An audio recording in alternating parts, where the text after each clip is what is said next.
local NPL championships and see things. Good morning, everyone, and welcome to the NPL Championships live here.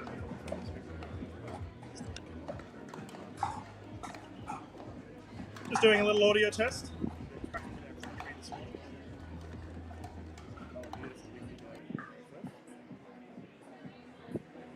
So, a bit of a staple for our players, actually. I was speaking to a couple of pros earlier this weekend. Similar to our tennis format, where we have clay courts and grass courts and the like, we are starting to see courts locations around the country that have grown. Some say pickleball isn't a real sport. They couldn't be more wrong. This isn't just a sport, it's a movement, a lifestyle, the dawn of a new era in competition. It's fast, it's electric, a game of inches decided in milliseconds. Pickleball is not just a pastime, it's a battle of precision, power, and passion. At the center of it all is the jar, the epicenter of pickleball, where sport meets spectacle and every event becomes a memory you'll never forget. These are the athletes redefining what's possible, the stars of today, the legends of tomorrow. This is their stage, and they're showing the world why pickleball is the sport to watch. From iconic venues to unforgettable moments, the National Pickleball League transforms every event into something bigger, louder, unmissable. But this isn't just for the pros, it's for everyone.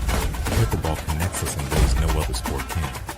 The world's fastest growing sport, a league built to elevate it. Pickleball isn't just a game anymore, it's a revolution, and it starts with us. NPL, Pickleball, Elevate. NPL, let's go! Some say pickleball isn't a real sport. They couldn't be more wrong. This isn't just a sport, it's a movement, a lifestyle, the dawn of a new era in competition. It's fast, it's electric, a game of inches decided in milliseconds.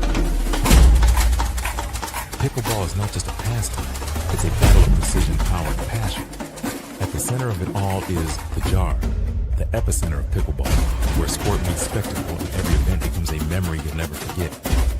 These are the athletes redefining what's possible, the stars of today, the legends of tomorrow. This is their stage, and they're showing the world why pickleball is the sport to watch.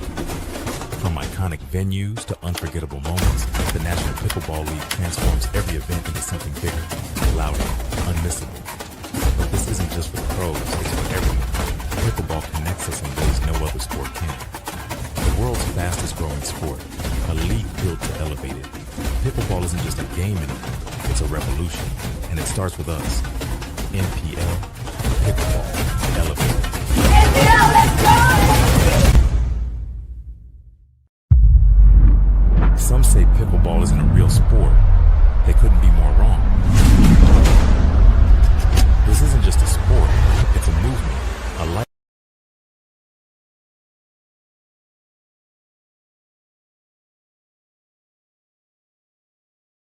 Don't you dare sting me. Why not? Oh, you still sorting out health insurance, Teresa? Yeah, seems complicated. Not with AHM. They make things straightforward, so it's a no-brainer. And I should know. I don't have a brain. Or a heart. Ah, doesn't mean I don't have feelings, Teresa. No-brainer. Stop that. Okay. AHM Health Insurance makes things straightforward, so it's a no-brainer.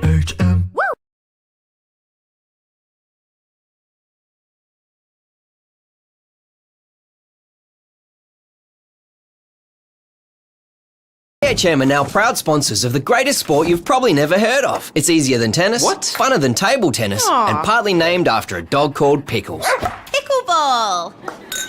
AHM, official sponsor of the NPL. AHM are now proud sponsors of the greatest sport you've probably never heard of. It's easier than tennis, funner than table tennis, and partly named after a dog called Pickles. Pickleball! AHM, official sponsor of the NPL. AHM are now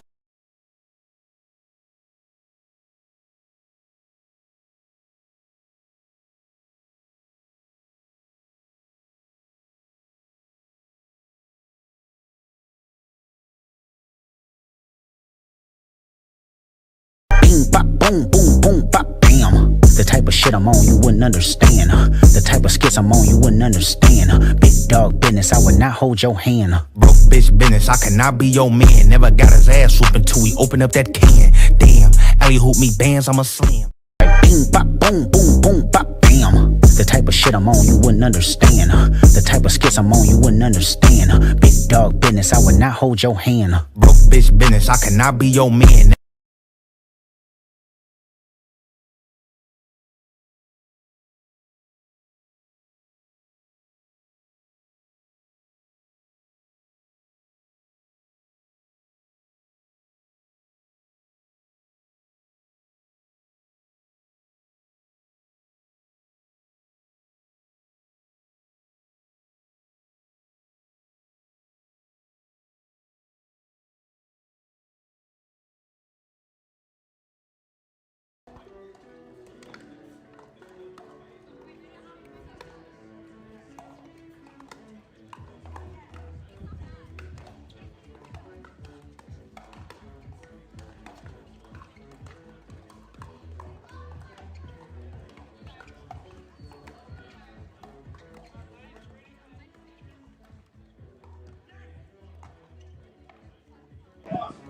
Good morning, everyone, and welcome to the NPL PWR 700 Brisbane Championships live here from Focus Pickleball, Redcliffe. My name is Dylan Kimlin. Ash Williams in the booth with me this morning. We're about to get started with our women's doubles. We have superstars and probably number one seed overall, Summer Delabona, Danielle Townsend will be taking on Zoe Dagmar, Jess Christie in this game to 15. Paul Campbell, our official for this one. Zach Rubberbeach, Joey Wild, court 5, please. Cool match. Zach and Joey, court number 5. Ash, mate, it's, you were just saying the weather out on the courts is a little bit blustery, but a little bit warmer than yesterday. Much warmer. And the players will enjoy that, but for how long do you go? I think they want to try and, play well, get into the quarters and the medal rounds while the wind and the weather is warm. Fair enough. That's right, the wind can be warm. Up here in Queensland, it's definitely fair to say that these two ladies in Delabona and we've got a scoreboard.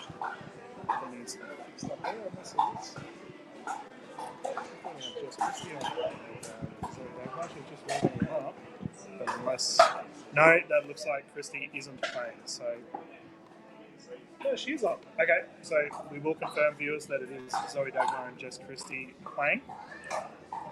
Closest to camera, Jess Christie to bring it in. She has been playing the NPL for quite a while now, similar to Zoe Dagmar, who I thought played really well yesterday. Yeah, well, one of the surprise packets of the mixed doubles, and I caught up briefly with the Slam Jam podcast last night.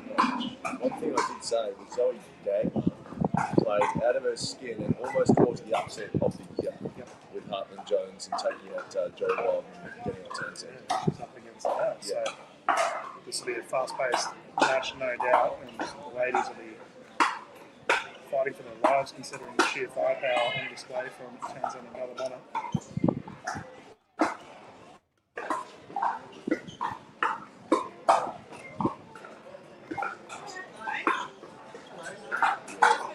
Look,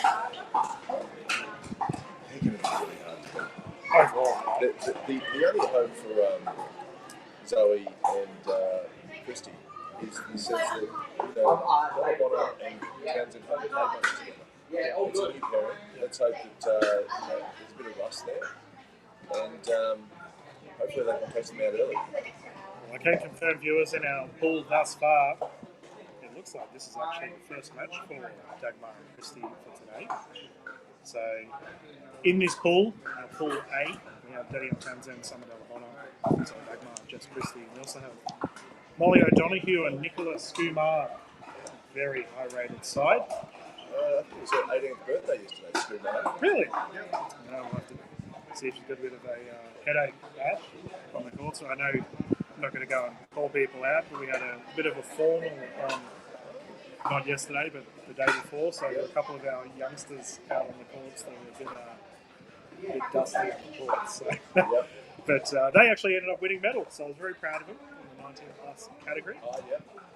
Fourth team for this pool is Sawaki and Shima. Sawaki actually played in the 19 plus division I'm referring to yesterday and played really well.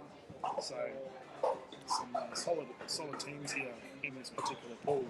But across the board, Ash, my goodness, don't we have some quality on the courts today? Oh, I just said to Ron Shell, CEO of I'm pumped for today. Yeah. There's some real good storylines and see if they come to fruition. But here's a question without notice. How do you think Skumar and O'Donoghue are going to go? I mean, it's great to have Nicola back on the courts. She has been unwell, had a little bit of time off. Played in the event last weekend in New Zealand. It's probably a good warm-up event for her. Like now, she's probably hitting the stride. We know how good Nicola can be on the courts. And for Molly O'Donoghue, who's also been away, she's had a bit of a hiatus. Obviously, captain for one of our teams in this season, but hasn't played all season. It's great to have Molly and Louis Laville here coming across from England to play in Australia. How they will go, Ash, I can't give you a direct answer. I think it all comes down to chemistry, right? You mentioned yourself that if Summer and Danny are to struggle, this is the kind of match you would hope to see because they're still figuring things out as they go. Yeah. Look, I think I said yesterday, I still want to see more of O'Donoghue's doubles. Yeah. I want to see the short game, I want to see the slow game. She can obviously, pump some groundies from the baseline, but her and her partner, Louis Laville, struggled yesterday in the wind to get through the pools, and the wind's still prevalent today, so we'll see if that's going to hamper her game again. Yeah, well, I was saying in our little start-up, with nice rally here, breaking out Dogma, unable to get that back too small, recovering from Dogma. I was saying, and I'm interested in your thoughts on this, Ash, that we've been playing pickleball long enough now in Australia at high level that certain venues are now starting to get a little bit of a characteristic, if you will. Like, you know what to expect when you go to a certain venue. Like the Jar, for instance, plays completely different to somewhere like Fergus or Redcliffe. And Redcliffe is renowned for its wind. We do have quite a lot of breeze that plays here. Obviously in tennis, and doing a lot of work within the tennis community, grass and clay courts and whatnot. Yep. Do you think this is something that I just think it's pretty cool? Venues now are starting to have a little bit of a renown, if you will. Like this is the character of the venue and what to expect. Well, definitely. It's another variable or opponent on the court, and it can be a teammate or an opponent, and some players are going to play really well in the wind. I mentioned Nigel Lee yesterday. I think he'll be really handy in the singles come tomorrow. I think you just need to be more patient for him and move your feet and really watch that ball closely. It drops in every way on all parts of the court. And viewers, just to give you an idea of where the wind is blowing, so to be directly behind Dallavona and Townsend, who have just forced the 8-point rotation, Danielle Townsend, to bring it in. I mentioned that wind. That's just clean bowl, Zoe Dagmar, and Danielle Townsend loves it. She's appealed and she's celebrating like Brett Lee. Yeah, cricket references in. Love to see it. Would be a good morning for cricket. Oh yeah. You want a bowl from this end, don't you? So both from Dallavona and coming early on the way. Too strong. Here's a question. Does Summer Dallavona have the best double-handed backhand volley in the game? Yes. I don't even have to think about Male or female? Across the board. Oh. Who has a better better tui in the men? Well, no, I mean, for me it's SDB with the DHB. She's so hard to... She just clean hits it every time. It's incredible power. I love getting analysis from... obviously, Summer was a former tennis player, so I go to people that played tennis or coached tennis and get their opinion on tennis strokes that transfer to pickleball. And I asked Coco about it. She was a former tennis coach and pickleball coach. And she said Summer is clinical. it's a word she used. It's almost a picture perfect stroke every single time. And that's why she makes minimal errors with it. Yeah. She really gets her hips into it as well. And it comes off at such a ridiculous pace. Yeah. And that paddle she's using is not a super poppy paddle either. So, it's all her power. She generates it herself. Yeah, it just goes to show how far technique will take you. You know, like form and technique, and you practice. Hard work will always beat talent, as the saying goes. And at the moment, Dagmar Christie, a little bit of a mountain to climb at a 113 deficit. There's three. There should I be asked physios in there as well. Isabel Papazian yesterday in the commentary room, what would you take? Okay, you only take one.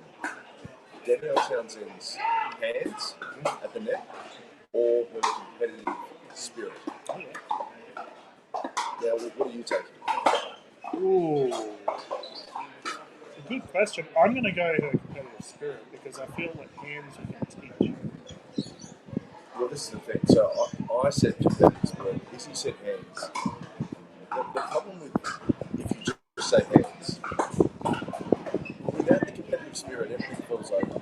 And in a key point, even if you have fast hands, you won't be able to execute because you'll be feeling it, or you won't be locked in mentally. Match one. Continue. It's good training for you. Middle, too strong. Yeah. Well, I just think, you know, the first domino in building the ultimate player is mentality. And yeah, it all falls apart like a house of cards if you don't have that that spine of ideas. Yeah, the mental fortitude. And how often do we say on the green zone, Ash, where a player is either hot or cold, right? Like if a player's on, then they're dominant, but when they're not, the team collapses. You know? And that's why I personally think that the spirit is one of the best because she's just so when she gets locked in, it's like good luck. No one can take her on. We saw them. Good example yesterday. Joey Wild and Danny Townsend had a little bit of a scare. Yeah. They were several points down at the 8-point rotation, came back and cleaned house. Well, that's it. And good players win when they're like that. And if you're picking a player to, it sounds very dramatic, the old adage to play for your life, but it's pretty hard to go past Townsend. You know, especially in dubs, but even in singles. I mean, her singles is, we've touched on the fact that her singles is not as good as her doubles, but I would almost still take her in a one-on-one battle because I know she's going to turn up and I know she's going to put it out of the court. Well, viewers, we are going to bounce into a quick commercial break. We've got our next set of games ready to go live for Focus Pickleball Red Cliff doing Common Match Rooms and Boot. So we look forward to seeing you on soon. Thank you.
Love Aisha. Love Wanya. Love him. Love them. Love all. Ooh.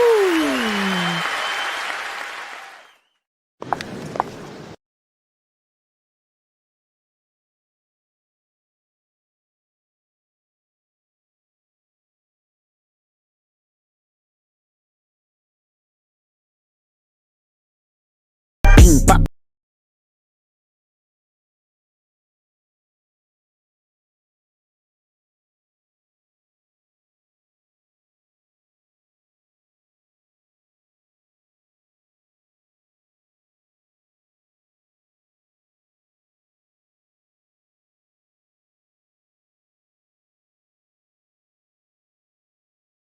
Welcome back, everyone, to the NPL PWR 700 Brisbane Championships live here from Focus Pickleball Redcliffe. We're underway with our next game here.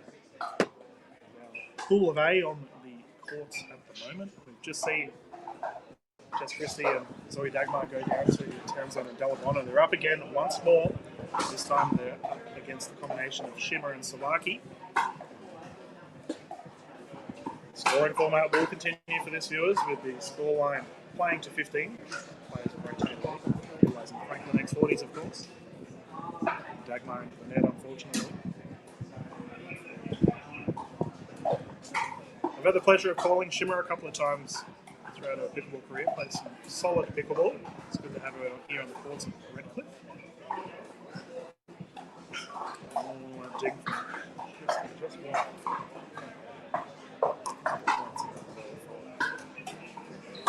Shimmer and Sawaki.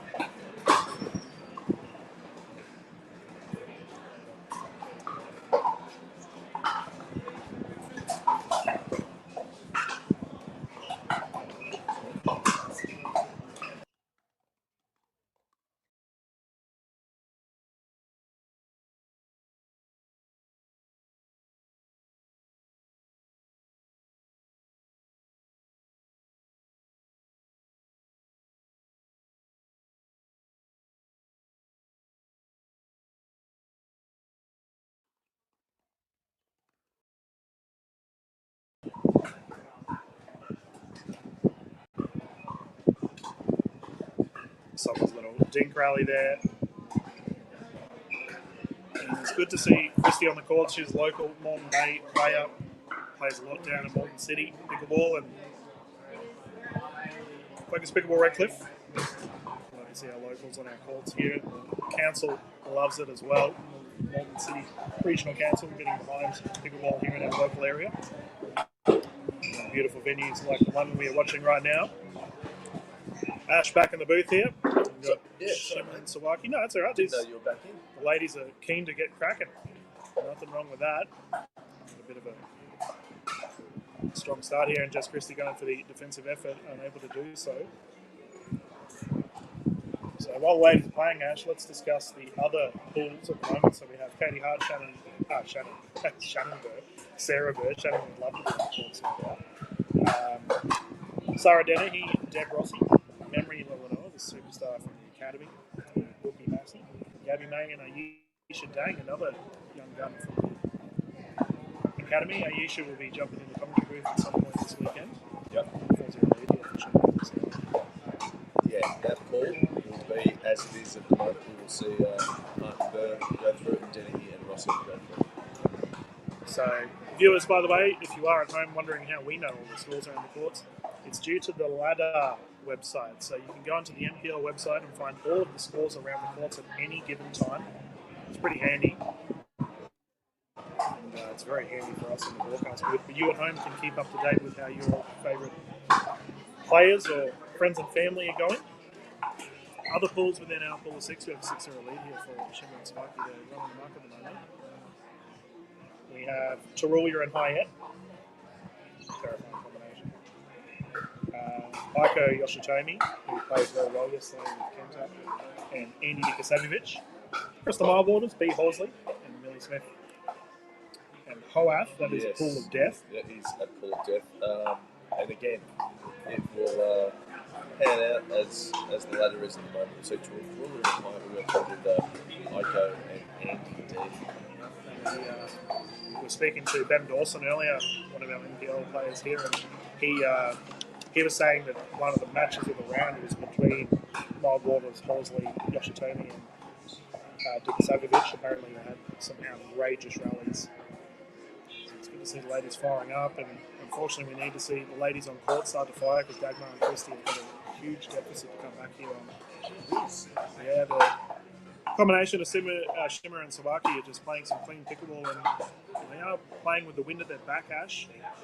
Might be benefiting their play style. Nice smash there, and that should bring up the side out. What's the background of Shimmer and Sawaki? So these ladies, both international players. I've covered Shimmer a couple of times in the past, and I believe Sawaki played in the 19 plus yesterday. Well, I know Salaki played in the 19 class yesterday. I'm not too sure if it was this player or not, because that's the 8-10 rotation. But no, both handy on the court. And for Christy and Wagner, they just seem a little bit frazzled at the moment, Ash. Yeah. Who can lift? Because I don't want to be insensitive. Who's left the 10 yet? I think it's just the conditions at the moment. Like I know both these ladies. We saw obviously Dagmar tear it up yesterday, and Jess Christie's been playing tournaments for a long time in Australia. She can fire as well. I think it's a team. Yeah. They both need to come to the party. Well, Dagmar, I mean, she didn't miss much yesterday, and look, maybe sometimes hard to hold the level for a couple of days. You know, I reference it quite a bit. I talk to players like Joey Wild, for example, about playing against some of the best in the international pickleball scene, and I ask them what's the difference between a 5.5 player and a pro, like someone who they get paid to play pickleball all the time, and Joey reckons it comes down to consistency. So this here's a good example of it, where Zoe obviously had a great game, great set of games yesterday, and needs to find performance more than on the way. Yeah, it could be an NPL, capital NPL, with an exclamation mark, 3205. They're just not really in the zone, are they? Dagmar and Christie at the moment. And our final pool of viewers as we've been going through and listing the players. So we've got Leona Quinn and Lindsay Baker. Good to see those two teaming up again. Nancy and Kirsty going head to head. I think Nancy's been playing some pretty solid pickleball as of late. Kat Valos and Izzy Papazan have started with a loss. Ash, probably not what they were looking forward to. 16-14, so pretty close. Yeah, they went down to Raleigh and Portland. I just saw them earlier. They looked pretty down. They were licking their wounds after that loss. Well, let's talk about the other match. So we had Oxlavad and Spencer. Who I've actually been pretty impressed by Spencer in a couple of rounds that we've seen her. She definitely has a lot of potential. They went down 13-15 to Quinn and Baker, so that's a really close pull. Yeah, for sure. Obviously, Janet Spencer in the NPL Academy, I think so far she's really impressed me with her singles. I think that comes a lot more naturally to her game from tennis, and we're going to see her doubles improve. So looking forward to seeing how she goes today. The team's very easy, my goodness. Talk about a very positive start here for Shimmer and Salaki, and this is exactly what they were looking forward to regarding their pool rounds, because these, when it comes down to point differential, every point matters. Can they put this one away with a pickle? Dika, notice you just got a text from your mum. I did. I noticed you frequently put up posts from your mum. Well, my mum actually she messaged me this morning. Yeah. And she tried to listen into the broadcast yesterday, but she said there was something wrong with it. There was, I don't know, a distortion or... Wasn't a fan. Well, she couldn't quite pick it up. There was some... We did have some technical issues yesterday. But, Mum, if you're listening, hope you're well. Shout out Ash's mum. It's always good to have... Well, I mean, that's why we broadcast, right? For friends and family to tune in and cheer on the players and commentators on the courts. Let's see what mum wants. Yeah, you got to see what mum wants. Oh, she got some new chickens. There we go. So she sent me a video of... Because I'm from the country, viewers, so I'm Aboriginal from Alice Springs. So my family are all bushies. Yeah, she got some new baby chickens. Did you get a text from your mum reminding you to vote this week? Well, of course. Because we're obviously broadcasting today, so we won't be able to vote. Mum told me every day from about Saturday last week until I voted on Wednesday. Have you voted yet? It's amazing. You know what else is amazing? I just want to draw the eyes of our viewers at home to the top left of courts. We've got our juniors program here at Focus Pickleball Redcliffe. I believe that's cardio. No, that's our juniors tennis program. So they're getting their stretches in, their jumping jacks in. Great to see the juniors out on the course. So they do a dedicated pickleball program here for the juniors. So a bunch of youngsters out on the course. Viewers, we might bounce into another commercial break as we get ready for our next set of games here for our Pool A. Here for women's doubles, we won't be too far away. It's only the action live from Focus Pickleball Red.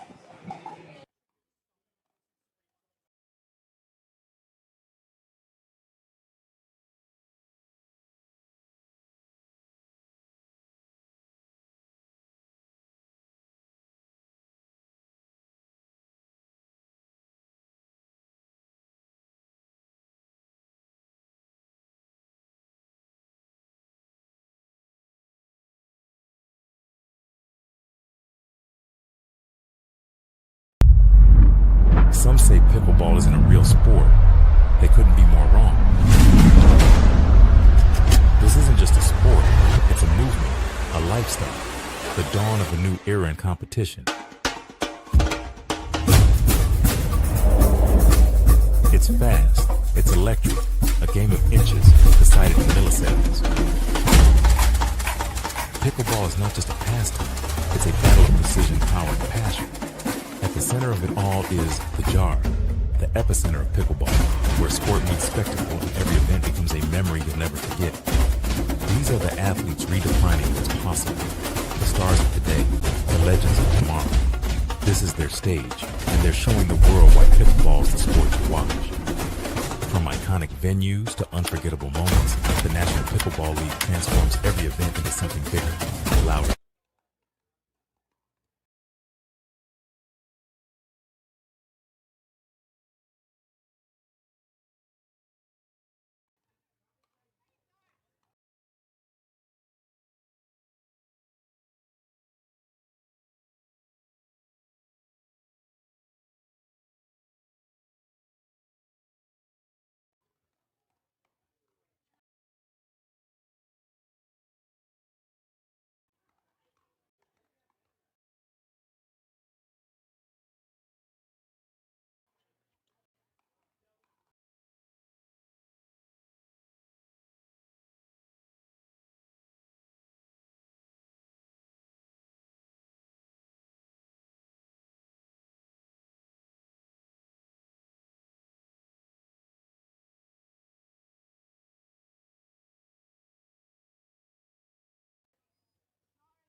Welcome back, everyone, to the NPL PWR 700 Brisbane Championships live here from Focus Pickleball Red Cliff. About to get underway with our next game here for our women's doubles in the Pool A. We've gone through our pool matches to start with. We will have Salaki and Shimmer take on the in-form combination of Dulla, Bonner and Townsend. Ash Williams here in the booth with me, mate. We were just talking about mums and family getting behind us. You've been notified to not buy any more chickens? Yeah. For some reason, Mum messaged me and said, "Do not buy any more chickens." I bought a whole chicken, which makes no sense. I mean, that message would imply that I'm someone who buys all the chickens. I never buy chickens. Shout out to Mum. Shout out. That's a random piece of information our viewers probably didn't need, but no, that's all right. No one needs that information. Okay. I'd like to keep things interesting here in the commentary booth. Well, you know what? I was just looking at some of Dulla, Bonner and Daniel Townsend, and I thought, what a walking contradiction this pair is. You've got someone who's incredibly nonchalant and laissez-faire, and someone Dulla, Bonner, and you've got someone who's very intense and switched on and wants to win every point. So it could just be the perfect combination. I think it is. Like, we look at teams that light up other sides. So last weekend, right, we had Rob Sterling and Zach Drummond with the team on, and they are in the same boat. Zach's on the same boat. And Rob Sterling's like a librarian. And they went out and dominated. So opposites attract on the court. We can get started.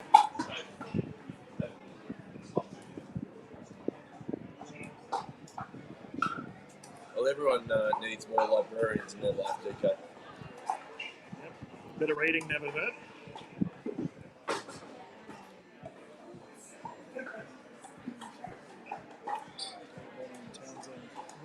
Firefight. Townsend bring it up.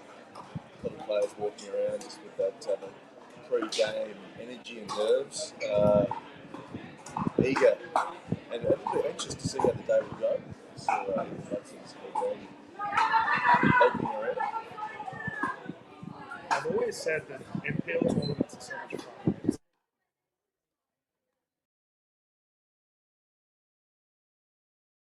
great fun.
Welcome back, everyone. Dylan and Ash here in the booth for the 700, and getting ready for our next match. We have the combination of Christy and Dagmar up against O'Donoghue and Skuman. Skuman, yeah, Nicola. Good to see her on the court once more. I'm looking forward to this. Got an update regarding your boy, Steph Georgic. Yep. Currently down 0-1 overall. They lost to Vish Massan and Rob Sterling. That's a tough matchup. Yep. Love Steph, but he won't be getting through the pools today, sadly. No, he won't be. Well, we've got a Sahil Dang and an Ethan Butson as well. And Simon Pilt, Harrison Kerr. Overall in that pool, that's a tough pool as well. Who's Steph playing with? His partner? Caleb Mills. Caleb Mills, I looked him up yesterday because I thought, who's Caleb Mills? Duper of about 3.8, I think it was. Caleb's not bad from Central Queensland. Well, the Duper doesn't say that. For me, 3.8 is concerning, DK. I know I've seen Caleb play in non-tournament environments. Oh, one of those. So I think he will. He is one to come because he lives in Central Queensland. How old is he? 30 plus. I don't know exactly the age. He's an up and comer then. Look, they're in a tough pool, I guess. They haven't played together, I don't think. So that's another thing. You know, you've got a new pairing. For me, a Duper of 3.8 just doesn't garner a whole lot of confidence when you're coming up against some real guns today. Yeah, so many great players here, and good to see more on the courts. Great to have O'Donoghue. There's Ron Shell just showing his hand-eye coordination. You know, I asked him yesterday, it's like, Ron, why don't you get on a court and play? He's like, I don't really play much. Imagine being the CEO of an NPL, of like a pickleball league, and not playing much pickleball. The best player in the NPL management team is Dylan Ventura-Ho. Yeah, okay. He's come from behind, and he's now the best. All right. They're my thoughts. They're controversial, I'm sure. That's all right. We're not within earshot of David Anjo or Ron Shell. We can get started with this match here of O'Donoghue and Skuman taking on Dagmar and Christie. Let's get underway.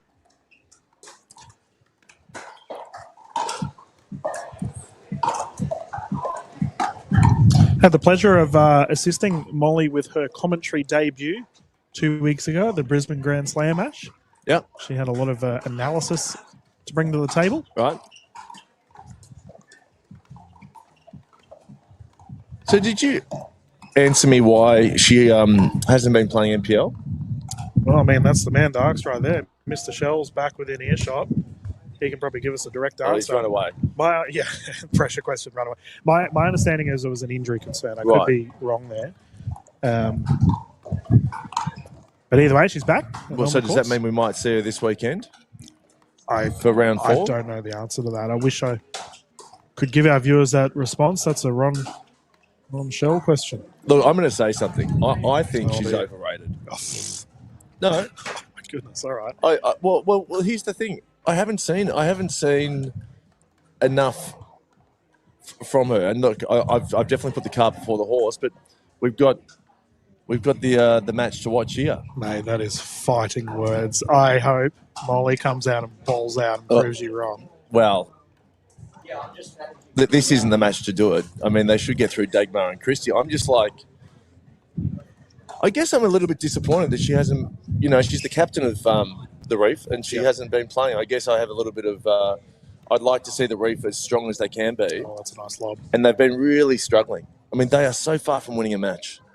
And it's fallen on Josh Nipris and Liam Jesperson to hold that team together. Yeah, I did feel a bit sorry for Nipris. I know he copped a little bit of criticism. I don't think that the results of the team overall is on him, former captain, and that's a speed up that goes long there for Christie.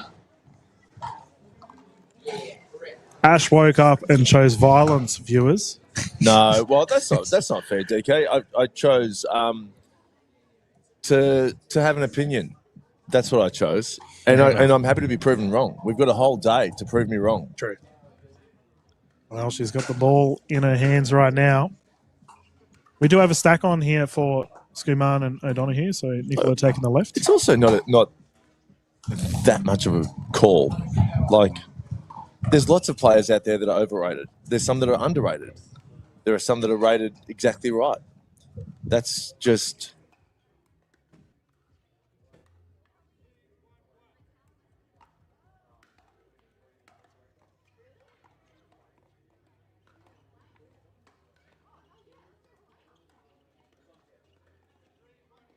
A bright future ahead of him. Yeah. Has no eyes on him yet. No eyes on him in what sense? Well, he's just not really talked about. Oh, I think he is. I think internally, I think a lot of people, they see Sahil Dang and they know that he's a force. And yeah, you don't take Sahil Dang lightly. He took out Josh Chia, Aaron Blitz in Melbourne. Yeah, Victoria. Yep. And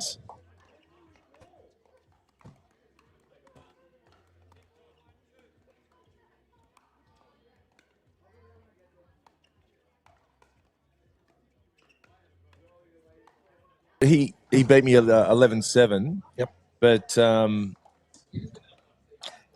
he's pretty handy. All the players between games. There is I actually expected a lot more because everyone's saying, "Oh, you're playing Sahil Dang." Oh, wow! But some players you match up well against, but his double-handed backhand is nasty. It is nasty. I just like his temperament too. He's a nice young bloke, goes about it the right way. Oh, speed up there, shoulder check from Skuman is successful. Oh, Danielle Townsend has tickled Ron Shell again. Ron, the CEO of NPL, was on the mic again, and Danny's special move at the moment is tickling Ron when he's on the mic, which it's one of my favourite things to watch. Now, what have we got here? This is a pretty easy pool match for O'Donoghue and Skuman. Yeah, 7-1 lead right now. It's, as I mentioned earlier, it's great to see Nicola back on the court. She seemed to be swinging quite freely as well. We had a dangerous prospect yesterday, viewers, with Nicola Skuman and Steph Georgic asking to get in the commentary booth.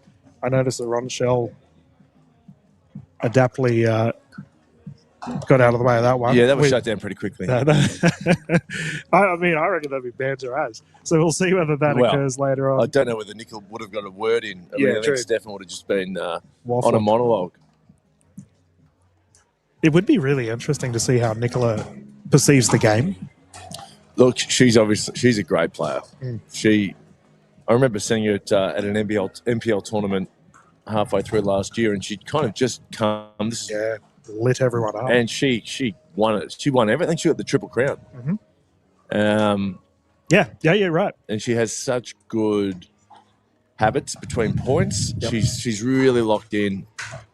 Well, she was on the Queensland tennis side for the,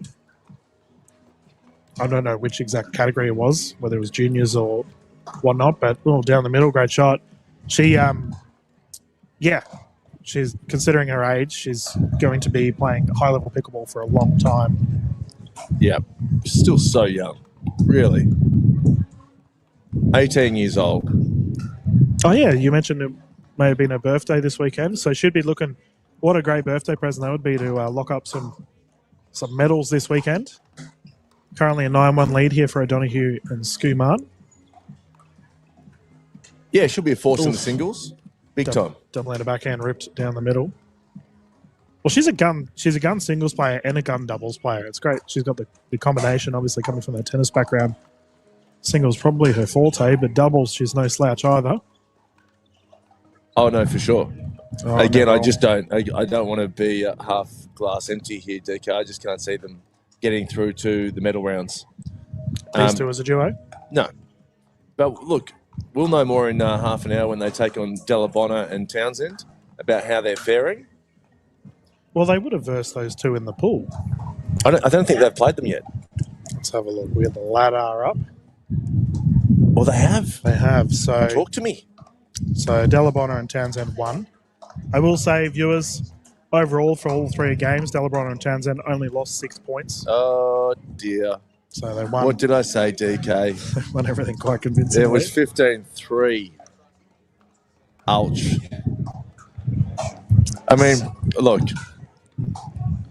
I don't know if there's much to read into that because Townsend and SDB are so good, but it's not far away from what I predicted.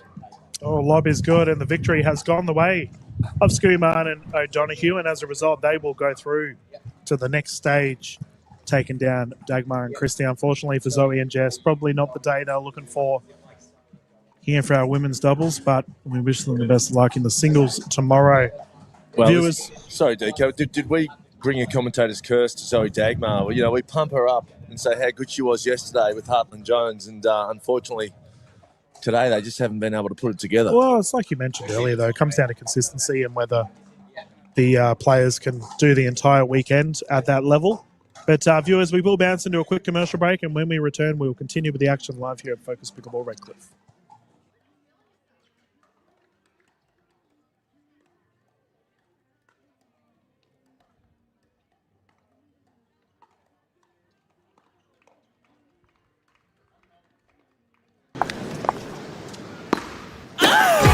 Love Aisha. Love Wanya. Love him. Love them. Love all.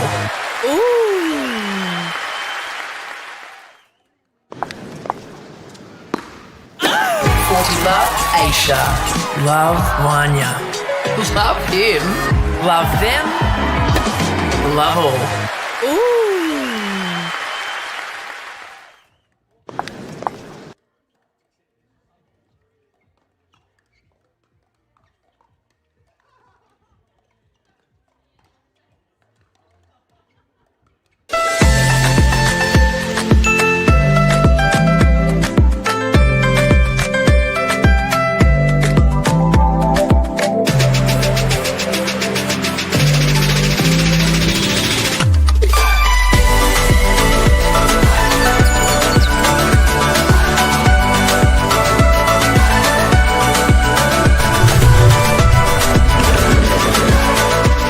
Vietnam is calling. Let's Viet chat.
Some say pickleball isn't a real sport.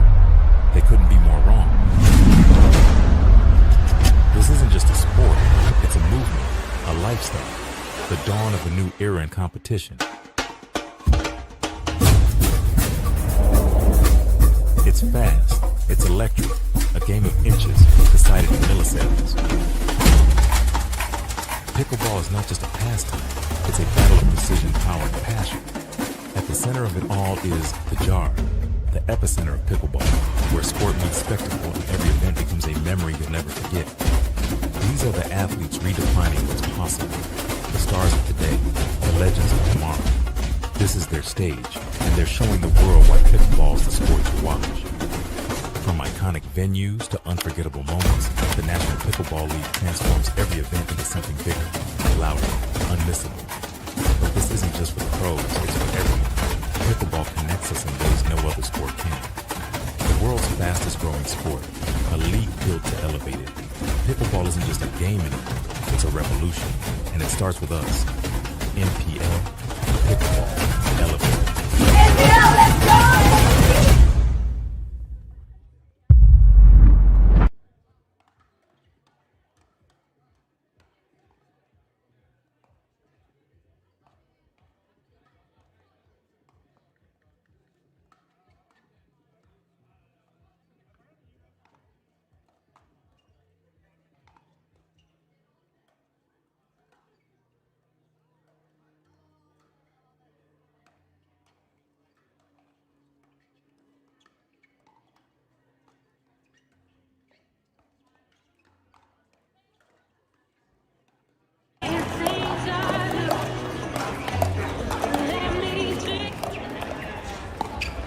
Players in open gender doubles, if you are not through to the round of 16 and believe you are knocked out of the pool stage, we will be running a back draw for those that are interested in a back draw. Please see the tournament desk, Tony and David, if you would like to be part of a back draw to get some extra pickleball games. These are for players that do not make it through their original pools for the open gender doubles. Come to see the tournament desk and confirm.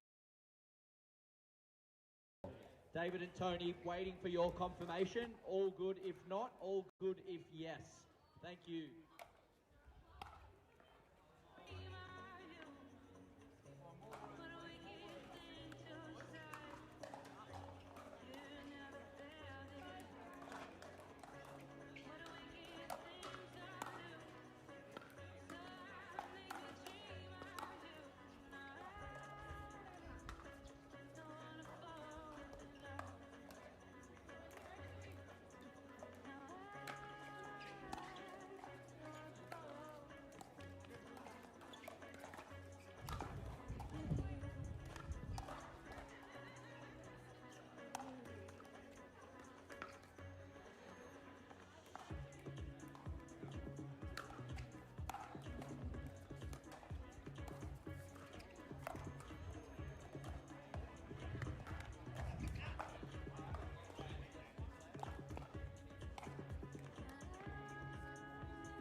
Welcome back, everyone, to the NPL PWR 700, the Brisbane Championships, live from Focus Pickleball Redcliffe.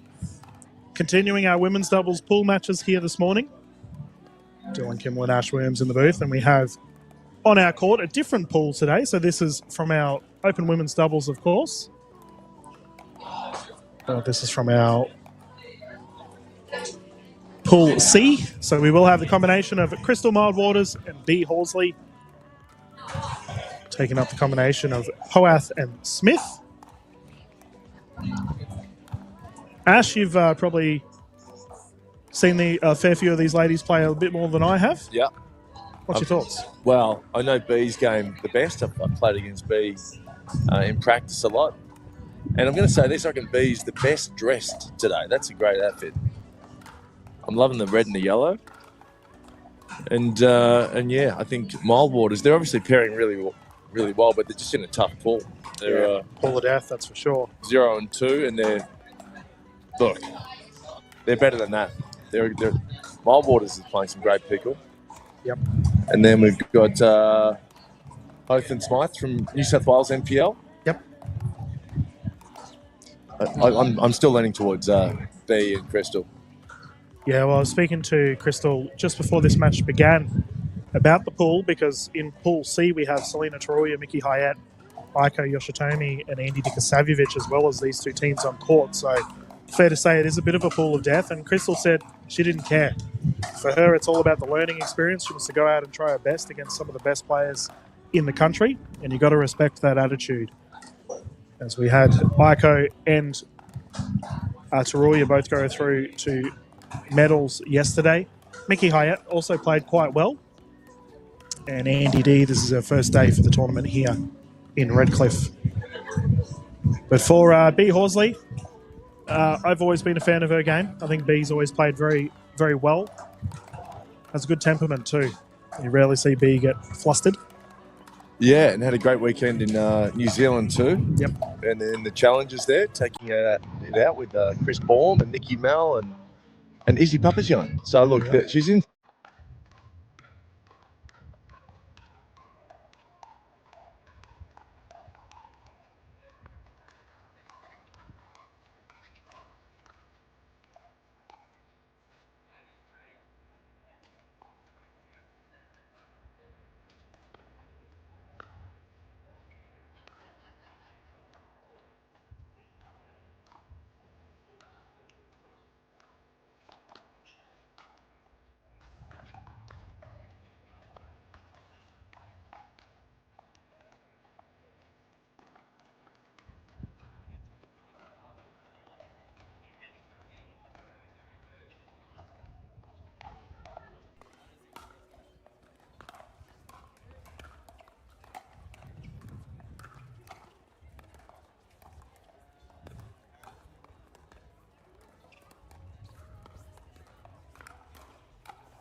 Tournaments, but they're friends today. Oh, look at that kitchen cam view. That's hot. Just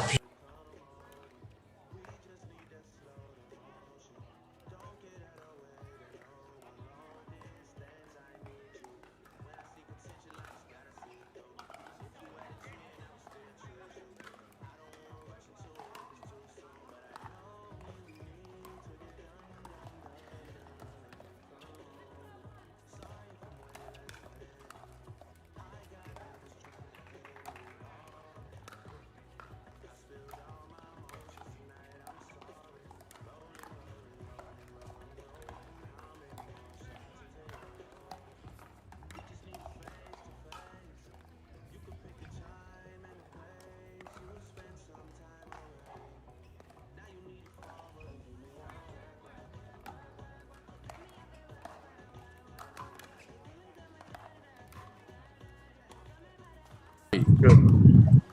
And B Horsley. oh.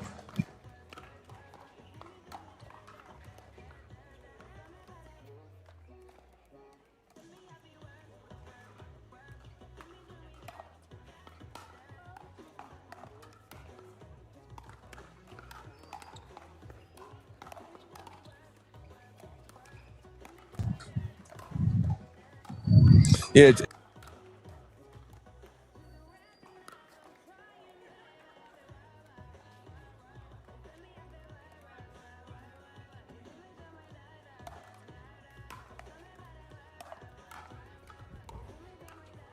Have one at 3-0 in their pool as well with a plus minus of 34. Plus minus, by the way, viewers.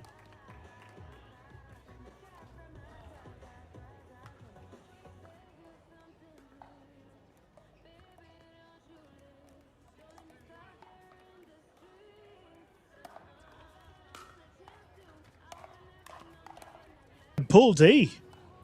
Ash, clearly the pool that's fire. Court number 8. Court number 8. Heartland Jones, JD Arthur, Lockie Donnelly, and Jose Delgado. Court 8. JD Arthur and Heartland Jones, Lockie Donnelly, Jose Delgado. Court number 8.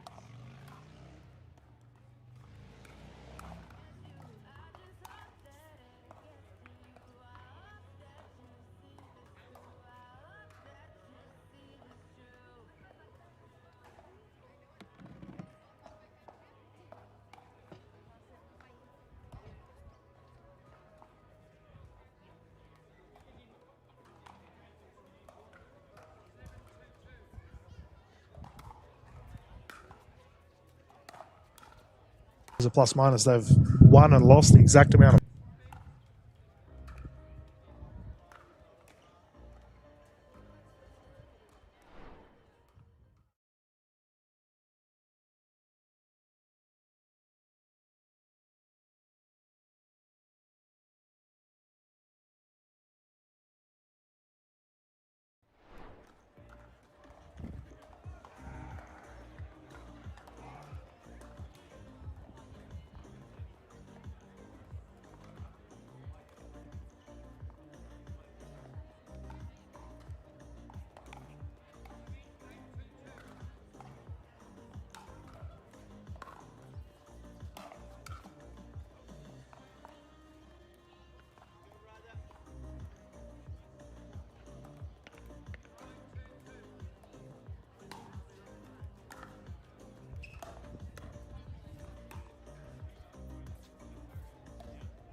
Yep. So we have two local players, Henry and Stacey. Yep. They come down to the sessions religiously.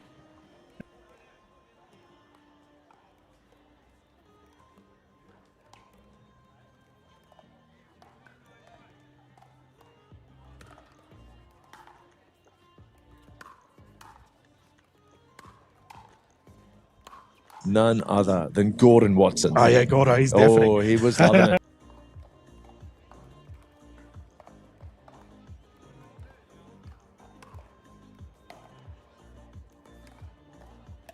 Oh, Joey. Yeah, I mean, it's great to see that.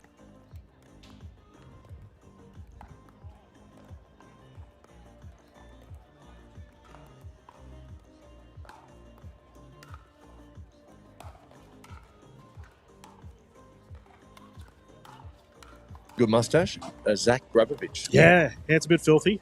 It's been cut in for especially for the tournament, I think. I like it.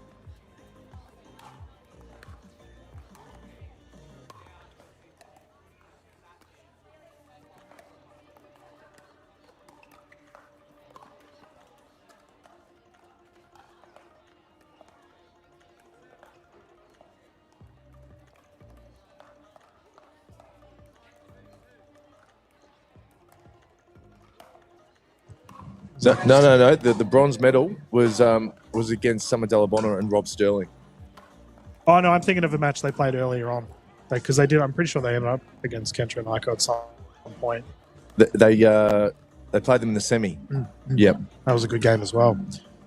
Yeah, it's a little bit unfortunate that Kentra and Iko couldn't bring their form.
for the 29ers in Div 2. Yeah. He's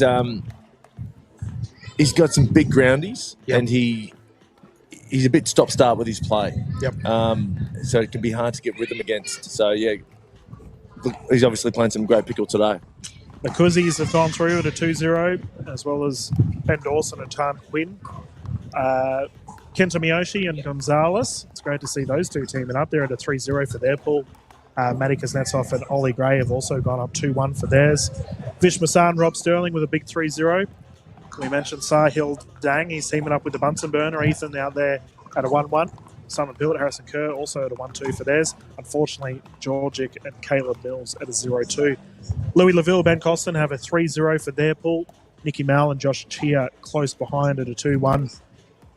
And the disappointment one there for that particular group for me would be Luther Ferris and Zach Davidson. Zach obviously representing Mitchelton Pickleball. It's great to see him on the courts. But Luther, a young gun, superstar, who no doubt will have a bright future ahead of him, has not had a great run of it today. Well, Louis Laville and Ben Costin doing it easily. Can they make a semi?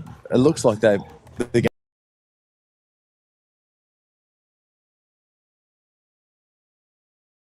going to be there at the pointy end. I think Miyoshi and Gonzalez is a very strong team. I'm actually really interested to see how Vish Masan and Rob Sterling go together, considering Zach. So, yeah, for me, they're the number 2 seeds in my head.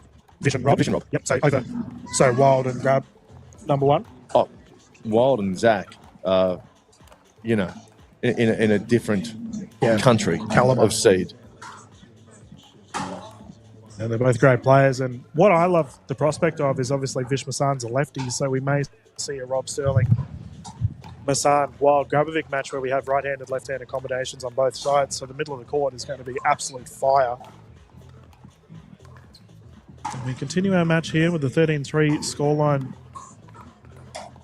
That's our updates from around the grounds. Once again, you can find all this information via the NPL website. It's an absolute treasure trove of pickleball info if you're looking for it.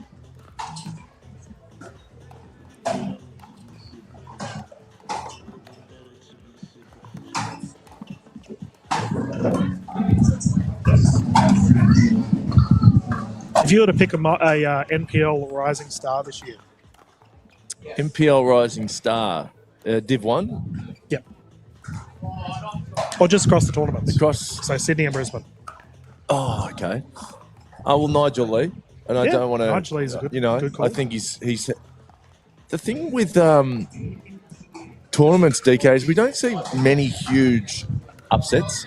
And even new players breaking in and going really deep. And Nigel's gone deep a couple of times. Yeah, okay. Right? So, for me, he stands out in the men's, especially the singles. And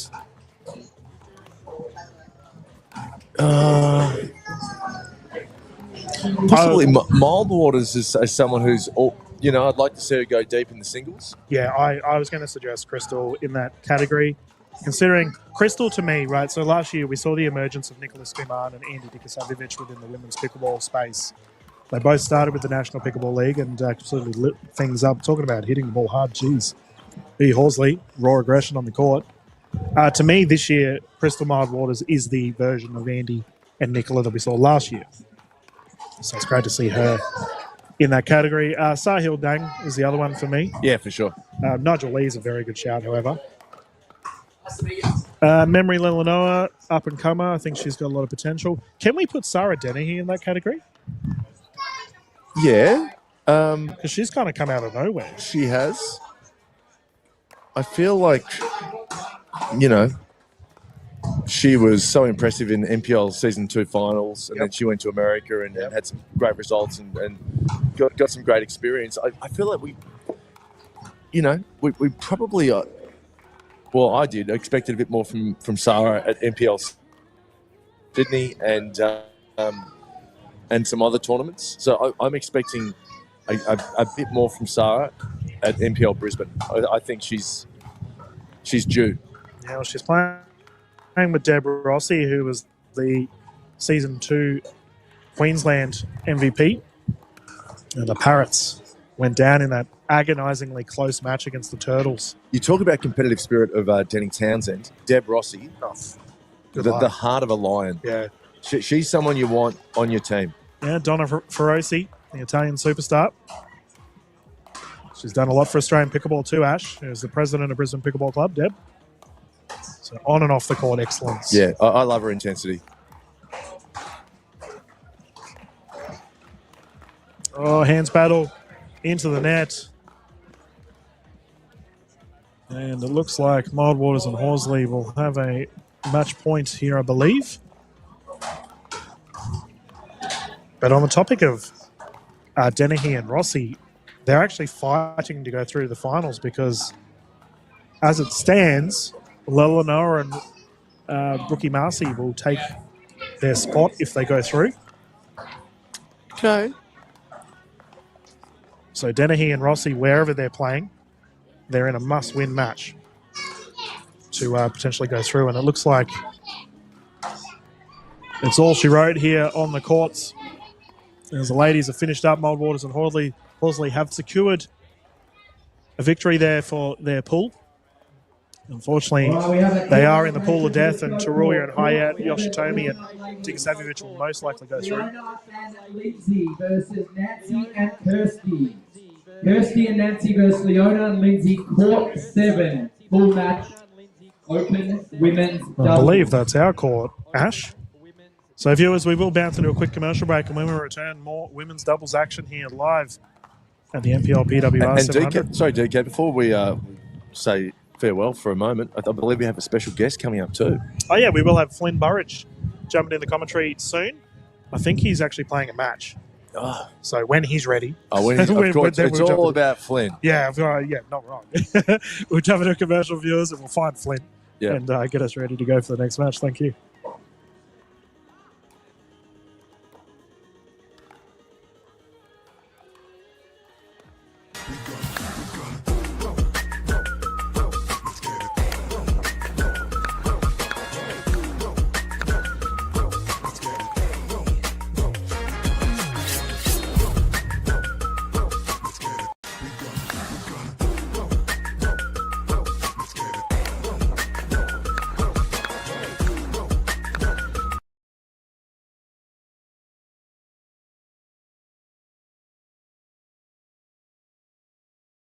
Bop, boom, boom, boom, bop, bam. The type of shit I'm on, you wouldn't understand. The type of skits I'm on, you wouldn't understand. Big dog business, I would not hold your hand. Broke bitch business, I cannot be your man. Never got his ass whooped until we open up that can. Damn, alley hoop me bands, I'm a slam. Bing, bop, boom, boom, boom, bop, bam. The type of shit I'm on, you wouldn't understand. The type of skits I'm on, you wouldn't understand. Big dog business, I would not hold your hand. Broke bitch business, I cannot be your man. Never got his ass whooped until we open up that can. Damn, alley hoop me bands, I'm a slam. Bing, bop, boom, boom, boom, bop, bam. The type of shit I'm on, you wouldn't understand. The type of skits I'm on, you wouldn't understand. Big dog business, I would not hold your hand. Broke bitch business, I cannot be your man. Never got his ass whooped until we open up that can. Damn, alley hoop me bands, I'm a slam.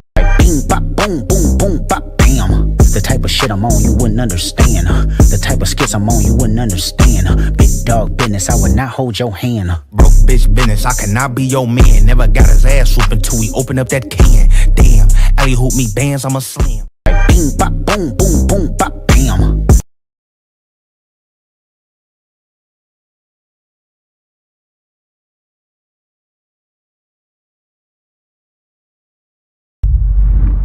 Some say pickleball isn't a real sport.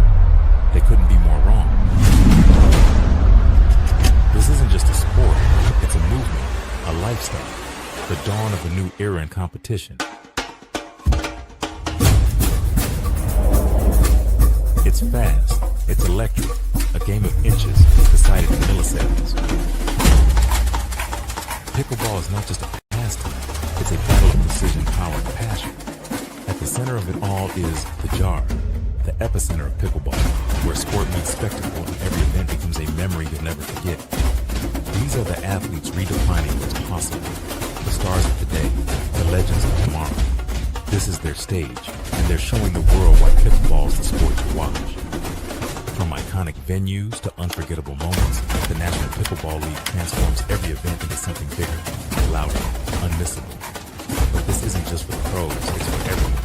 Pickleball connects us in ways no other sport can. The world's fastest growing sport, a league built to elevate it. Pickleball isn't just a game anymore, it's a revolution, and it starts with us. NPL, Pickleball, elevate. NPL, let's go! Some say pickleball isn't a real sport.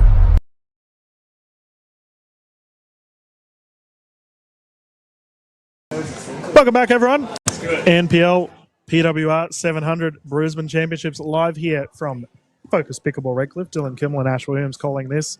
We have another of our pool matches, and this one's going to be an absolute screamer as these ladies are in the pool that I was referring to earlier as one of the closest pools thus far.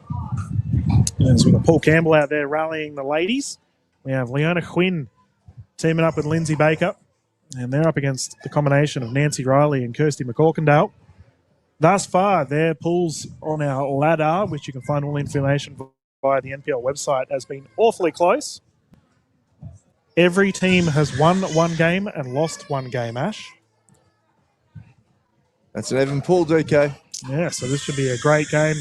Now, we are having Flynn Burridge jump in the commentary booth at some point soon, but I will say that that's occurring later on as he's currently in the middle of a match. We have a very unhappy little one in front of us here in the commentary booth. The sounds of Eben Storty. He's throwing a hissy fit. Yeah, poor old Eben. He works a lot, very hard for the NPL team. As we can get underway here, it looks like the combination McCorkindale and Riley will be closest to camera. Who do you like here, DK? Ooh. Tough one to call, honestly.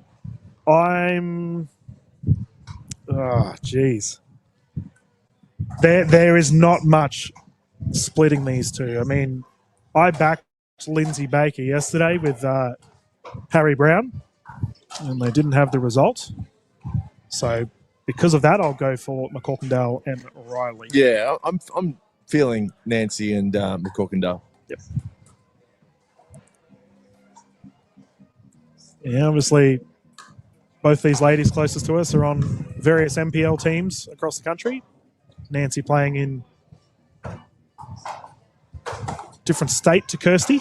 So for these two, a little bit of just wonder how they're going as a team, bringing it together. Whereas for Baker and Quinn, they have played together in the past. It's great to see Leona on the court. One of the OGs of the Australian pickleball scene, her and her partner Tan have been playing for a long time. I've had the pleasure of both playing against these two and commentating them for years.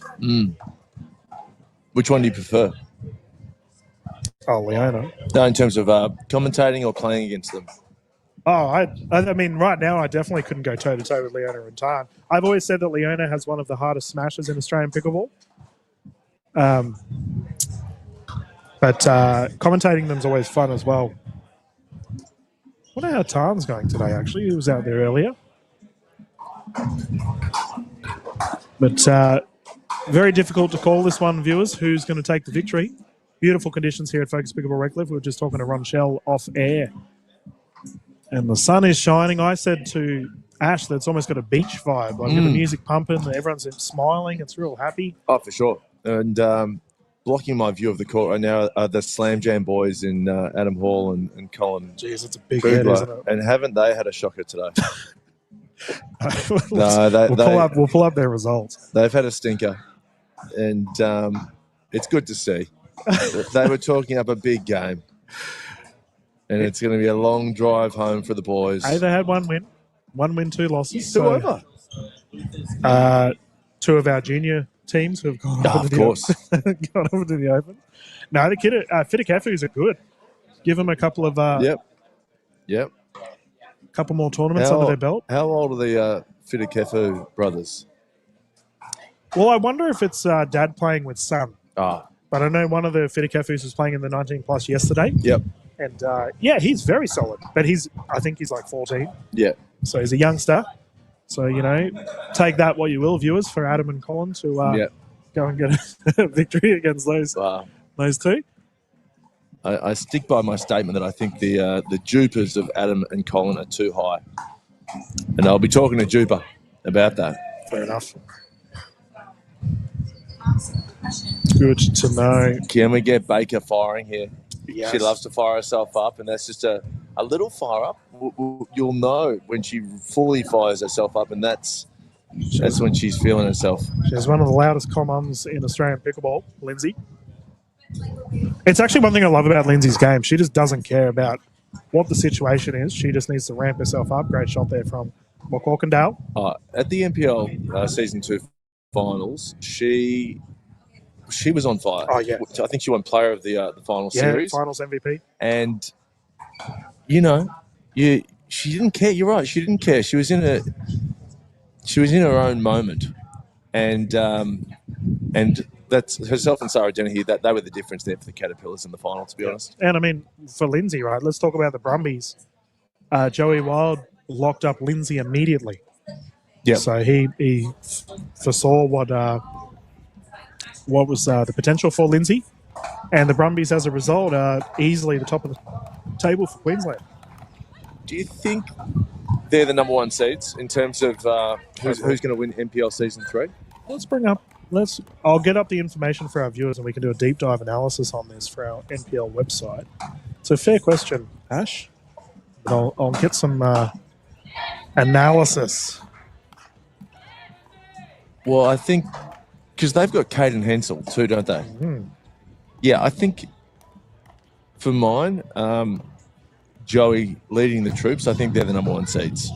They've been doing it in arguably the most competitive state in Queensland, and they're leading that convincingly. I think Joey Wild is he's drafted well. Yeah, I think you've made a fair point, Ash. Let's put it that way. So the Brumbies viewers at home are yet to lose a match. So their big, I guess, competition, the Boroughs, they took down in a 3-2 in the most recent matchup.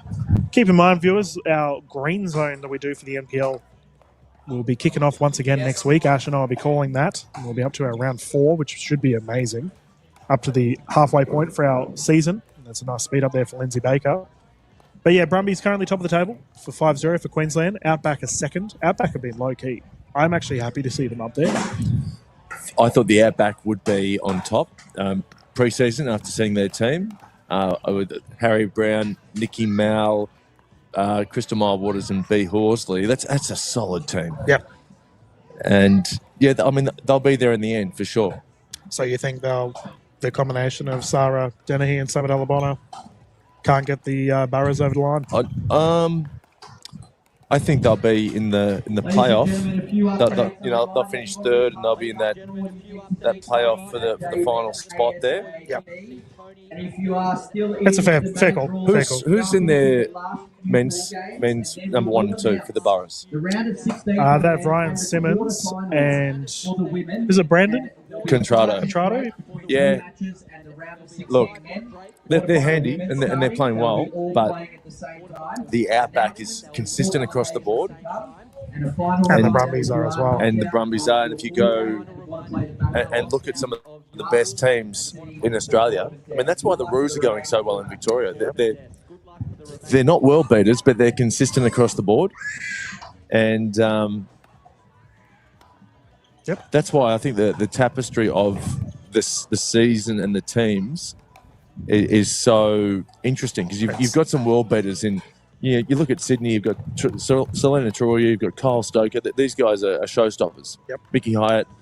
And then you've got the balance of like a solid team in the Roos or I was going to say that the balance of a team in the Outback, but no, Harry Brown is a star. And I think if you have a star and a team that has balance, you're going to be really hard to beat. Yeah, it's a fair point. As we talking about balance, we expected a close one thus far. The ladies have delivered. Slight lead here for the combination of O'Reilly and McCorkindale. Big shout out to Nancy. I'm obviously a Territorian, born at Hardin. I found out that Nancy also lived in Darwin. Oh. So back in the day. So it's great to see. I don't know if she considers herself a Territorian or not.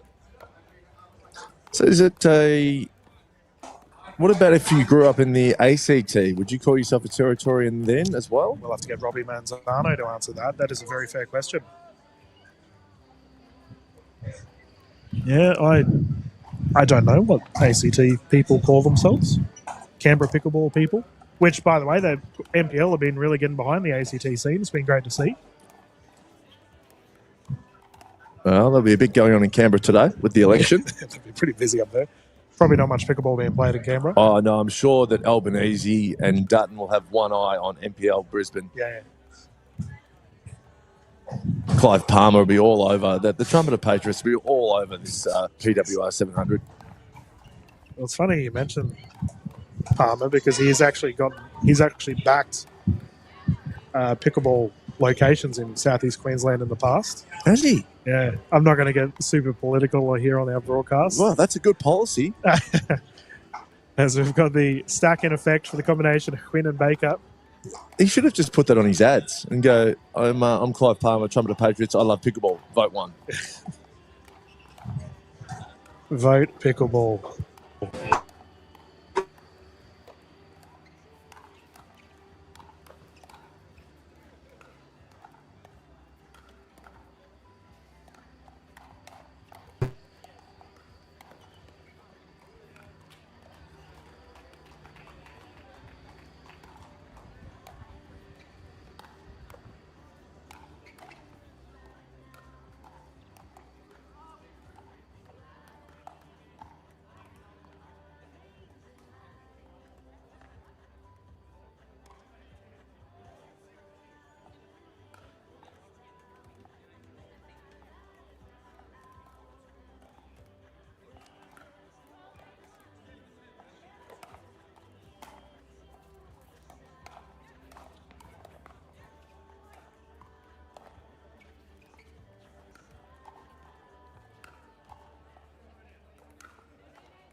Zach Davidson, please see the tournament desk. Zach Davidson.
PWR 700 live here for the Brisbane Championships.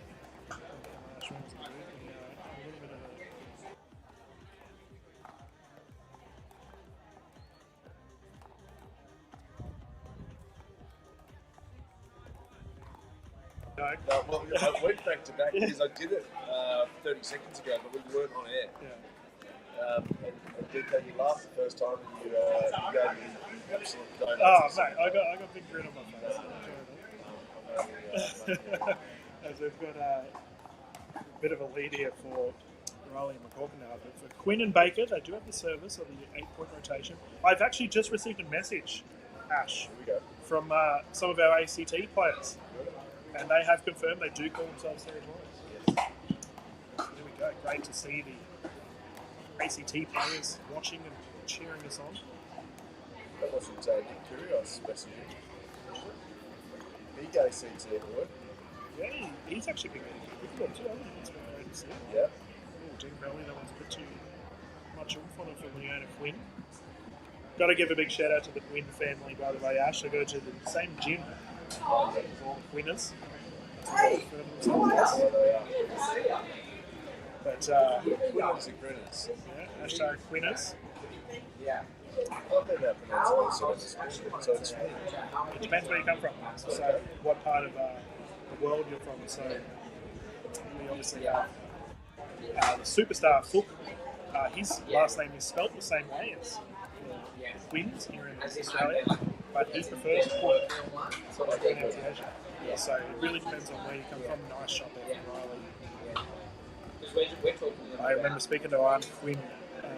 General stuff, we've got the venue, family member, I suppose to say, is Tar's mum. But I asked regarding the pronunciation, and she was like, "Oh no, it's definitely a weird part of the world." She just said, "Just say Quinn every time." So 3-point lead here.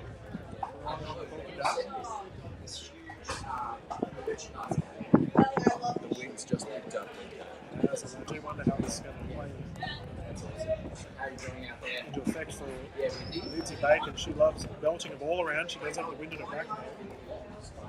It's a good shout from you. Look at you're going to see a few outballs from Baker. She's got some huge grounds. She's tempered that and played the soft game.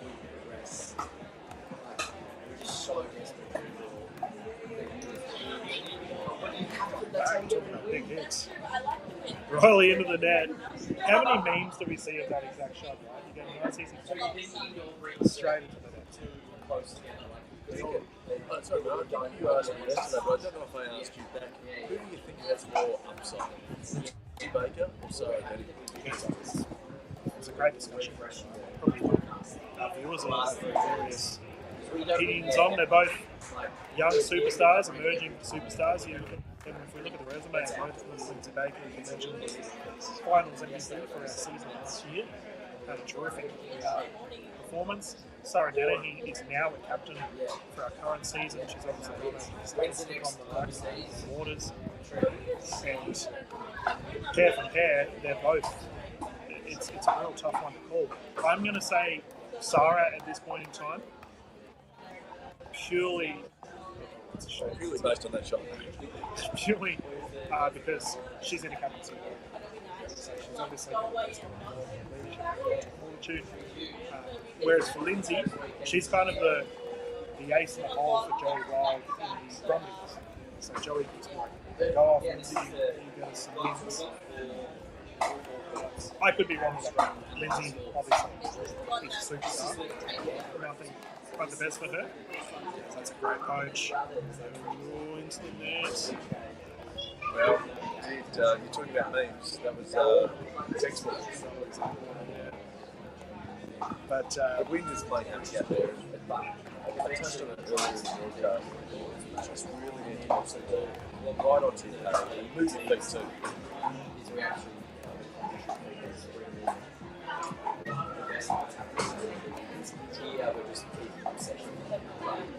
push to the left side. I remember an old tennis coach of mine, Norm Meadows. Right then, I was about 10 years old, 11 years old, and I struggled with a couple of smashes with the wind. He said, when it's windy, never you're dancing, you never stop moving your feet. Until you hit the ball, really, keep moving your feet. Watch that ball, it's the same thing. Even more so, because that ball moves around the ball. There's Lindsay firing up. Big come on. She liked that one. Go over the net. I'm happy. Interesting here, Ash, as well. Is playing on the left. I saw a pattern several minutes ago that worked well for Baker and Quinn. That I think Baker should be playing on the left, right? And putting that dink to McCorkindale's backhand. Because McCorkindale is playing a foot off the kitchen, and they've got an easy pop-up, because McCorkindale's not going to volley, it's just going to go back and take the dink. And the wind's just really hard to judge at the moment. I think that will produce a lot of pop-ups for Baker and win. Interesting point here as we see the obviously the wind would come into that. This is it. So I'm talking about. Now go back there. No, that was the play. That ball just needs to go pretty much right back to that kitchen line, even as 30 centimetres past it, and they'll get a nice pop. And the reason for that positioning, by the way, is a little bit off the kitchen line. If you are someone who you're getting the ball banged at you a lot at home, what a lot of our pros will do is stand probably a foot or even half a metre off the kitchen line to be able to adapt to it. Now, the wind is going directly in the face of Kirsten Falconer. You see the defensive efforts ball. As a result, she's probably getting high velocity shots towards her. A little bit of extra space to be able to react in time. You're probably right there. She's playing a little bit off the hook, so bring her in. Slow it down. There's the wind. They've got to slow it down. Nancy's having a game. She has. This is where I don't know if Lindsay or Leona have a coach. This is where the sage words of the coach. Do you just have a simple piece of advice, and they might be seeing something that you're not seeing on the court. And I do see a real opportunity there to expose McCorkindale. It looks like, speaking of sage words, we do have a timeout here on the side of Queen and Baker. There's some replay. For the next day, and then that's done by like 6:30.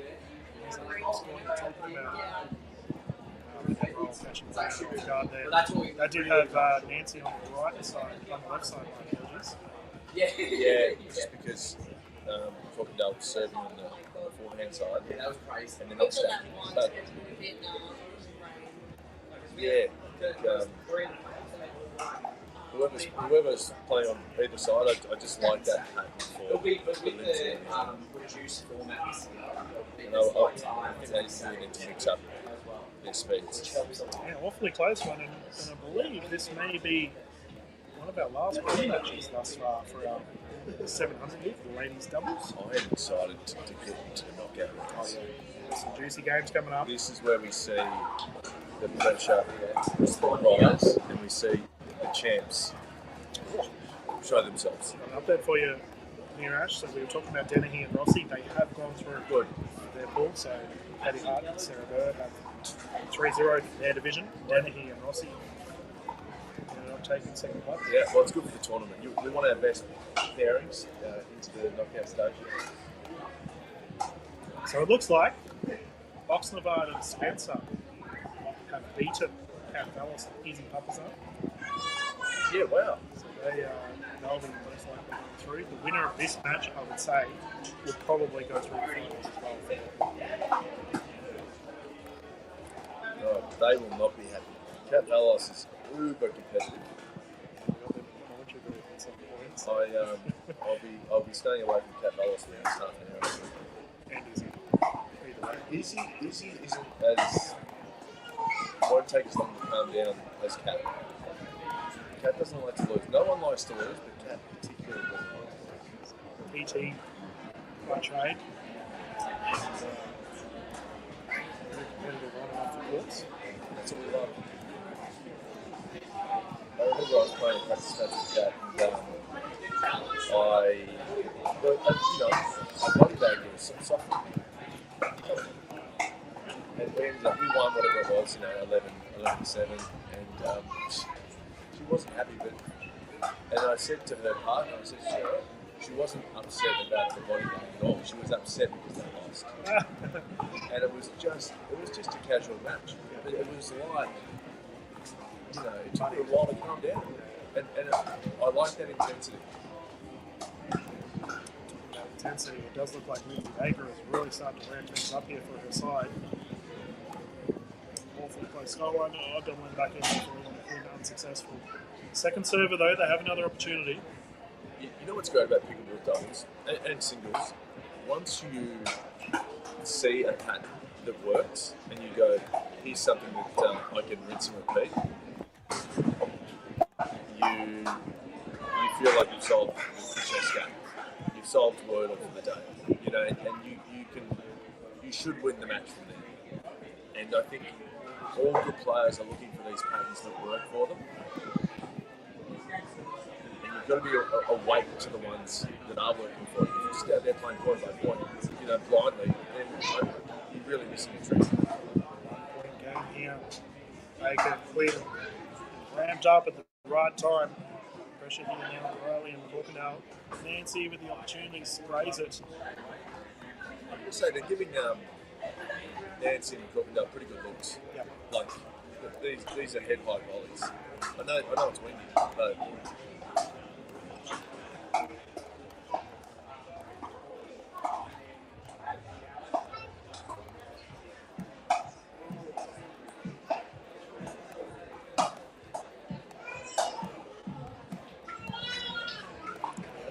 Very passively, normally thumps it in. It's a matter of time. I think the wind's really playing out. Because the drops aren't where they need to be. I think they're finding it hard to get their touch. Well, we now have a match point here. They've been battling the entire time here for Quinn and Baker. They've managed to tie things up and take a 1 point lead in the dying hour. We have a timeout for the side of Corkindale and Riley.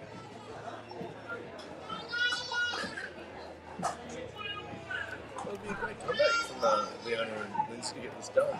For me, I think it'll be a good confidence against the two, considering how close their pool has been thus far. Now, replay here, you can see I believe this is Riley. Leona had Nancy, but it's smashed on it. That's unsuccessful. Unlucky there for Leona. You know, Leona and Tam, they've got a court at their house, or at Arm's house, so just down the road. They play just about every day. The dream. That is the dream. We're going to see more courts in patients' houses, for sure. What, if you were to paint your own courts, what colours would you go? I'm a traditionalist, DJ. I would go for... So see what we see on the screen here. I'd go blue in those primary, yeah. And maybe a yellow in the kitchen. Oh, mix it up. Swedish flag. Middle, still alive. Match point. It's called wide, so the victory has gone the way of Quinn and Baker. What a terrific effort from Lindsay and Leona. They will be very happy with that result. For Corkindale and Riley, they definitely had the chance, and in the end, could not put it away. That's pickleball. It can be a cruel sport at times. You see this thing here. This is the one that was called out. A bit of help from the wind too. Yeah, it does push to the left. So, viewers, that is the end of this pool match. I believe we will have finals coming up, and we will have a young superstar, Finn Burridge, jumping in the commentary booth. Ash, you can have a break, mate. We will advance into a quick commercial break, viewers, and when we return, the action will commence once more here on the 700 Focus Pickleball Red Cliff.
right, ladies and gentlemen, we do have our first of the knockout games to announce.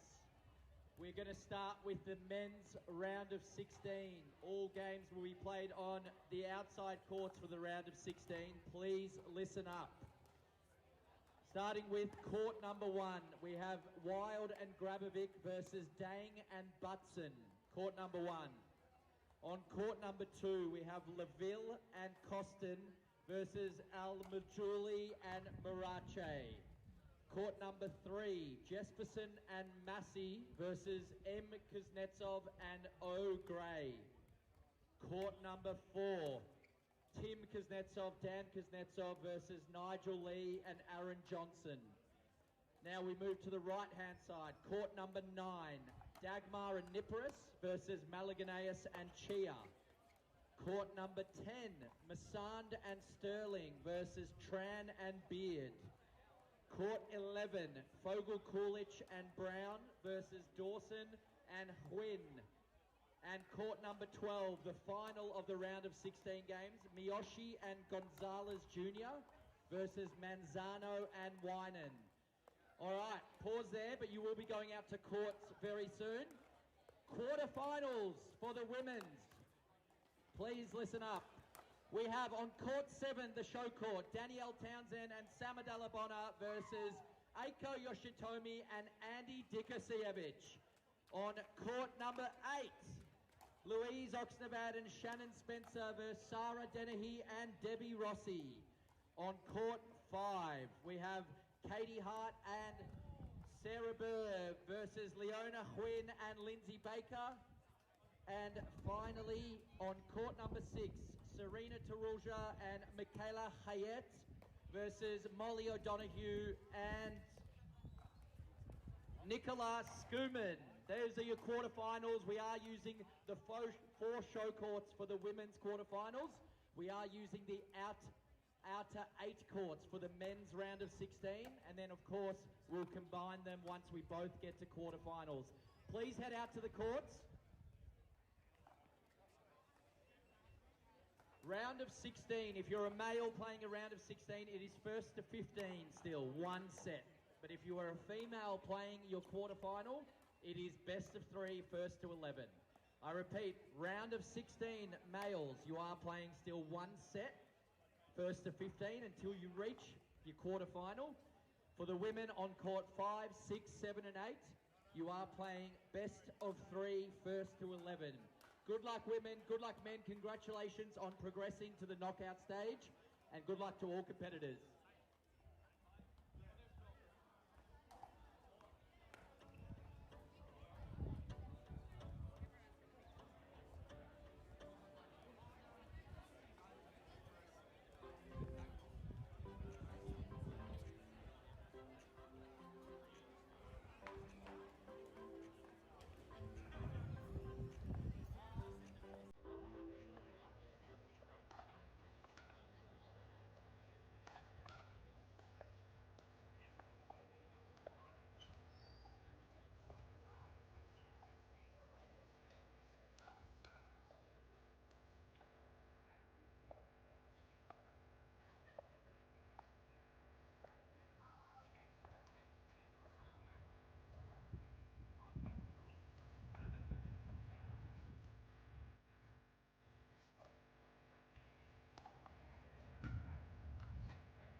Good morning, everyone, and welcome to the NPL PWR 700.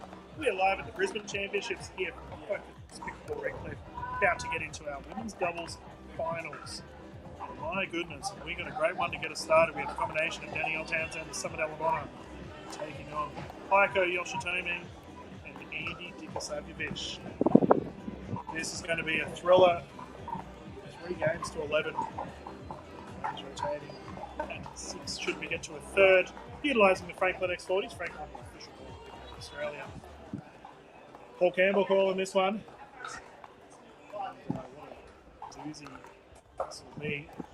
I believe I'm going to have the young superstar Flynn Murray jumping in the commentary at some point. But, ladies are just having a conversation and we can get started soon.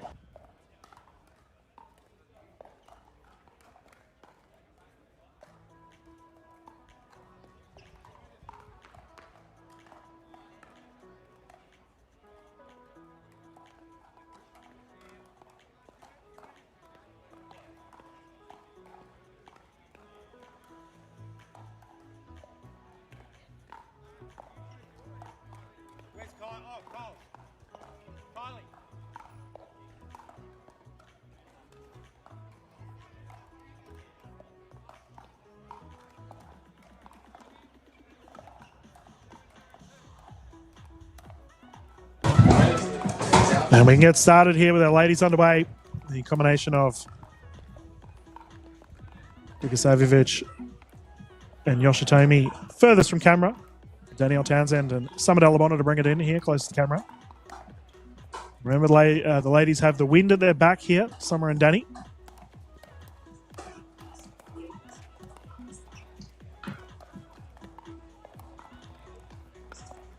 Great hands there from Danielle Townsend, straight down the middle. She's one of the best. She's one of the best at the kitchen, the queen of the kitchen, as I referred to her yesterday. Does not make many mistakes.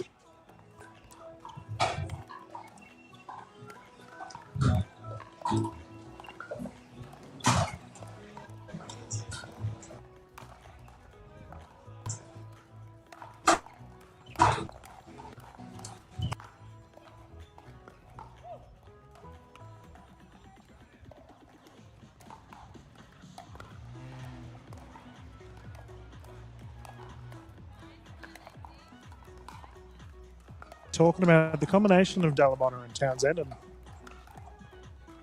Danny was very relaxed going into this match.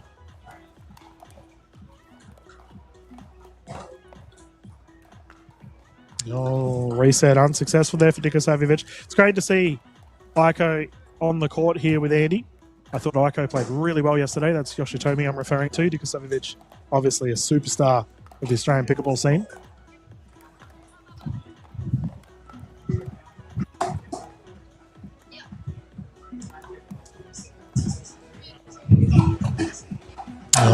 Beat up just wide.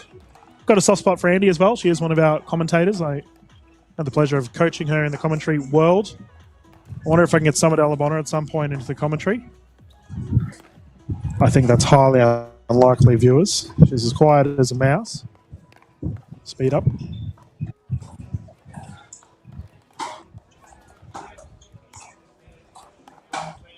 And Delabona to bring it in here.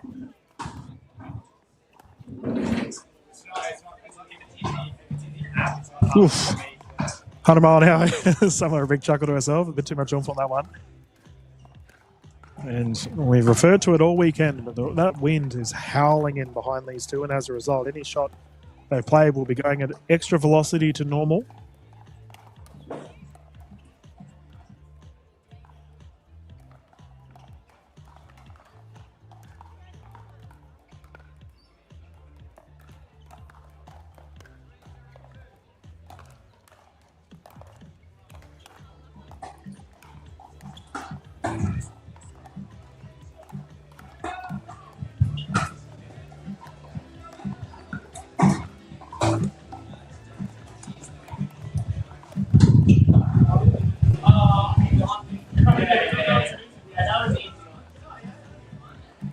And we saw a bit of a second third of the court there from Dikasavjevic and Yoshitomi on a defensive passage, and it worked out well for them.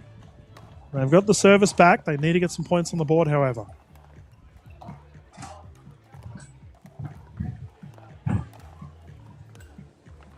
Oh, Andy with big swing. Great shot. I have to say, I know they're very good friends, but on the pickleball court, dare I say it, there may be a little bit of a rivalry forming here between Dikasavjevic and Dalabona. They've had many matches going head-to-head.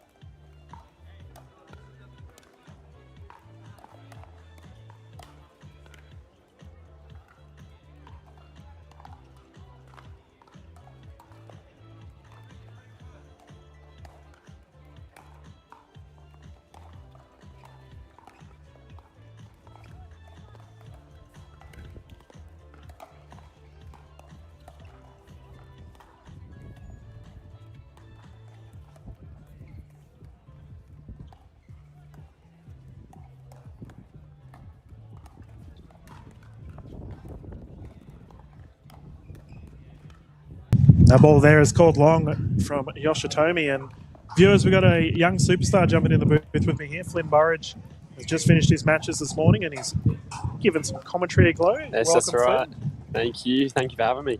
This should be a lot of fun. And, mate, for your first game to call, you've got an absolute screamer to get underway here with these ladies.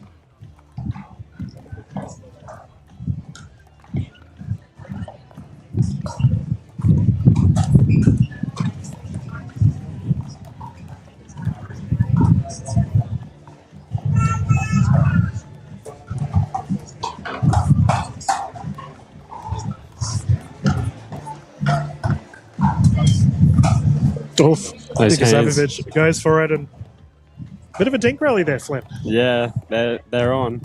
They've been on fire the last few days, actually. Summer and Danny, I reckon. They're world class. All four of these players. Good pickle on display. I like her shooting as well. Flynn, mate, give us a bit of a for the viewers at home. The conditions here, obviously, we've talked about the wind here in the commentary. Yeah, today's is quite windy. Probably not the best conditions to play in for this sort of match, but we got to do what we got to do. Balls are probably pushing to that left for Danny and Summer, so they've really got to try and find that line there down the middle. Anything wide's gone, I reckon, way out. But besides that, sun's shining? Sun is shining. It is a hot day. I reckon. What do you reckon degrees-wise? Well, see, we're in the wind tunnel here, so we got the wind blowing at our back. It's actually quite cool. But out on the courts, a little bit warmer than what we have. And who did you team up with today? I'm playing with Banjo Ferris today. Oh, yeah. Good old Banjo. Yeah, we went 2 losses, 1 win. So moving a back draw now, so we'll take that. Nice.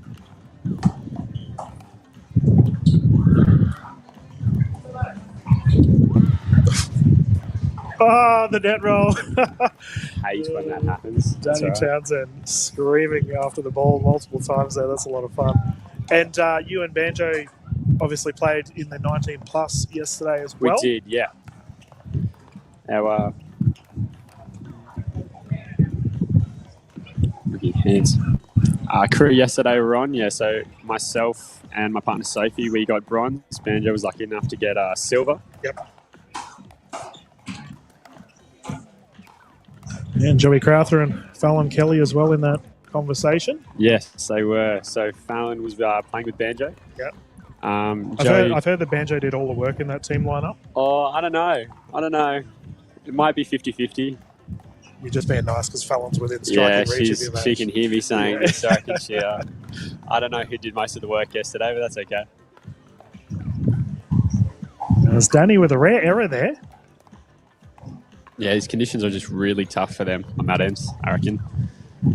Any drives that I think are going way out, that's really difficult on that side.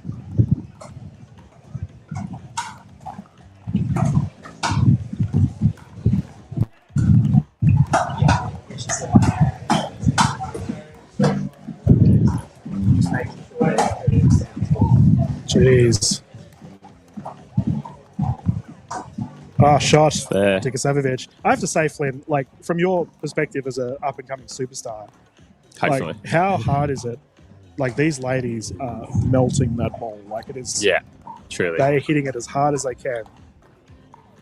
Does that excite you as a player to watch matches of this quality? It does. It's such a high quality here. It's good to see.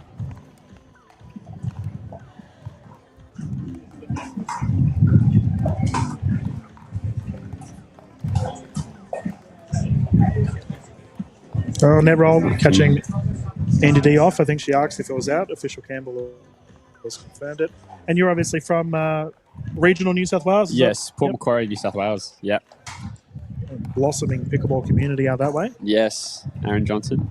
Yeah, the troublemaker himself. I was talking to him earlier he's there. today.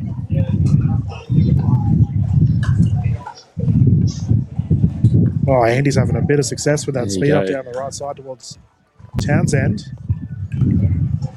I'm curious, Flynn, is there any female players that you look up to? I reckon Summer. Summer's a really solid player. I reckon definitely her game is really something that I admire. That backhand, I'll tell you, it's nasty. I think if you could have anything close to her backhand, I you know. would take it. It is very nice.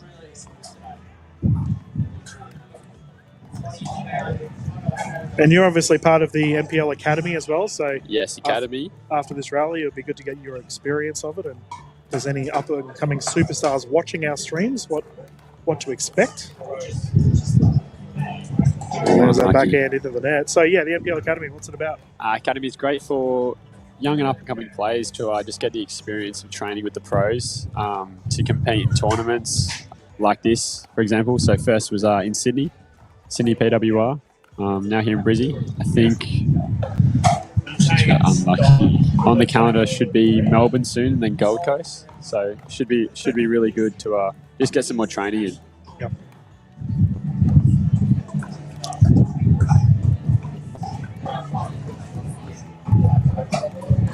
Yeah, I saw it once. I was going to say, yeah, I've heard minutes on that. Because I saw Jim and was like, hey, let's go. But I didn't. Oh, Dink Rally.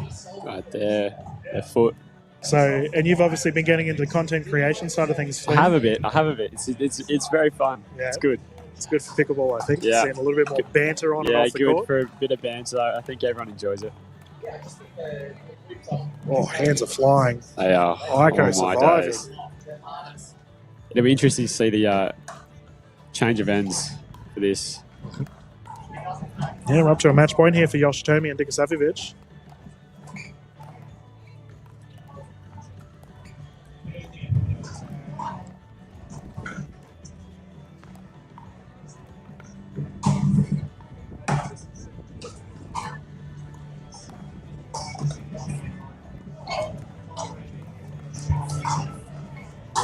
Oh, net roll. That was good.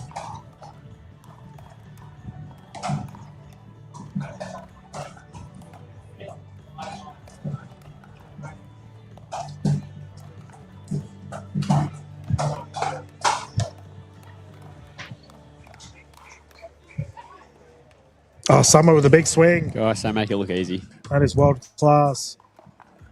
And the resetting capabilities of these ladies is out of this world. We move to a 1 point game.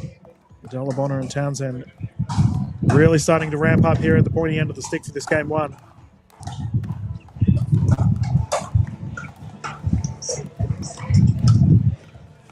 So regarding the academy, Flynn, obviously you do the training side of things, but you get to play quite a bit. Yeah, playing quite a bit. So it should be, I think, 2 hours training or days training at each tournament, which is really good. Any advice from pros is an offer at any point. Have you NPL had any support. of these ladies provide advice to you? Or Yes, Summer, I believe, was in Sydney. Yep. We had Ben Costin was there, or not on the ladies' side, but the pros here in Brisbane. Tied game, 10-10. Do you like being in a... Are you someone that enjoys the... So we're up to high pressure situation Yeah. right now. Are you someone that's like you enjoy that, or you're like, nah, just get done with that? Sometimes it goes either way. Sometimes under pressure, I could crumble or I could rise. So it depends on the day, I reckon. That's something that I definitely working on. Quite mature of you to openly admit that on Yeah. air, but I believe we are up to a timeout here for our ladies. Okay. It's a 10-10 scoreline. And while we have our timeout, what's it like? I'll say you can say this quietly because he's within ear reach, but Mr. Ron Shell and David Angel, the two big bosses in the NPL. Yeah. Have you enjoyed playing pickleball under these two? No, it's good. It's very good. It's very good enjoyment, good fun. It's good support from everyone in the NPL, through Academy, for myself in Division 2 for New South Wales. Yep. It's really good to have just the support of everyone. So, yeah. And if you are a youngster and you do want to get into the Academy, please pop over to the NPL website. We would love to have you. You can improve your game, but also get learning from some of the best in the business. So we have a very close match here for our game one.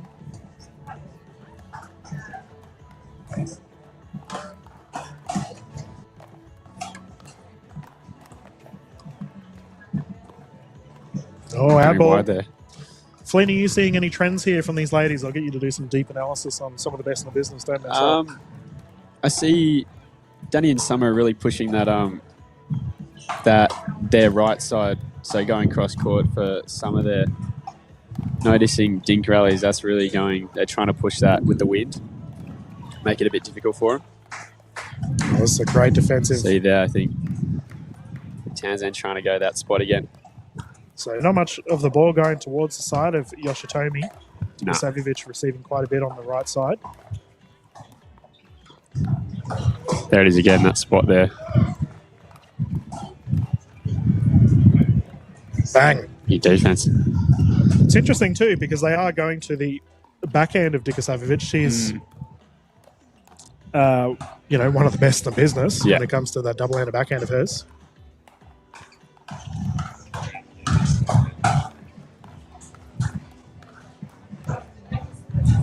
Yeah, really pinning it there. If we were to have a vibe check of the tournament, mate, what's your thoughts? Oh, it's good. There's good vibes around here. Everyone's having fun, having a laugh. There's some banter going on around, definitely.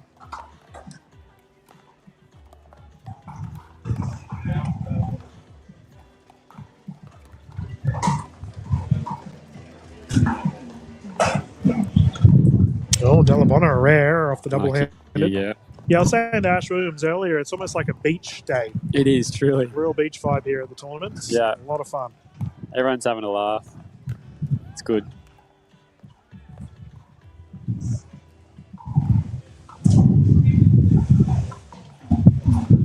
Well, it's a quick side out. Townsend and Delabonna to bring it in once more, 10-10-1.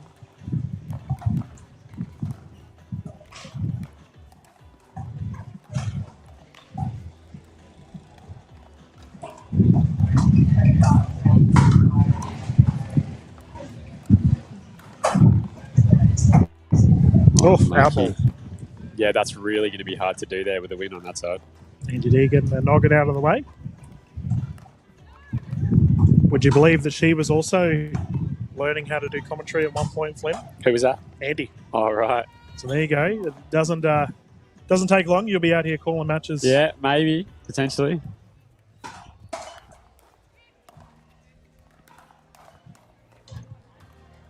Oh, good hands. Townsend getting caught. Now Andy's one of the best in the business. We have Aiko Yoshitomi to bring it in once more, the superstar from Japan. Her and Kenta have had a pretty solid weekend thus far. Yep.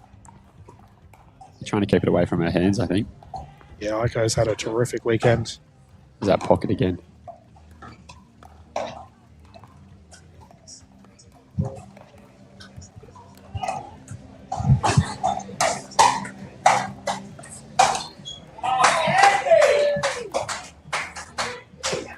Oof. Relentless from Dikasavic. And that is the game wrapped up. First done. Jeez, 12-10. What a close one. Yoshitomi and Dikasavic take the first. Interesting. That the change of ends will really show some interesting things here. The next one. This wind completely changes everything, I think. Yeah, this is a good shot of that speed up. Townsend with a rare Getting that error back. on the speed up. She's normally lethal at the kitchen.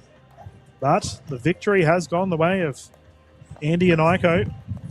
And, geez, number 1 seed of Townsend and Delabona, a little bit of work to be had. I reckon they'll be able to drive a lot more this next one. They won't have the wind pushing with them, so they'll be able to put a bit more on. A must win to force the game 3, and we'll get some results from the finals going on around as we wait. But Flynn, you who was in your pool? Who was the top seed side for your pool? I think the top seeds were Ben Costed. Yep. I think his partner was Louis Laville. Yep, that's correct. Number 1 player from England. Yes, I think we lost 15-6 to them. Yep. And then we lost to Nick Mao and Josh Chio, I think. Oh, yeah, another good team. 15-9. Great effort. Yeah. As our game has begun once more, and we have the combination of Dikasavjevic and Yoshitomi closest to camera. 0-0 scoreline.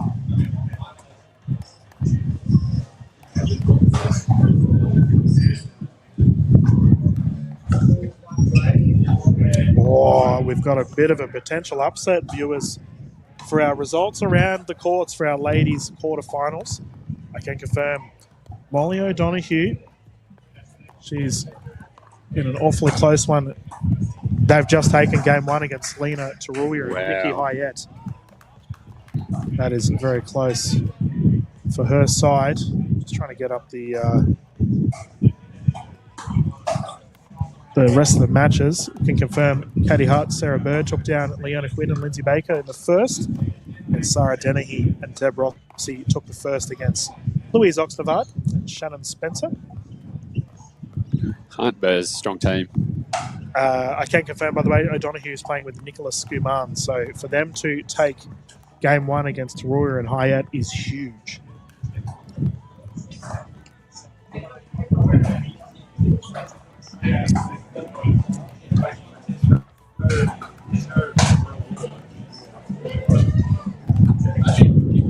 Oh, hands there. You mentioned you expect to see these ladies play a bit better into the wind. We're just waiting for a score update from our official Campbell.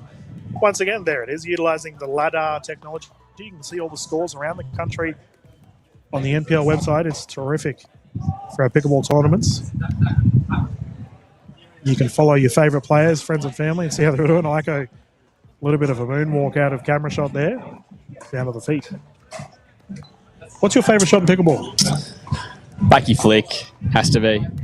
So you're a fan of Danny Townsend then?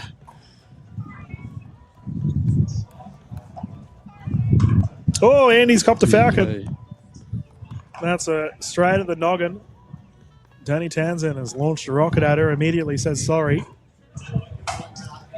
We'll see if this fires up to Kasavjevic. She's usually pretty calm and collected on the court.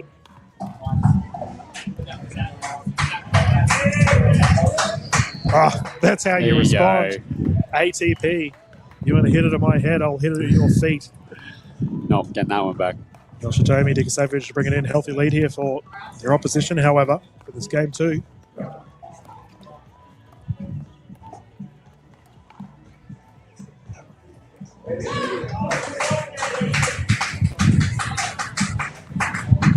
Danny Townsend down the middle. Read the Ernie attempt there from Dikasavjevic too well.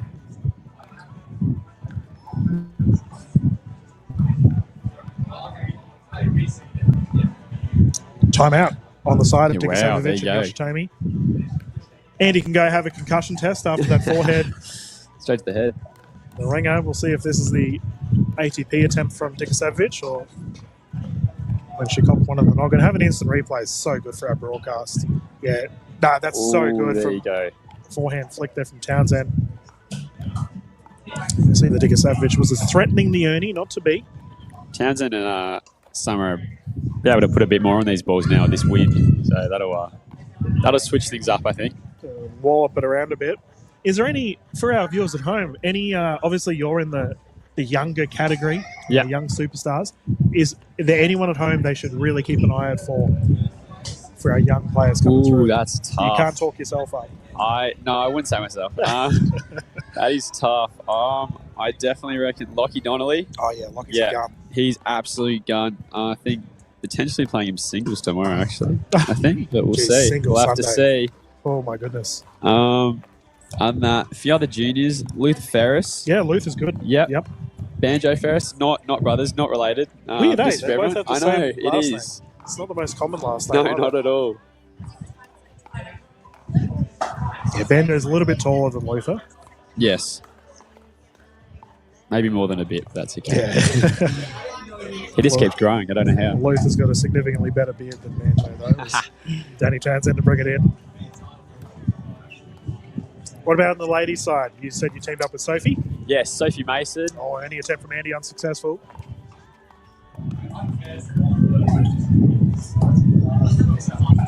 Jeez, this game has really ramped up a bit. Oh. Flying counter attempt. But yeah, so Sophie's obviously up and coming. Yes. Also, I'd say Fallon Kelly. Yep.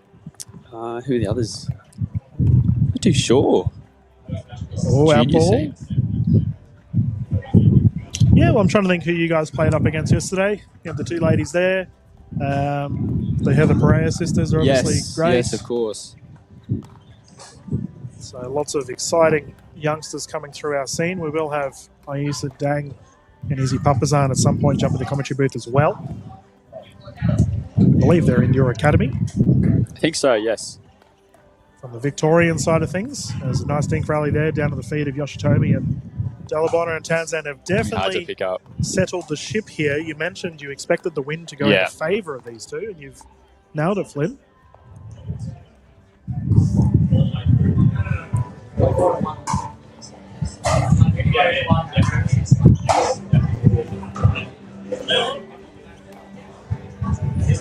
Too good. Bread and butter there for Andy D. Do you enjoy playing mixed? I do. I do enjoy playing mixed. I reckon it's a completely different game. Yep. Yeah. Oh, speed off Townsend is good. Causes the Hands error. out. Were you a tennis player yourself back in the day? I was for a few years, still coaching tennis. Yep. But yeah, just moved across. Enjoy pickle so much more. Great. Helps my tennis as well. I'm sure you're aware that we have quite a few ex-tennis players on the court at the Yes, moment. heaps.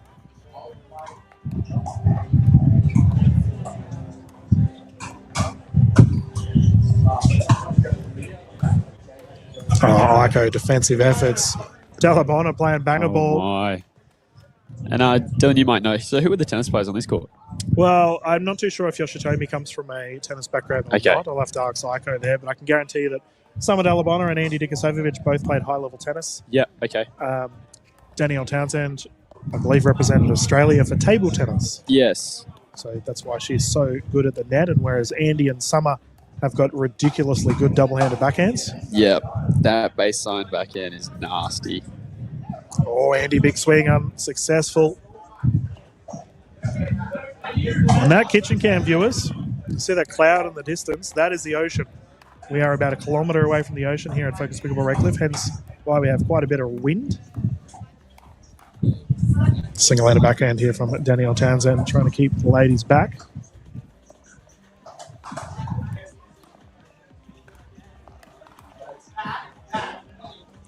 Out ball. Hands are really speeding up here. It's good. A lot of hands battles. Ladies pickleball, very fast-paced. Yep, that first game was a lot of dinking rallies. Now it's definitely changed a bit. Well, we did see that early time out, right, from Yes. Dikosovic and Yeah, Yoshitomi, trying to whether speed they up quite early there. change some strategies up.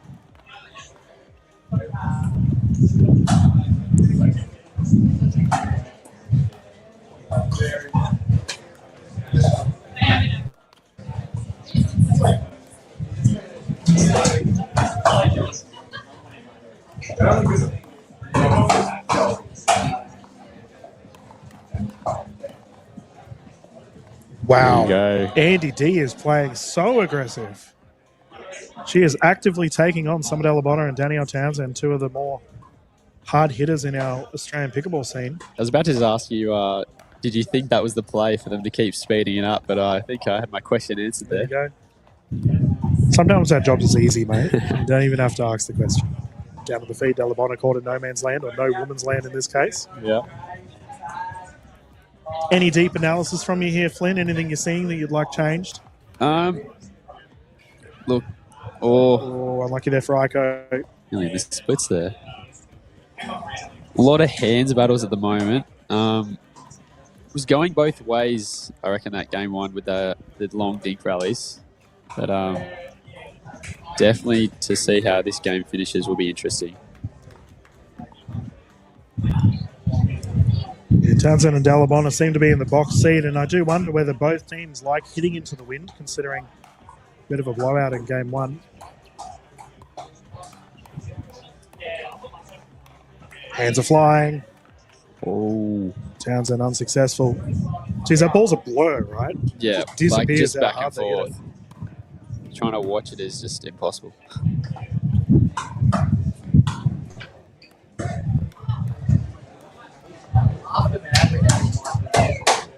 Well played, Townsend. That left foot for a summer is being targeted a bit. Same as game one, the opponents. So viewers, I can confirm that Dennehy and Rossi have beaten Oxnard and Spencer. They will go through to take on the winner of this match.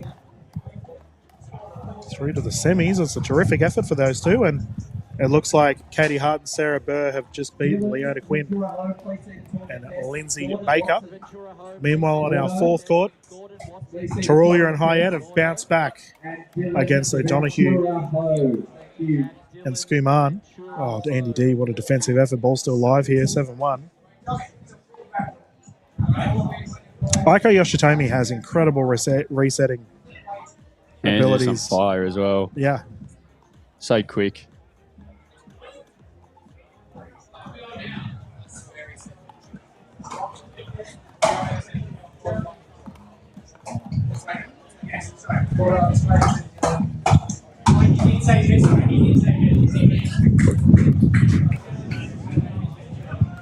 Bang. Put Defense away. attempt. By the way it's looking, if this goes to a third, I reckon that'll be the most interesting point, as they both, are going to have to switch. So that wind will really play a massive part in that. Makes things interesting. Yeah. That's what we want to see. Yeah, game 3 would be a go-up. Looking like it. Looks like it's most likely going to be the case. And out of all of our other events thus far, this has been probably our closest, if I look on the ladder of all of our information. Townsend and Dikasevic in the dinking pattern here.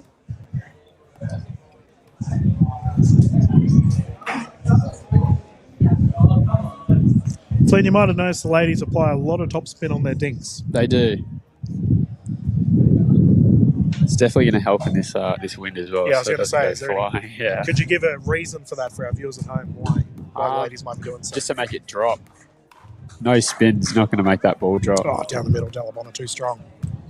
Perfect ball there. Yeah, windy conditions, typically you do want to apply a little bit more spin. Yeah.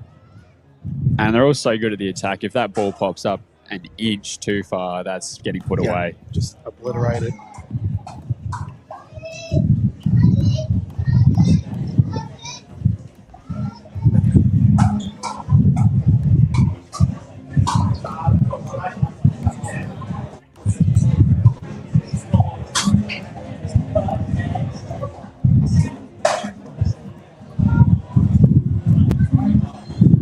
Oh, net roll, ball still live. Any attempt not to be.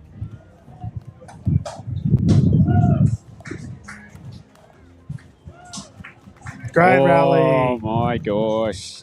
Townsend Dalabona succeed. You know what I'd like to see, Flint, for our broadcast of the future? Yep. If we could have a potential speedometer.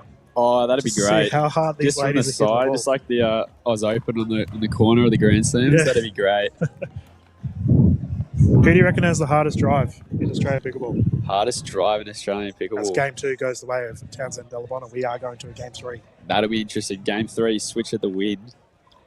Hardest drive. Look, I don't know, but I did see Zach Govovic's serve attempt as how hard he could hit it. It's outrageous. It did look a tad illegal as he was trying to hit it as hard as he could, but that's okay. I think a few of them were in the net, but that was probably the hardest thing I've ever seen. So I haven't seen his drive actually. Yeah.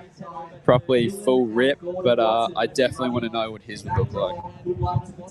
Yeah, it's fair to say the Grabovic hitting prowess is off the chain. Yeah.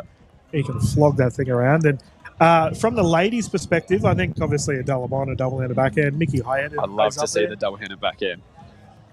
Hyatt can smack a ball around. Leona Quinn has a ridiculously fast smash. The men's quarterfinals will follow. Would you put yourself up there, mate? No, not yet. Not at all. Maybe one day. Not at the moment. We're humble here in the commentary booth, viewers. As we complete the women's quarterfinals. That's a strong second game, but yes, being able to use that win. Statement win. And this is important, viewers, because now we have Dalabonner and Townsend starting with the wind at their back, but it means they will finish the match in, obviously, their preferred position. Yeah, so it's really important of how this half goes now. Let's get underway. Game 3. I'm not too sure why we have a deal breaker asset up for you all. We can get rid of that and continue. Have you played in a deal breaker before? I have never. No. Scary. High it pressure. Would be. Very high anxiety, I imagine. Townsend to bring it in. Let's get started.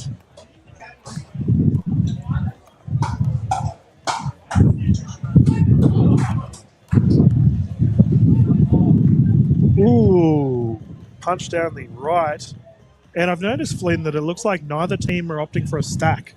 No, they haven't actually. I haven't noticed that. Yeah, it's just cool. noticed that now, actually. Good old school pickleball, we call it. Traditional. Oh, net just short. There's the wind coming into play. Yeah, here we go. If you had to not get in a hands battle with any of these ladies, who would it be? Townsend. She's the queen of the kitchen, mate. Yeah. Good luck. But Dalabonner at that transition zone with those drives is terrifying. Man.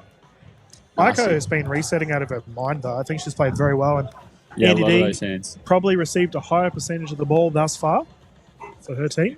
Oof. So that's what I mean. Dalabonner looks like she's chopping down a tree. She hits it so hard. They're trying to rip The the skin off. backswing is ready to go.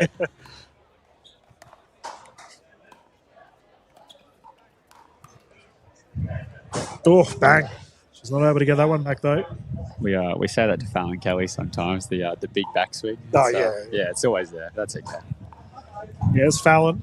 She's that's something she's had to work on her game for a while now. We've got an Oliver Novich coming over here. Mate, he is commentating. Don't bug him.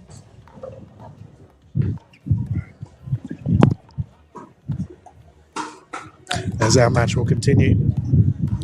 I have a feeling that Flynn might have to run off to play his game. Yeah, good luck, guys. He does have his match on. We can continue the commentary with just me. Thank you to Flynn Burridge for jumping in the commentary booth from the NPL Academy.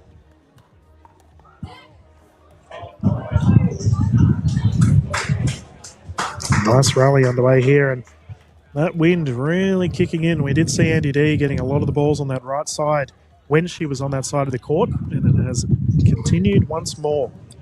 We always try to get different voices in the booth here at NPL. I'm always teaching new and up-and-coming commentators, viewers. And I do have a couple of the academy players that have been asked to get into the commentary booth this weekend. Flynn's one of them. It's great to hear so many different voices in the booth. We hope you've enjoyed the broadcast thus far. Remember, you can catch all the footage on the NPL YouTube channel, NPL website, as well as the Times Now YouTube channels. A big welcome to all of our international viewers tuning in for our PWR NPL 700. And a healthy start here for Dalabonner and Townsend, Yoshitomi and Dikasovic. A little bit of work to be had.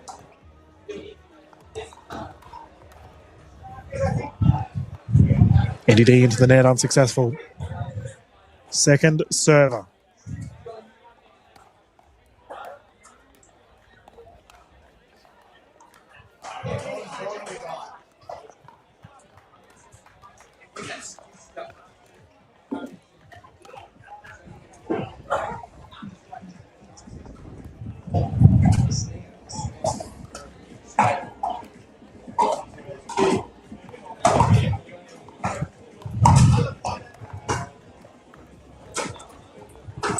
Oh, service called long.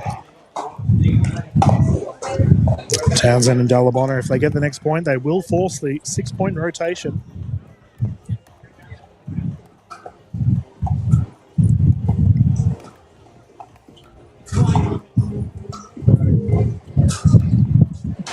Oh, so close. And that has secured the rotation here, 6-0. Big lead, Townsend, Dalabona. And now they're hitting into the wind. Danger signs for the side of Dikasavovich and Yoshitomi. Andy and Aiko, a little bit of work to be had. They've played so well in game one. But I refer to her as 6th gear Summer. Summer Dalabona can always just ramp things up. And Danny Townsend, definitely one that will join the ride when it comes to a wave of momentum. Over on the side of the booth, confirm that Dalabona and Summer are all smiles. Usually those two are going head-to-head with each other. It's great to see them in a positive mindset. Women's doubles back draw and the 19-plus women's doubles. You'll be playing your games on courts 9. Updates around the courts, viewers, as our ladies get underway for our 6-0 start. Taruya, Hyatt, O'Donoghue and Skuman have started game 3. They have an absolute thriller. And the 19-plus women's doubles. Please head over to 9, 10, 11 and 12. Dylan's waving his hand. He's in a green shirt. And good luck to all participants.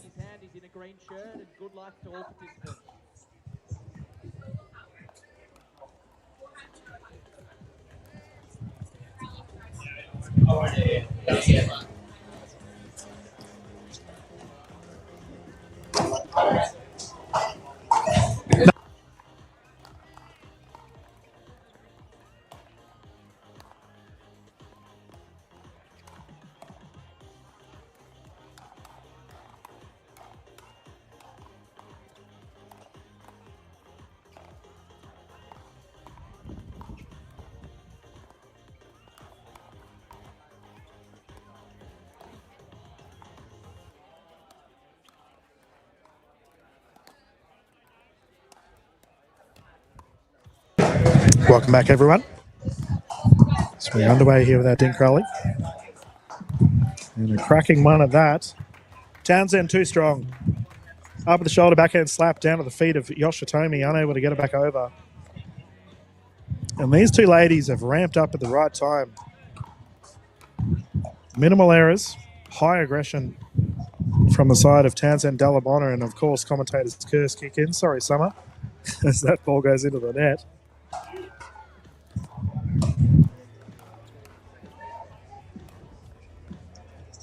Oh, framed it. Top of the paddle, gone. I had one of our players just walk past and tell me that this was far more exciting to watch than the election coverage around the country at the moment. So I'm happy to say that's the case. We hope you are enjoying it. Isn't it a great one we have on court at the moment?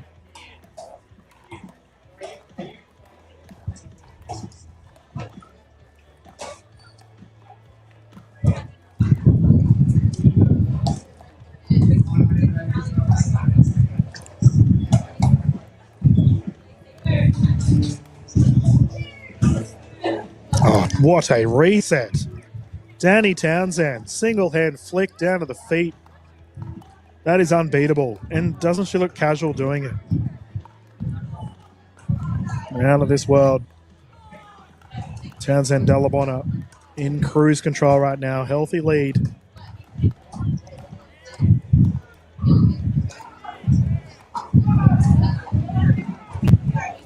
Big swing, unsuccessful.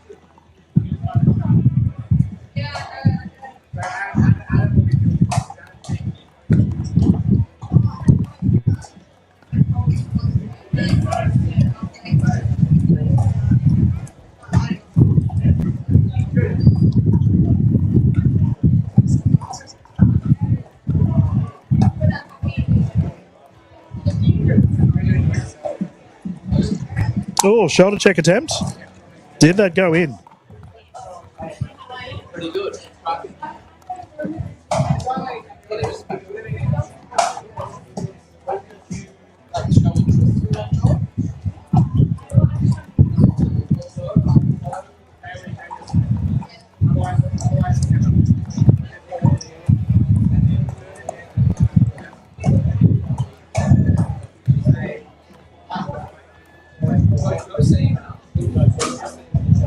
Oh, Townsend too much oomph on that one.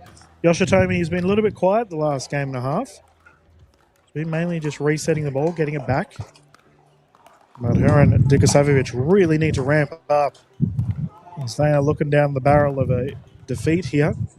They have a rampaging Downey Townsend on the other end, making things difficult. You know, it isn't difficult, viewers, is AHM Insurance, one of our premier sponsors here of the National Pickleball League, getting behind us for quite a while now. We thank them very much for doing so. Match has continued.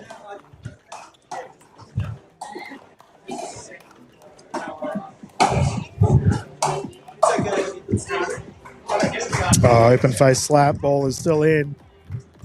Relentless offense. Danny Townsend really starting to take over at the pivotal part of the match.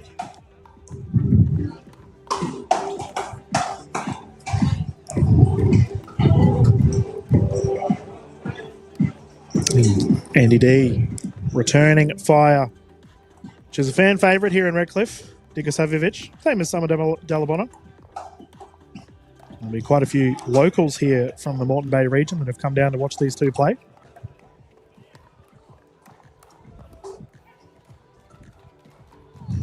Oh, Yoshitomi unable to get it back over, unfortunate.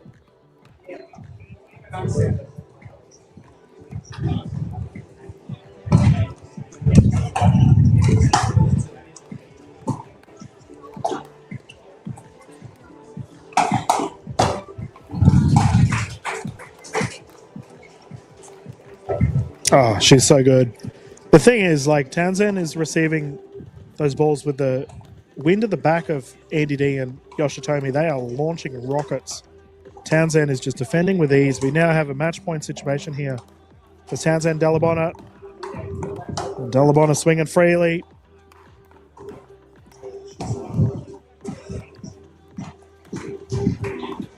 Oh, cheeky. Ball has gone long, and the victory has been secured in this game 3. Danielle Townsend, Summer Delabona will progress, and they will be taking on the combination of Sarah Dennehy and Deb Rossi. Delabona taking on her teammate for the Boroughs. That's a classy way to finish it for NDD, Aiko Yoshitomi. A great effort this weekend. But they will progress no further. Viewers around the courts right now. Katie Hart, Sarah Burr will go through to the other semi-final, and they'll be up against the winner of Selena Taroya, Mickey Hyatt, Molly O'Donoghue, and Nicholas Skuman, who are currently in a Game 3 ripper of a match. Viewers, we're going to bounce into a quick commercial break, and when we return, we will continue with the action live here at Focus Pickleball Redcliffe.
Some say pickleball isn't a real sport.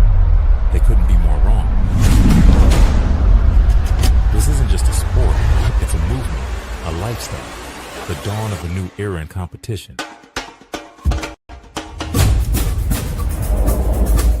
It's fast, it's electric, a game of inches decided in milliseconds. Pickleball is not just a pastime, it's a battle of precision, power, and passion. At the center of it all is the jar, the epicenter of pickleball, where sport meets spectacle and every event becomes a memory you'll never forget. These are the athletes redefining what's possible. The stars of today, the legends of tomorrow. This is their stage, and they're showing the world why pickleball is the sport to watch. From iconic venues to unforgettable moments, the National Pickleball League transforms every event into something bigger, louder, unmissable. But this isn't just for the pros, it's for everyone. Pickleball connects us in ways no other sport can. The world's fastest growing sport, a league built to elevate it. Pickleball isn't just a game anymore, it's a revolution, and it starts with us. NPL, Pickleball, elevate. NPL, let's go! Some say pickleball isn't a real sport. They couldn't be more wrong.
Don't you dare sting me. Why not? Oh, you still sorting out health insurance, Teresa? Yeah, seems complicated. Not with AHM. They make things straightforward, so it's a no-brainer. And I should know. I don't have a brain. Or a heart. Ah, doesn't mean I don't have feelings, Teresa. No-brainer. Stop that. Okay. AHM Health Insurance makes things straightforward, so it's a no-brainer. Don't you dare sting me. Why not? Oh, you still sorting out health insurance, Teresa? Yeah, seems complicated. Not with AHM. They make things straightforward, so it's a no-brainer. And I should know. I don't have a brain. Or a heart. Ah, doesn't mean I don't have feelings, Teresa. No-brainer. Stop that. Okay. AHM Health Insurance makes things straightforward, so it's a no-brainer. Don't you dare sting me. Why not? Oh, you still sorting out health insurance, Teresa? Yeah, seems complicated. Not with AHM. They make things straightforward, so it's a no-brainer. And I should know. I don't have a brain. Or a heart. Ah, doesn't mean I don't have feelings, Teresa. No-brainer. Stop that. Okay. AHM Health Insurance makes things straightforward, so it's a no-brainer. Don't you dare sting me. Why not? Oh, you still sorting out health insurance, Teresa? Yeah, seems complicated. Not with AHM. They make things straightforward, so it's a no-brainer. And I should know. I don't have a brain. Or a heart. Ah, doesn't mean I don't have feelings, Teresa. No-brainer.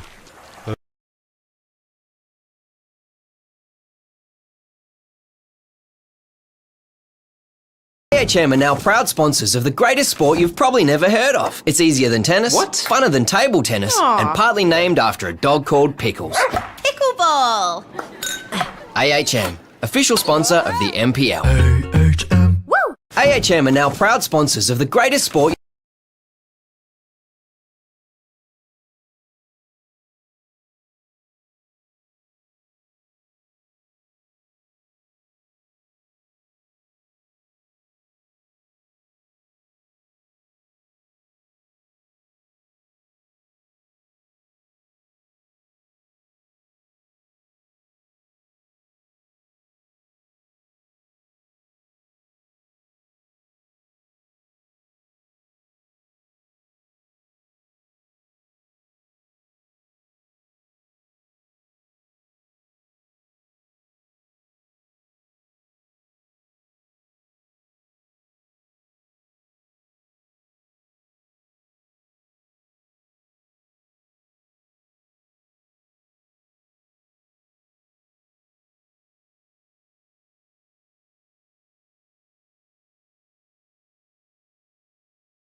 All right, welcome back to NPL Championships Day 2.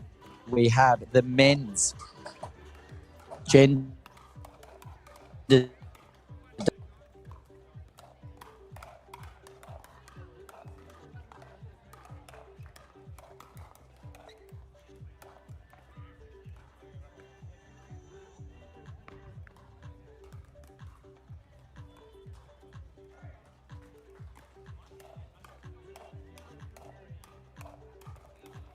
The show caught if you won his semi-final in the mixed yesterday with Selena, but unfortunately they couldn't get it done against Kenta and Aiko.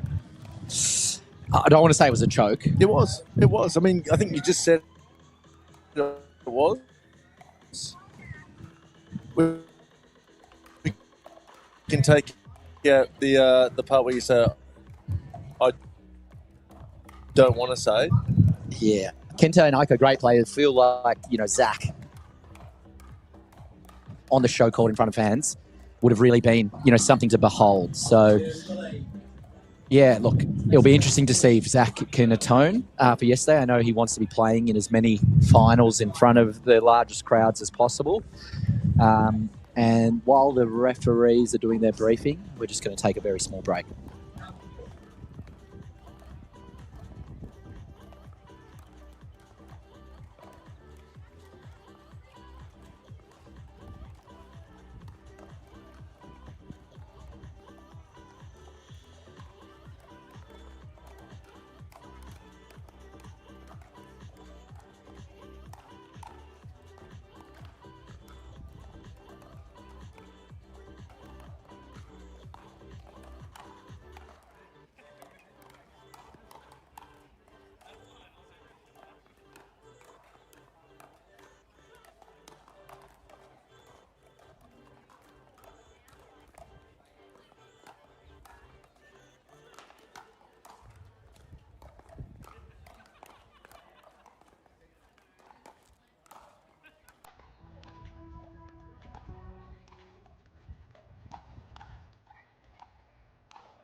Good call, Costin.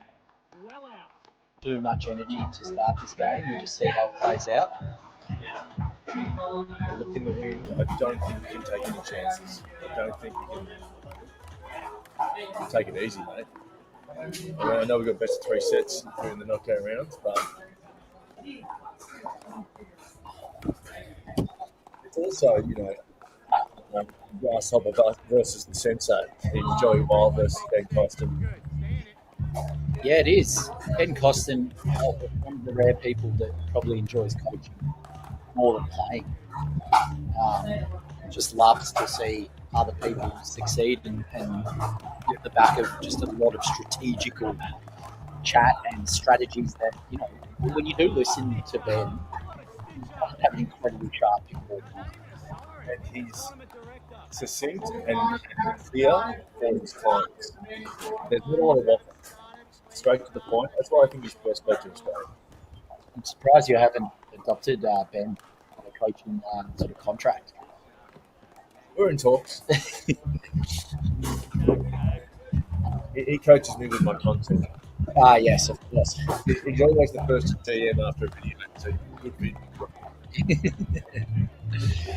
There's no one who's quicker on the, response. If NPL put up something, Big Swing No Ding puts up something, Slam Jam puts up something, Dash Brilliant puts up a preview, you have to say, well, it is either Slam Jam or Ben Costin that are going to be the first to reply. Yeah, I think Costin's the fastest. Costin's always on the social. He probably is on the socials right now, even though he's fine. Do you think that you don't actually see him phone it down that much in person? So it is a bit of a surprise. Look, he looks at the team. He's got the Ben Costin socials too. Oh, look at that. A bit of an attack there at Joey Wild. Yeah. Well, he would know the weak spots of his client, his protege.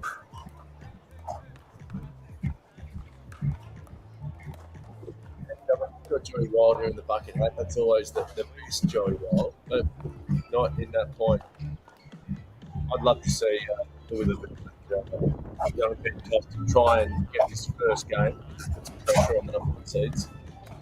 And obviously, you've got two of the best players in Australia, both in singles and doubles, but they don't play. They haven't played much doubles together.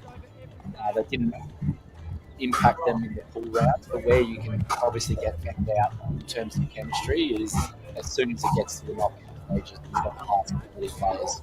Yeah. Zach's definitely an alpha, in the sense of the word. Joey Wild is an alpha. I would say he is. So, through alphas don't talk, is there a polarity?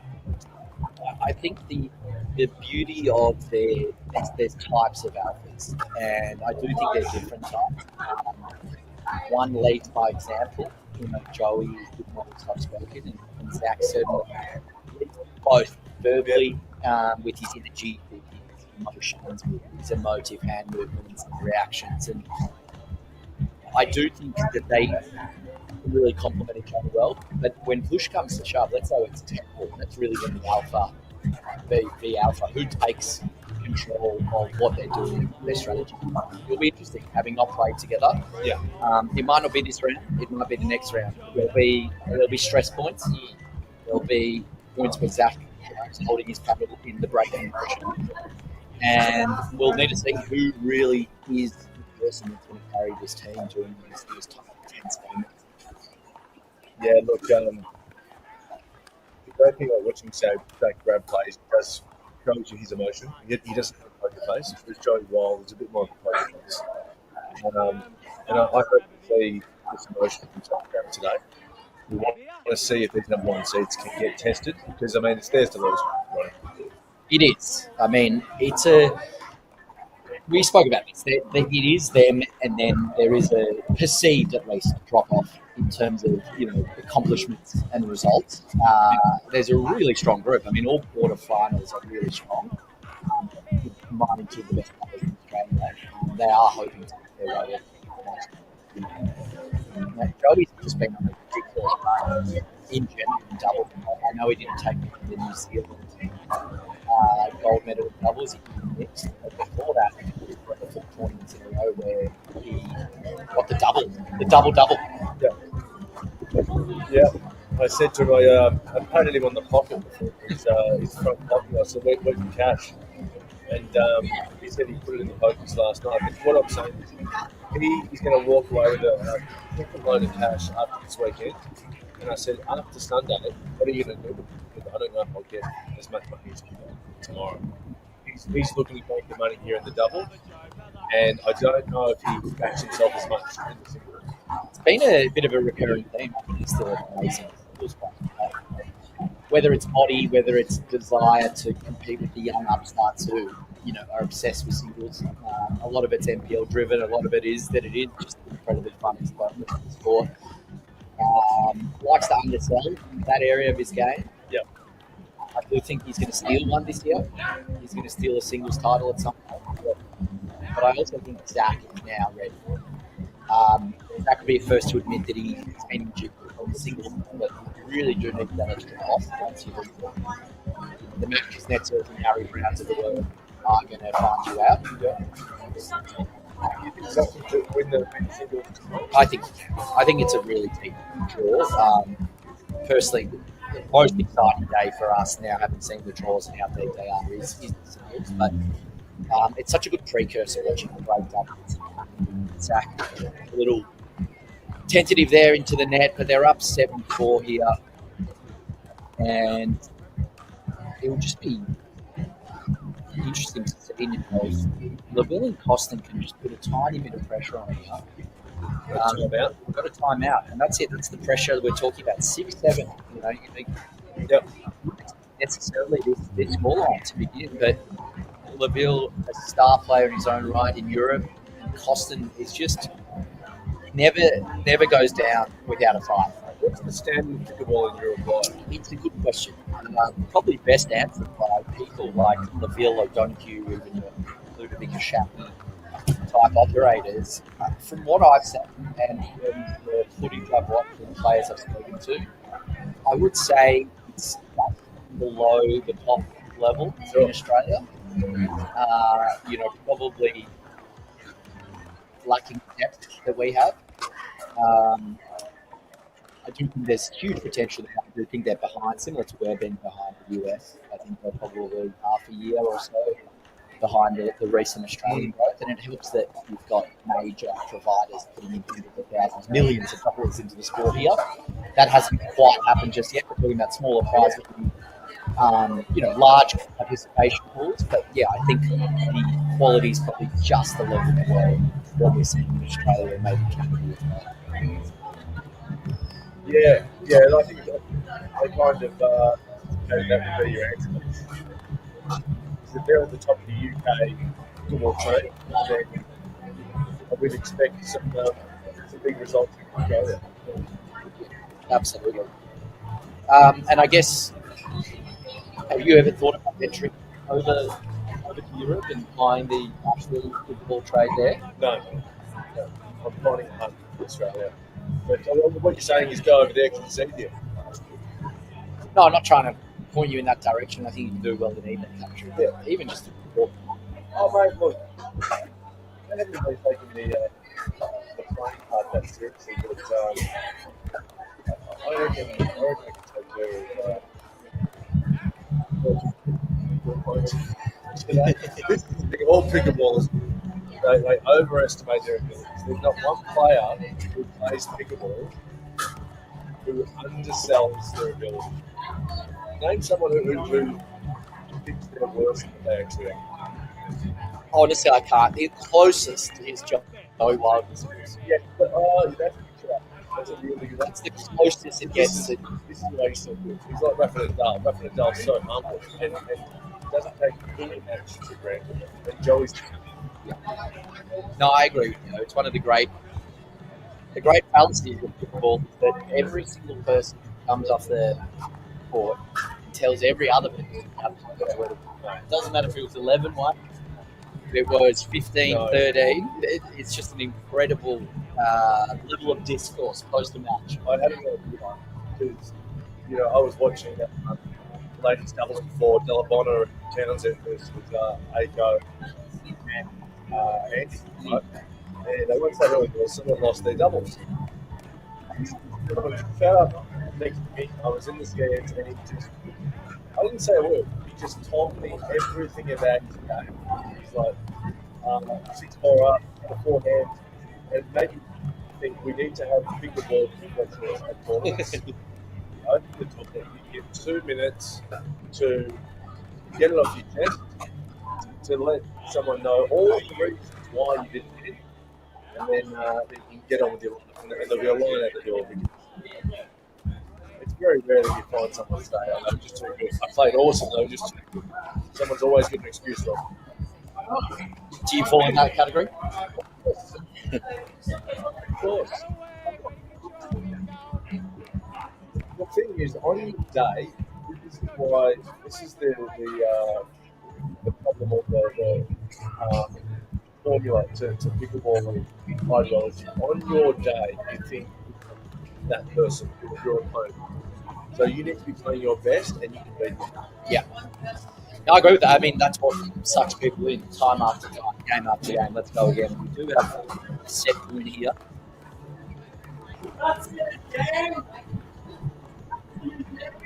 And Zach hits that a bit long. Now, and LaVille Boston double. Down 10-7. With Kravovic and Wild looking to get the ball back and finish this off under the beautiful sunshine in Redcliffe. It is windy, it's still windy. I don't think that wind's going to go away. It is going to play a part as the knockout stages progress. Yeah, the sun's been beautiful. I thought it would be a bit more overcast this afternoon. Hanging around in the sun, which is good to see. Absolutely. And now it looks like we have the ball back here and it's sitting on the server Kravovic. Just right there from Joey Wild. Second server. They're easing into this game. Isn't it the best name in pickleball, Joey Wild? It's right up there. It's right up there. There's other fun names to say. Nick Maliganides. Yeah. It's always fun.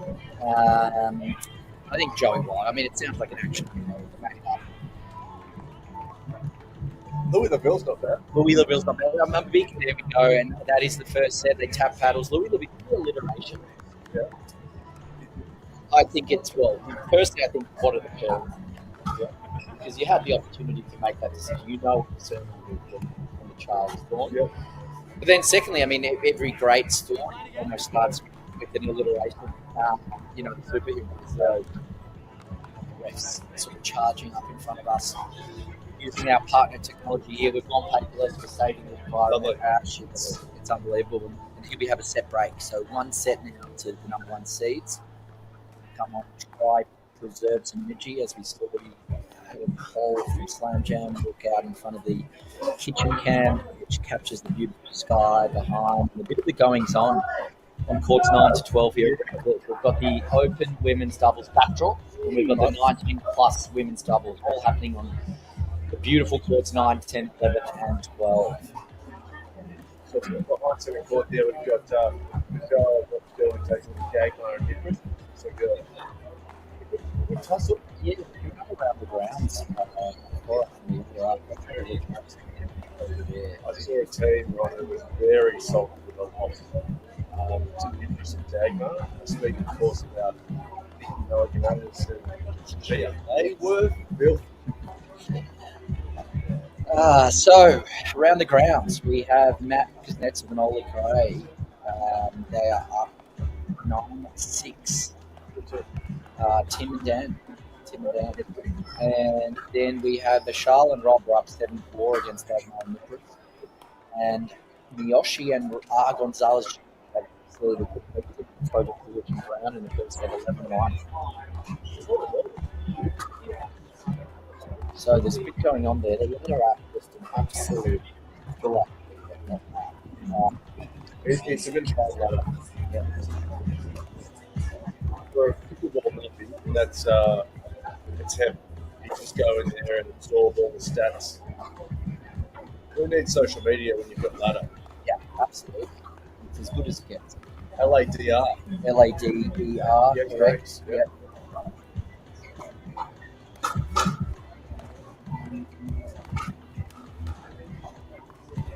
Yeah, the wind. Where's the wind's flying so much right of camera?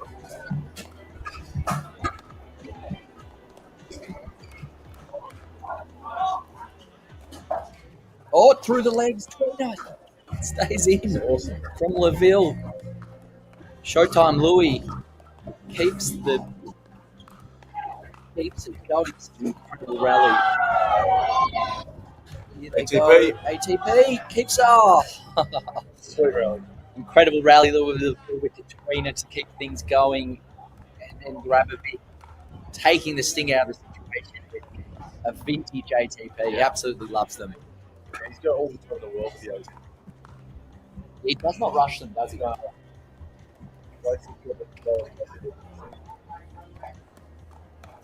Here's a question: do you think with the singles, Sam might have singles the first event or the last event? I've been having this debate with a few of the players and of course internally. We really like ending with the singles. What we do see, however, is especially players that have deep runs and doubles days, often can be a bit more tired and sore for the singles. But then on the flip side, the singles is probably where more of the injuries and soreness happens. I think we're going to play singles and withdraw from both teams or feel a bit hampered there. So, damned if you do, damned if you don't. I think for Zach, personally, probably would prefer the singles first. And I think that a lot of the top season players, they might prefer to have straight knockout and maybe reduce one or two pool matches on the Sunday. We've been big on pool matches from day one because the thought process of paying whatever it is, $800 knocked out after one match. It always feels a bit sour for us in the professional division. Now, that doesn't rule us out to moving to the knockout format. Moving forward, or invitational events, but you sort of find, as you would, Ash, when you do one thing, the set of critics move on to that next why you can move. And so you can never really find a perfect outcome. We've been pretty happy with mixed doubles, gender doubles. We're probably not the group that does that in the world. The most common way is to do singles first, actually mixed double on Sunday. Single Sunday is a staple of NPL events, and I do expect my tip for tomorrow is Zach to take things out, take his first singles event for a while in the NPL format. He will. Do you remember the roar that Harry Brown let out at NPL Sydney? Yes. When he beat Mackle's Netson? Yes. I reckon allowed for the shark out. Yeah, absolutely. He won here in May last year. Don't forget that it was the NPL Championships in partnership with WPC, and he actually beat Tom Evans. One or two major wins he had against Tom in 2024. Yes. Tom did not lose a lot of games. It was after that match that I think Tom told me he went into practice with after that match. He went to six and back to the ball and affected his serve. Yep, and probably he's become one of his strongest weapons, Tom Evans, outside of his ball. But Zach, took it home relatively comfortably in the end. Back here, it was about May last year. So 1 year on, here to defend in Brisbane. Enjoys playing. He's been in a good mood all weekend, and you can tell when Zach's in a good mood. I know you've noticed that. There's a smile in his eye. 4-2 here. Yeah, it's energetically, it's really easy to pick up on Zach's vibe. He's not feeling himself. Kind of muck around a bit. Won't be too talkative. His body language will be very close. He's very open this weekend, which all goes well. It does, and it would have been probably even more so if Selena and Zach could have snuck into that gold medal game and made it really interesting. Because they would have made it interesting. Yeah, for sure.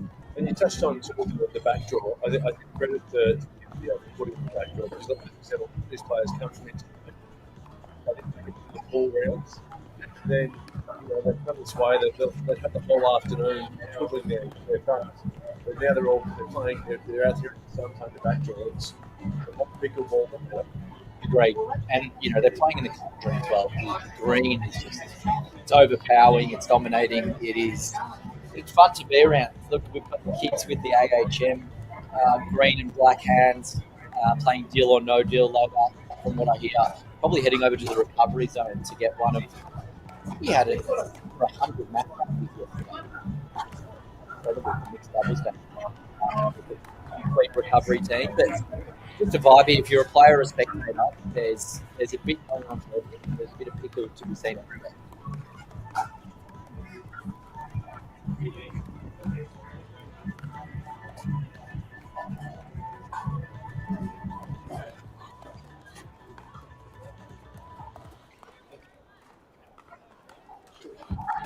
Yeah, they're just clinical at the moment, Jack and Joey.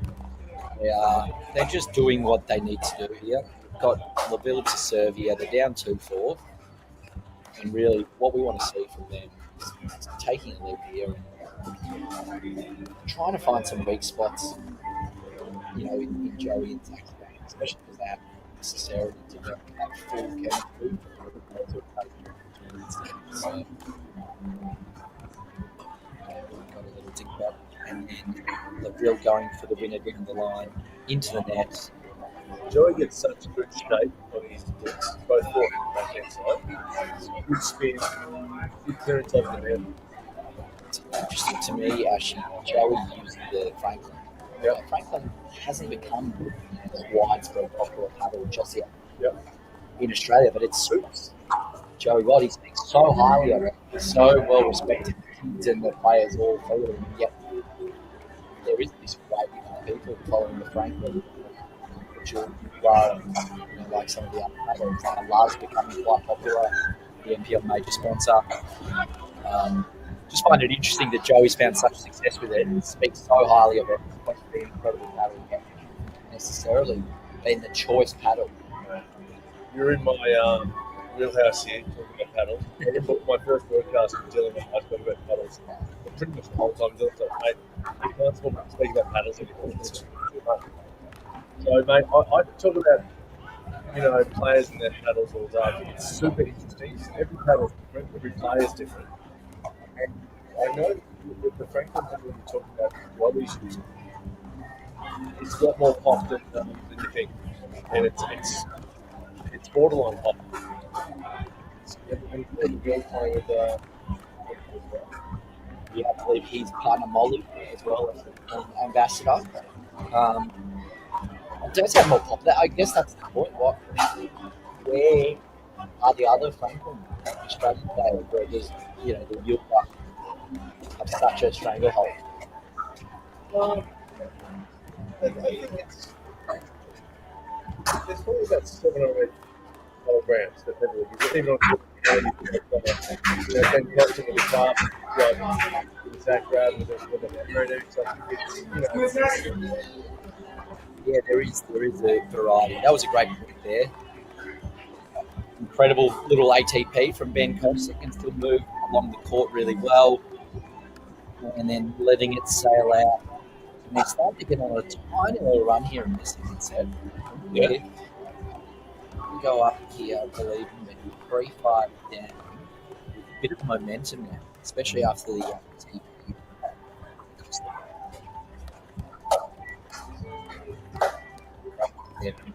And he's going to put this away. Chance. It's good stuff from Louis there with the hands, but he's got to put those smashes deeper. They're too short in the court. They're too easy. Well, they are on a little momentum here. I think the score's going to catch up, but I believe it's going to be closer to 4 or 5. A bit of fist bumping with there tells me the scores are quite close. Right there for that's just see you later. Saturday mornings. Yeah. It's a good time when that grab's going for returning. It is. Well, he's confident. Zach Grab probably playing with injury for 9 to 12 months in a row, and starting to get out of that one, which is just what we see. There is a very good rally going. Just a lot of power from the LaVille Costin double and a lot of defense from the. Oh, wow. Here we go, Zach. I believe that's an apology. Costa doesn't like it. He does not like No. it. Does he feel like it was a bit too high? Well, Joey's smiling. It's all fair enough. Austin's still off the court here. We will hear about this. Yeah, we will hear about this. Whether we hear about it first hand or second hand. I apologise, sir. I think it's the second hand.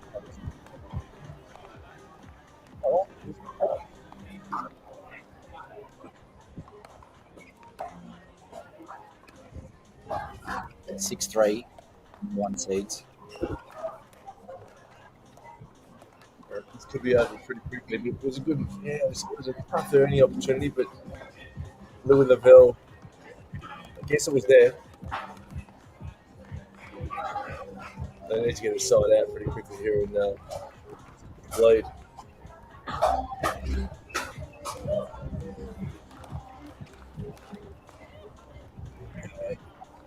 Zach Grab's giving him a. He really wants to finish that point. You can smell. He can, as a shark that he is, he can smell blood moving. He's not that keen to these massive dick butters. More keen to use those biceps of his that have been carved. He's a big unit. They are going and mixing up the speed up there. This is it. This is the precarious point of the game where Lavelle Costa can either put on a lot of pressure or fall back. Hey, there we go. 4-7. Don't count them out just yet. Lavelle with that European tour form. Does he have a world record? Good question. I don't believe he's played in Pickleball World Ranking event. Number one, so he will get a world ranking after this quarterfinal match. There are points all played into round of 16. So Lavelle has a chance to be seeded in future NPL events, depending on what happens with the field. They're fired up, Costa. They are fired up. They're coming. Well, nothing fires you up more than big body bags. I mean, Costa, you speak about blood in the water, Costa would want Zach's blood. 5-7 now, and they're playing a really good pickleball. There is their hands. Oh, Costa just hit them to their laments. His hands have been fantastic. Louis been playing really well. They're on the show court. They know this is the chance. Can they force a third here? Oh, there it is, I think. It's back now. Wild and grab a big 7-5 hours out this match. Joey's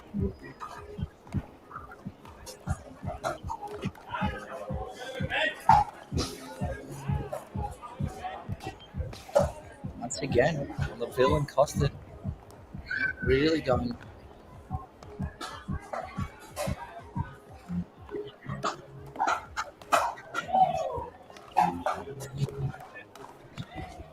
Yep. It appears to be two very good performance gets the ball right back.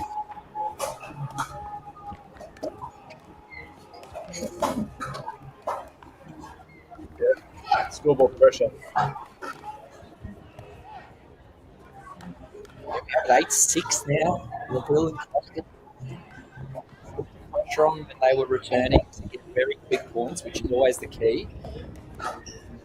Let's get it back here. That's what they said. And here they are. They are absolutely coming here. Make no mistake. Oh, big time. 7 points now. 8-7 it is to Wild and Grabovic.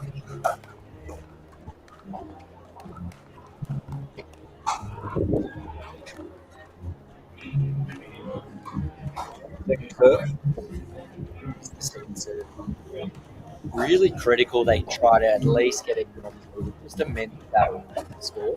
And here they come. Here they come. Got him. Ben Costa yells out a massive scream. It is 8-all here on the show court. Well, body bag, I think it was a very, very slow, the slowest body bag.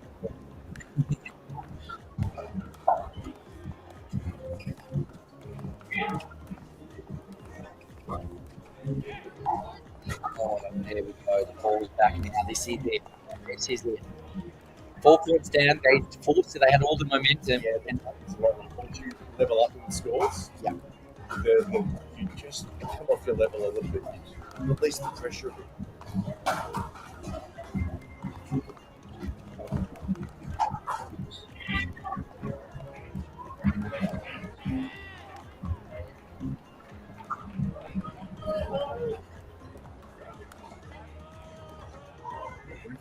went for it. Hands in the air. 9-8 now. 2 points away from booking a trip into the semi-finals.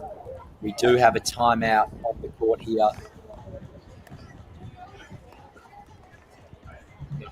Not a timeout, just a little break. They're straight back into a 9-8. Here we go.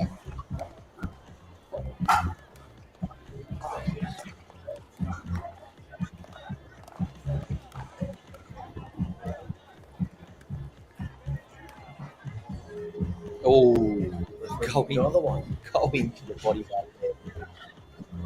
I believe we do have. Yes. Let's see here. Grabovic and Wild put it away, send themselves through to the first semi-final.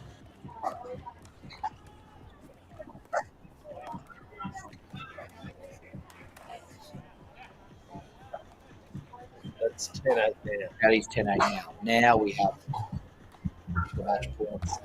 A couple of them coming up for the Grabovic Wild team. The Bill and Costin have been more than gallant here. Let's see what they can do. Oh, it's long. One more chance for Joey Wild. Wild brings it in.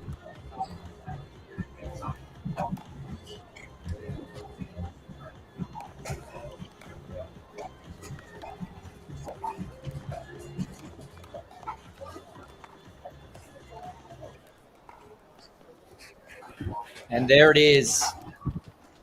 Good game. Great game in the end. Really nice game to start our quarterfinals. We have some really strong quarterfinals happening around the grounds. Before we go to a little break, let's just update the scores there. So, Wild and Grabovic go through.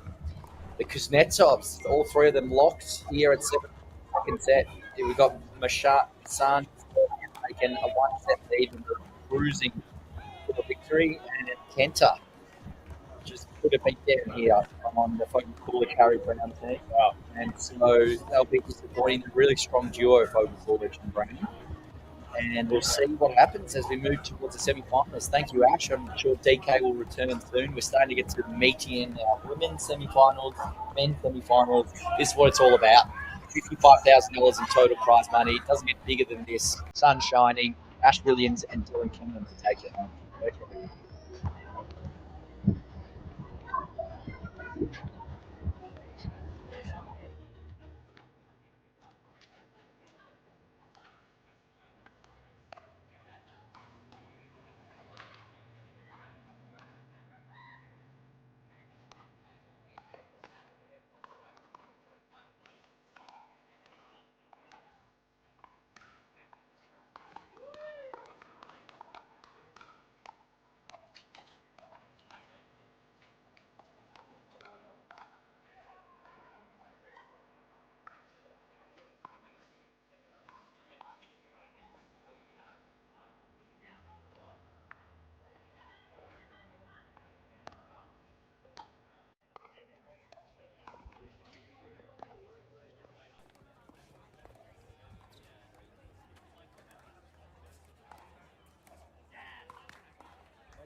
All right, we are going to move to our first of the women's semi-finals. Open gender doubles, the female doubles, our first semi-final here on the show court. An absolute cracker of a game coming up, best of three. We have Katie Hart and Sarah Burr versus Selena Tarulja and Michaela Hayet. First of the women's semi-finals, best of three, right here on the show court in the deep sunshine in front of the grandstand. Good luck to Katie, Sarah, Selena, and Michaela. We'll announce the second semi-final at the completion of the quarterfinal on court number 5.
Good morning, everyone, or good afternoon, rather. It's 1 o'clock here. Focus Pickleball Redcliffe. This is the NPL PWR 700 Brisbane Championships. And we are about to get underway with our women's semi-final here. And we have a doozy. We have a combination of Sarah Burr and Katie Hart going up against the dynamic duo, Selena Taruya, Nikki Hyatt. It's a good old state of origin battle as we have the Queensland duo, they're based out of Southeast Queensland, taking on two New South Wales original players. Seems we have, looks like official for this one will be Mark Taylor, our head referee, calling this game. We'll be 2 games to 11, number 2. Ladies will rotate at 6 markers, should we get to a game 3. Utilising Franklin X40s, of course. Franklin, the official ball of Pickleball Australia. I have the pleasure of calling all of these players many times. They're all incredible on the court. We are set for an absolute doozy. Viewers, I want to point out something immediately.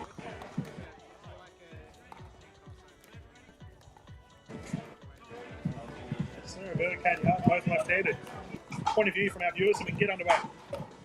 Combination of Hart and Burr to bring it in.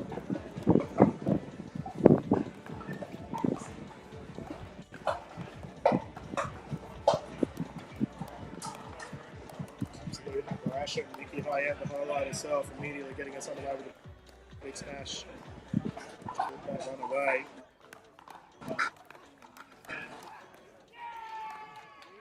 I have to say,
there we go, good start.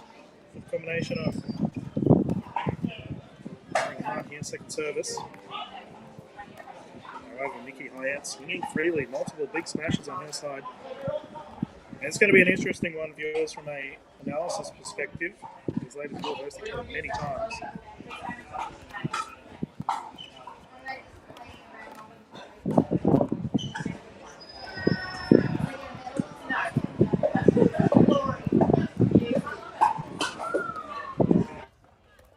Alright, ladies and gentlemen, we have our second women's semi-final to announce behind court 7 on lovely court 8.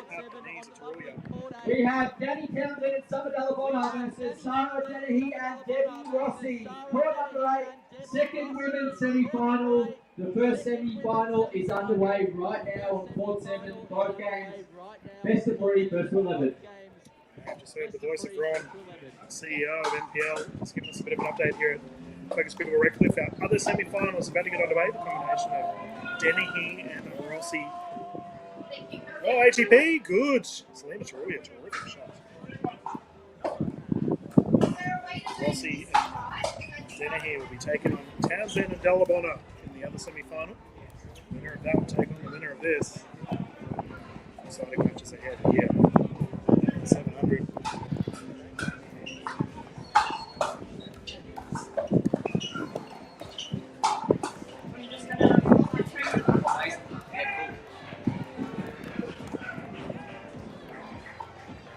Yeah, sounds great.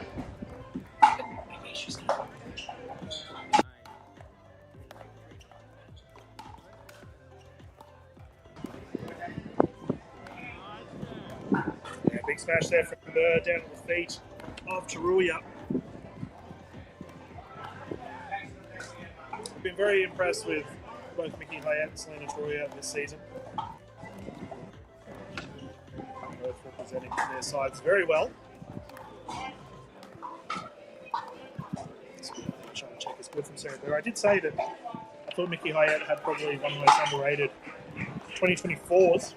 She's down here balling out as usual. Joy quickly becoming a fan favourite as well. Alongside of Sarah Bird and Katie Hart, well, these two have shown excellence for a very long time. Bird, one of the OGs of the Australian pickleball scene. Katie Hart, you always know where she is on the tournament. That's a big swing in the ring, unfortunately.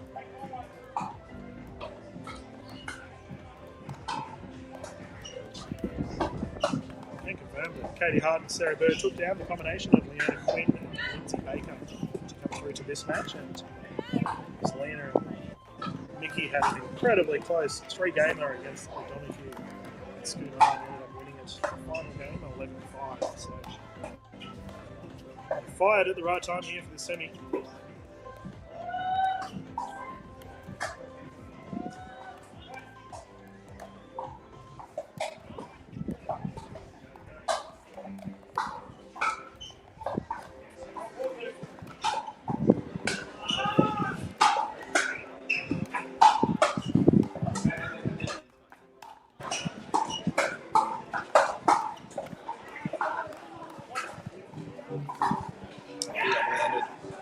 Excellent, Mickey Hyatt getting it back. The two left-handed forehand prowesses of Katie Hart and Sarah Bird, so strong. Give you a general update around the courts, viewers, as our other men's quarter-final is currently underway. St. Sox going head-to-head, Tim and Dan in the third game against their brother Matt, who's playing with Ollie Gray. 5-3 their score line. Vish Massan and Rob Sterling ended up beating Adam Dagmar and Josh Nicholas. They will go through to the semi. They will be up against a combination of Kenton Yoshi and Gonzalez, who ended up taking down Focal Coolidge and Harry Brown. Bonnie ended up sticking the men's format. Oof! High bouncing speed up to Roy, who does enjoy that one, and Katie Hart getting caught. Vibes are high, the sun's shining. Ladies balling out here at Focus Pickleball Redcliffe. Taylor, official several paddle. Okay. He's the head ref for this event, so we'll see what the discussion piece is here. Is Selena Taruya's paddle getting looked at? It's always an interesting topic of discussion, viewers. Paddles and what the rules are regarding them. Taruya's been handed it back, so could be any number of discussion pieces there, but my tail is good for okay. We can continue.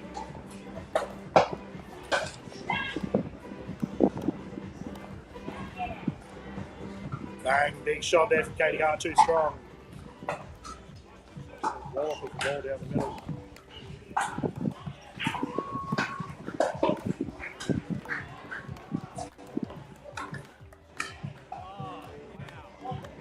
Oh, she was playing so well too. Punching them both right and left. Too far now to the right side. Viewers, I've had a ton of people message me. A lot of international viewers tuning in for this event. Big drive there from Mickey Hyatt. I just have to thank you all for kind words and positive backing that we have for all of our players on court.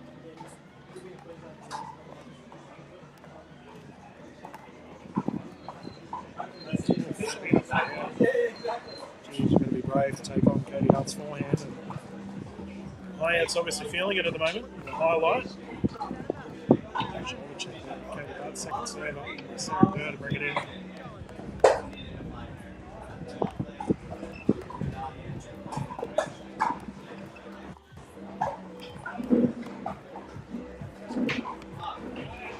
All the way to be attempt unsuccessful, Katie Hart. Just short. I had the pleasure of having Sarah Burr jump into commentary booth for a team event at Brisbane Grand Slam 2 weeks ago. Some would say that was a risky move, but she was calling with her partner Shannon. Shout out to Shannon, who watching this match.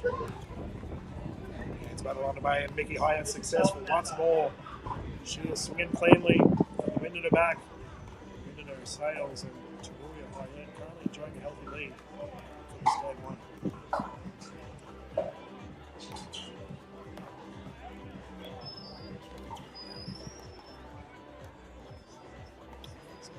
It's gone haywire for Katie Hart, and it looks like they're paddle swap for Katie Hart. So viewers, this is probably a good little education piece there. You might have seen when she hopped back on the court, she immediately showed the official Mark Taylor her paddle. It's completely okay. You can swap your paddle mid-match. You just have to make sure if you are playing with a referee that they're aware of it. Give the okay. Which was the case, and we can continue.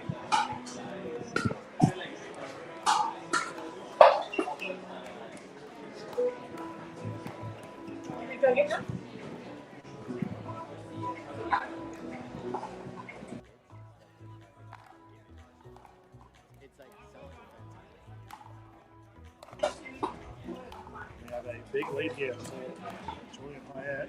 There we go, nice smash from Sarah Burr. Has to be said, viewers, from an analytical perspective, it does look like Mickey Hyatt's receiving a larger percentage of the ball. Change up the angle, framed it. Burr out of bounds. Should bring up a game point situation here for Taruya and Hyatt. Wow. She's crunched that, but remember viewers, she does have the wind at her back. That has gone out of bounds. Hart still beats. Can Burr and Hart bounce back? Service forward long.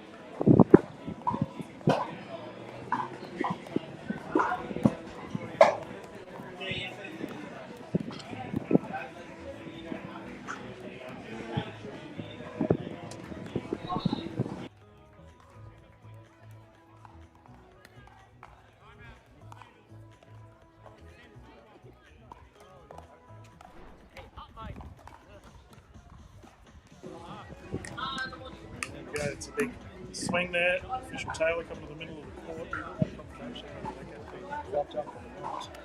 I believe this may just be a timeout, viewers. Yeah, looks like the case.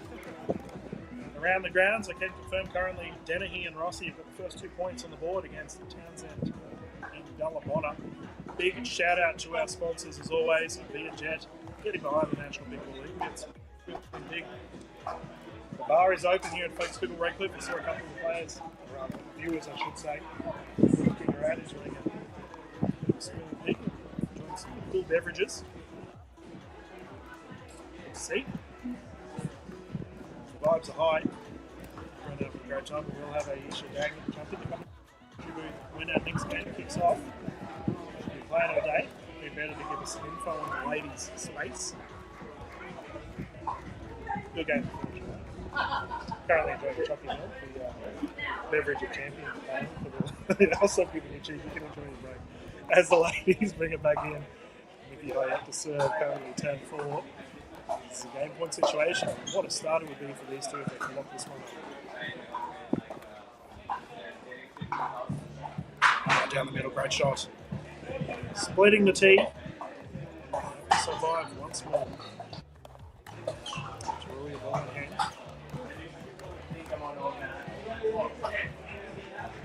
And they do survive, alright. Hardenberg getting it back.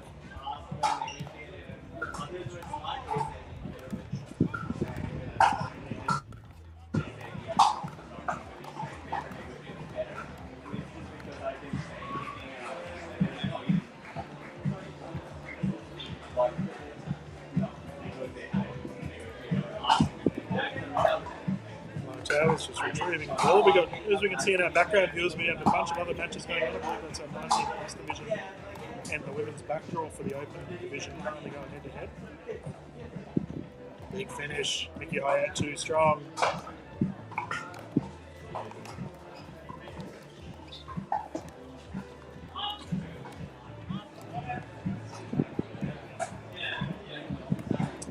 High bounce in the middle of the backhand. Troya ripping it in, hit the Katie Hart, the bit back. Once again, game point situation here for Hyatt and Troya.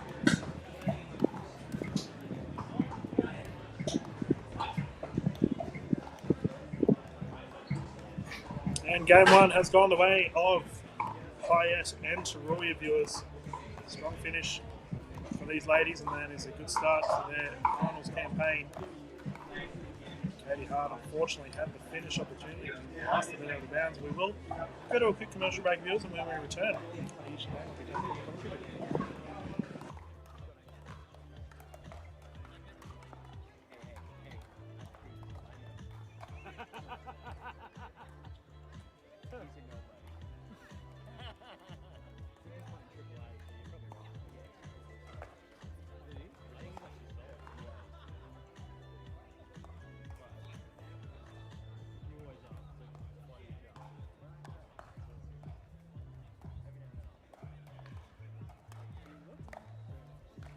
welcome back, everyone. That was a incredibly quick rotation of sides, ladies.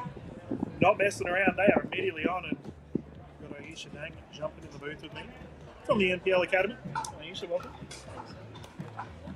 We're currently watching on our screen. It's an interesting one, viewers. We are watching on the screen, but we are live. So it's good I can come and grab players and they can jump in the booth and call with me. But if you are just tuning in, game one did go the way of Hyatt and Taruya. Have you had the chance to go any of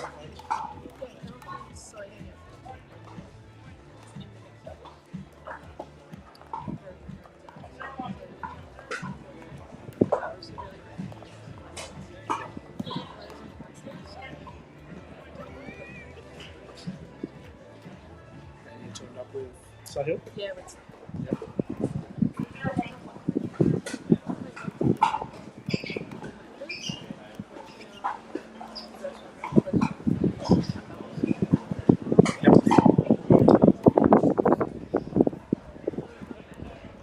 So we can ask for us to play some good pickle, and that's a great shot there. Jeez, Hyatt is on fire at the moment. Blasting away. Any of these ladies, like, do you, as a younger player coming through the academy, I asked a similar question to Flynn Burridge earlier today. Is there any female players that you look up to?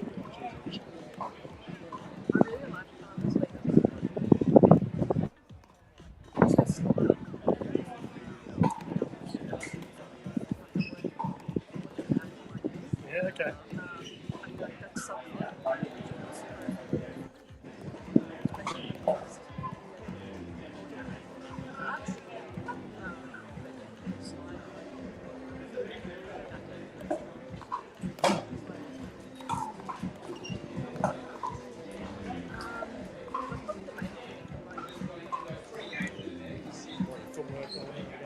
You're being offered Molly's Club.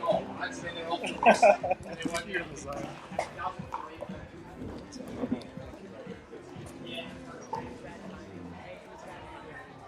A healthy lead here from Hyatt. And no good vibes here. Molly's been everyone's having fun. But it's like, it's just fun. Good fun tournaments.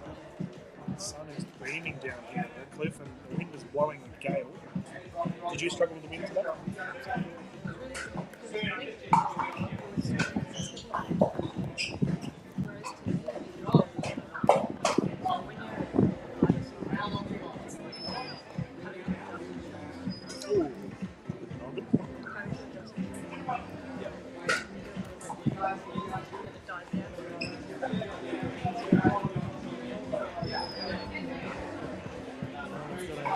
Solid response here from Hyatt and Taroya, considering they lost the first couple of points on the board. So, speaking of the wind, it has been a repetitive discussion piece for our stream thus far. The wind is blowing at the back of Katie Hart and Sarah.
Welcome back, everyone. Dylan and Aisha in the booth here for the 700.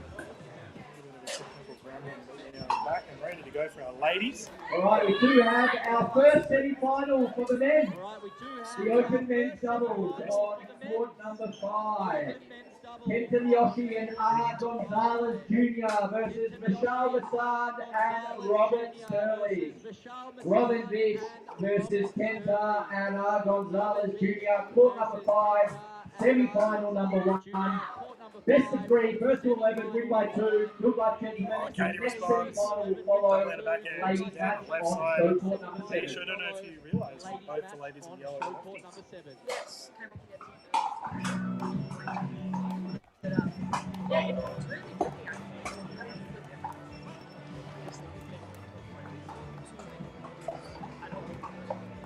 A double lefty, yeah. So that would mean right now, viewers, that Sarah Burr currently has the primary position, and Katie Hart will double in the back end. We did see a few errors on the side of Katie earlier, so she might want to be mixing things up together. Backhand of her swinging instead.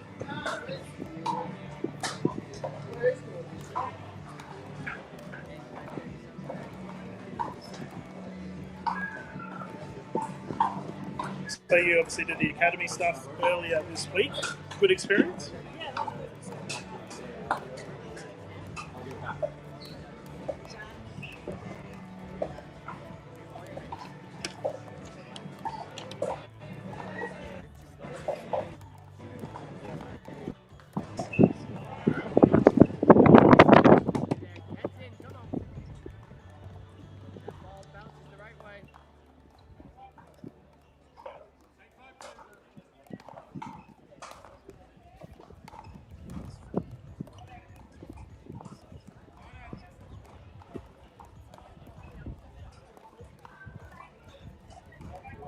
Youngster, Pickleball, and you want to get amongst it, maybe hop onto the NPL website to have a look at the academy. I highly recommend it. We have a lot of like you mentioned, there's just a lot of talent getting amongst the academy, and obviously a lot of coaching available from some of the best in the business. Speaking of which, Drury with a healthy lead here, but Hart and Burr have bounced back, and it looks like Katie Hart's back on the right side, so she's taking the primary position with this double left-handed combination. And there's good speed up the belly of Hyatt. Do you enjoy playing like out of mixed or ladies doubles?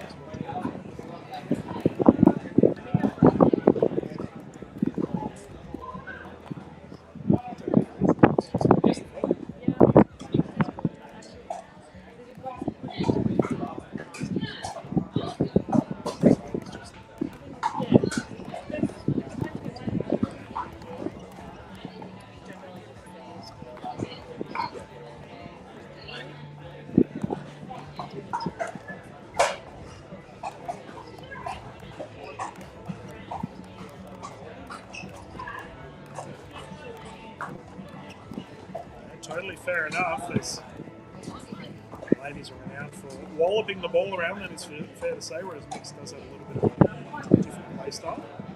Dinking area there for Tori. Nice passage here for they need to get it back once more though. Second service, Lena Troya. Does it feel weird commentating with someone who's you should critique that game. Not gonna happen. Hart and Burr bounce back. Tie things up. Here we go. Good start.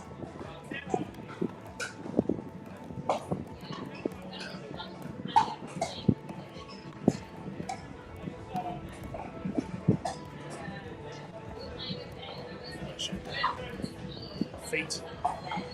And we have seen an issue, a lot of players today making mistakes on that transition zone. I think the wind is obviously a big factor in that.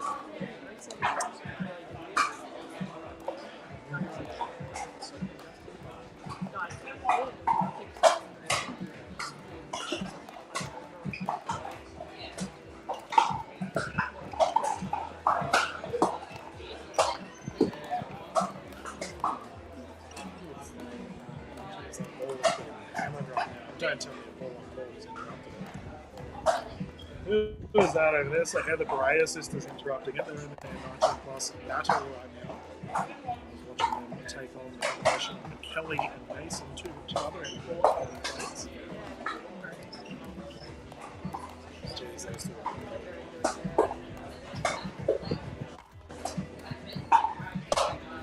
Bang. Take two, good defensive effort.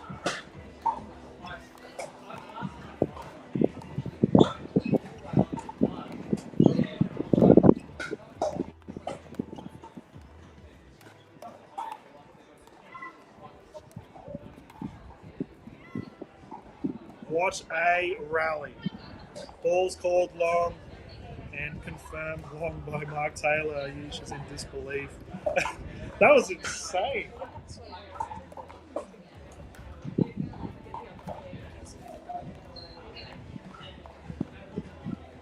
My goodness. Okay, starting to fire. Yeah, Selena Troyer has some of the, I think her resetting capabilities a little bit underrated. Most people will think she's well in the world. Yeah, it's my goodness. She's up against the queen of the reset herself, Sarah Burr. And Hart, there we go. Katie Hart firing up. Two defensive efforts. Elite. Suddenly we have a game on our hands here for this game two. Ladies in yellow must force a game three. 9-10 scoreline. That has gone long. And we have a timeout. Tense moments here for the 700.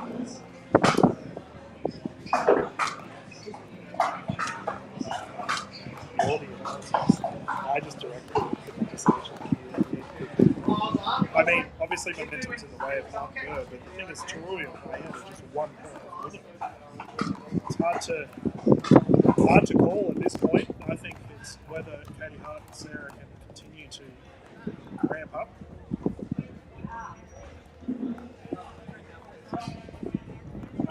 I think it's important, right? You've got to dress right for the occasion. So big shout out to Rally Club, being able to run the NPL with all the clothing. I've been rocking the NPL sweater this weekend, and a ton of people asked me if I could steal it. No, guys, go to the NPL website if you look at their apparel.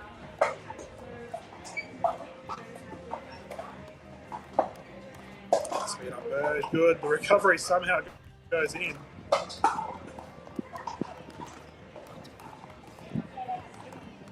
Rally goes wide. I don't know how Hyatt's shot went in there. It looked like it hit the hand. Somehow landed in.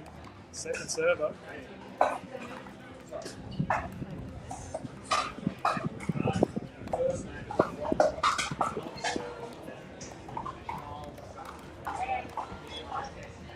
Wide.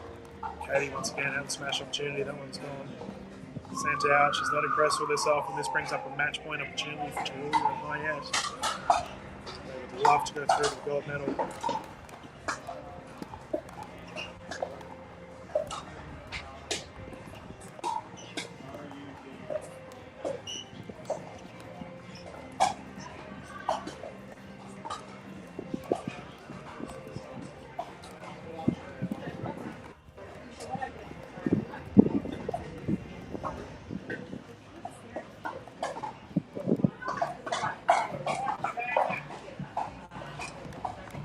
Oh, it's gone long, and it's confirmed Tarulia and Hyatt will go through the gold medal, taking it in 2 games. Terrific effort from these two.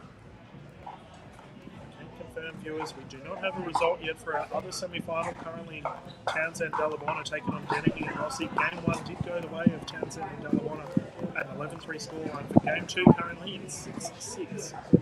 Awfully close one. You wouldn't want to take on either of those teams, I imagine. Scary. For our other matches, we do have the men's currently, we have a combination of Vishwasan, Rob Sterling taking on Kenta Miyoshi and Gonzalez Jr. 6th seed taking on the 7th seed. Winner of that will go through to the gold. We're waiting for a result. Matt Kuznetsov, Ollie Gray currently on a match point in Game 3 against Timmy Kuznetsov and Dan Kuznetsov for the quarter final. That match, I think, going on about an hour. They'll have to take on the winner. Oh, sorry, they'll have to take on Joey Wild, Zach Big viewers. We're going to go to a quick commercial break. When we return, more Pickleball action here at 700. Live here for Pickleball Radio.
All right, our second men's semi-final about to hit the show courts after an amazing first women's semi-final was complete.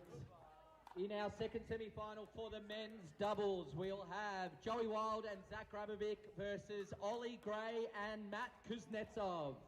Two semi-finals now happening back-to-back, court 7, court 5. Good luck, gentlemen.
Good afternoon, everyone, and welcome back to the NPL PWR 700. We are live here at the Brisbane Championships at Focus Pickleball Redcliffe. Dylan Finlay, Ash Williams calling this one. We have a bit of a doozy on our hands, a combination of Joey Wild, Zach Grabovic, who have been running the mark. Versing Matt Kuznetsov and Ollie Gray, who probably just played one of the longest matches of the tournament, Ash, against the other Kuzzies. It was spicy. I watched it. Yep.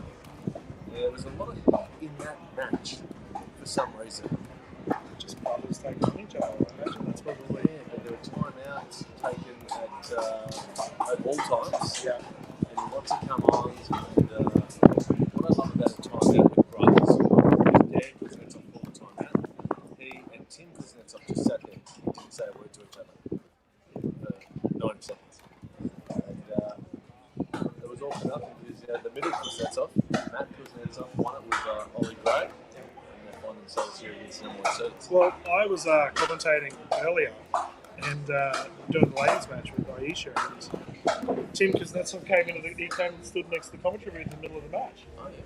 I was like, man, what are you doing? You're playing? And he's like, I just need to get away from the court. Alright. Fair enough, mate. But fair to say, these two young guns have got a little bit of a tough ask ahead of them, considering Zach Grabovic and Joey Wild, my goodness. Do you give them any chance? The thing with, I said at the start of the year that Matt Kuznetsov was due for a breakout year. I'm not surprised to see him in the semi-final. Ollie Gray is one of those players, he is either lights out or not. Yep. But that's the problem, right? Because he's versus Joey Wild. Just do everything. Zach Grabovic, I think, he's in a similar vein of Ollie Gray. Like when Zach is on, he's really unbeatable. And I think Zach seems to be on today. So really, this matchup really comes down to which Ollie Gray we're going to have on. Because he can be quite crafty. Do they have a chance? I'm going to give them the benefit of the doubt and say yes. However, I will say it is a titanic effort for them to try and come through and take on the number 1 seed. You said Zach's on. I think I said to Ron Shell earlier, if Zach's moving around well, he's going through his earnings, then he's confident, and a confident Zach is the best Zach. I mean, again, I don't want to be glass half empty here, DK. I do not see the 10 of Ollie Gray and Matt Kuznetsov get through this. Fair enough. They are the number 1 seed for a reason, and I have to say, that matchup they had against Laville and Costin, you called that with Mr. Shell. Obviously, Zach looked like he was headhunting. They got Ben Costin a couple of beauties. And they gave a good account of themselves. Laville and Costin. I think it was 11-7, 11-8.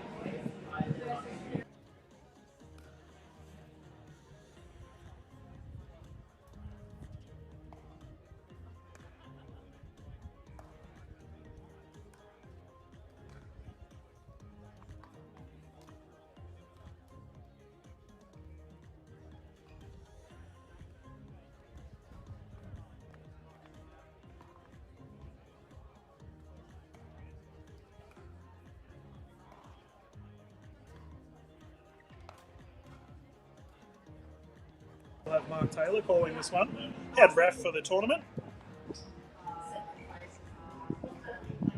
This is good to see. Fellas having a brief chat.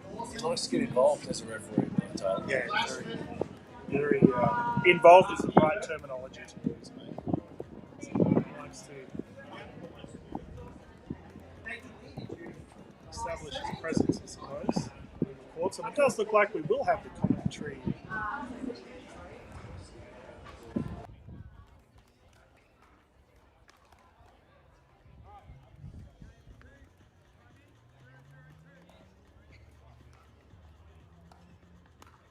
We will have the combination of Grabovic and Wild close to the camera up against the combination Ollie Gray.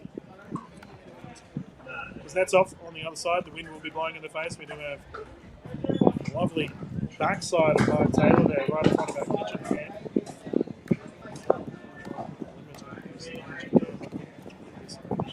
The sun will be Pink rally underway.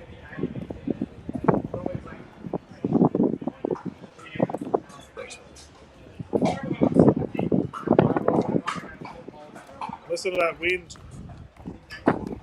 roar through.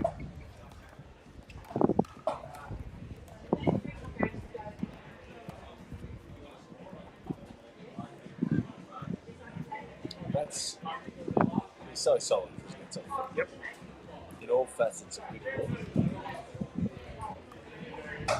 Like a video games.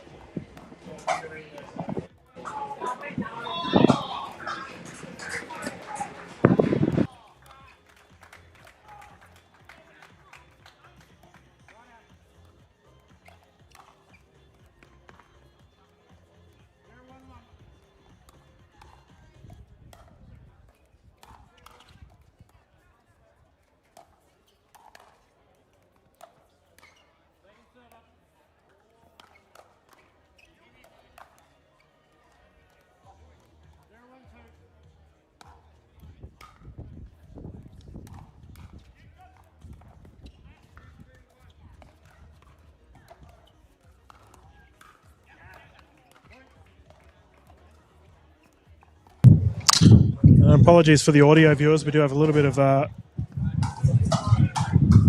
technical grumbles. We're trying to get the audio sorted for you all at home. Getting a billion messages from people telling me about it. Yes, guys, I am aware. I appreciate the efforts, however.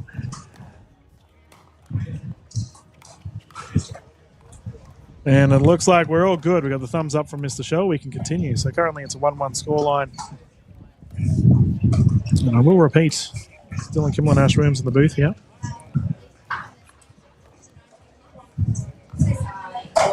Kuznetsov and Gray enjoying the lead. That wind's really making itself known now. Yeah, it is absolutely ripping through. And there you go. Good example of a Joey Bob with the drive towards Matty Kay.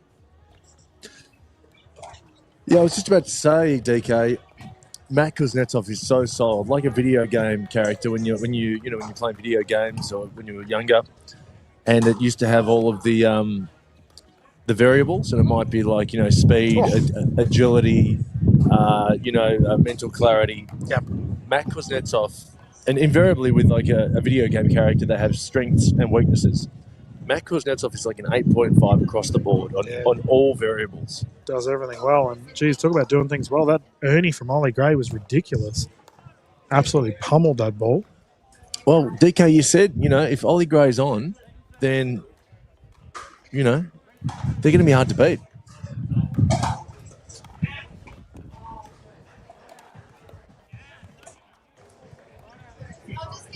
He's only 19. Ollie Gray. Yeah, it feels like he's been playing forever.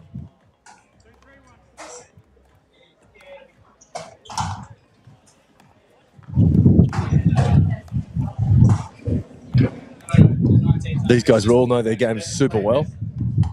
Strengths and weaknesses.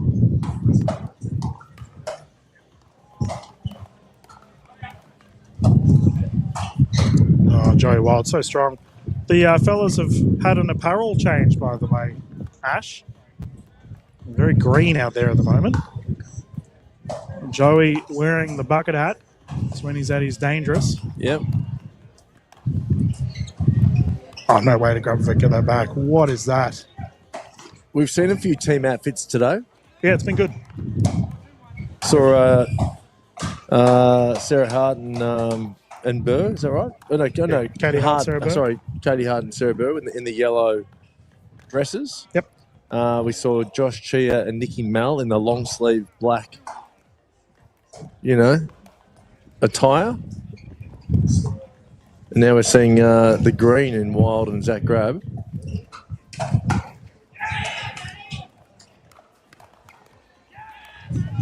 Oh, down the middle, great reach. And a big shout there from Matty Kuznetsov. And that's the thing. I think if these two are to genuinely have a crack at this informed duo of Grabovic and Wild, Matty Kay and Ollie need to really ramp up. They need to play high-tempo pickleball. And here we go, Ollie Gray taking on Grabovic with a big smash down to the feet. That's a great example of what I'm referring to, Ollie and Matt. If they fire. 2-5 down. That happened quickly. That did happen quickly. but they need to do it on the offensive end. They do have a service back here.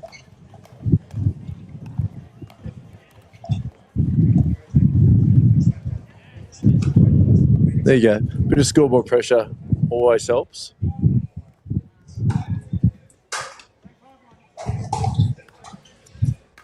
You know who's really, I was going to say the dark horse of the men's doubles, but they're probably the clear number 2 seeds. I think Kenta and Miyoshi and Gonzalez Jr. Gonzalez Jr. Yeah, those boys have been playing very well. They absolutely smoked Fogle Coolidge and Harrison Brown. Yeah, right.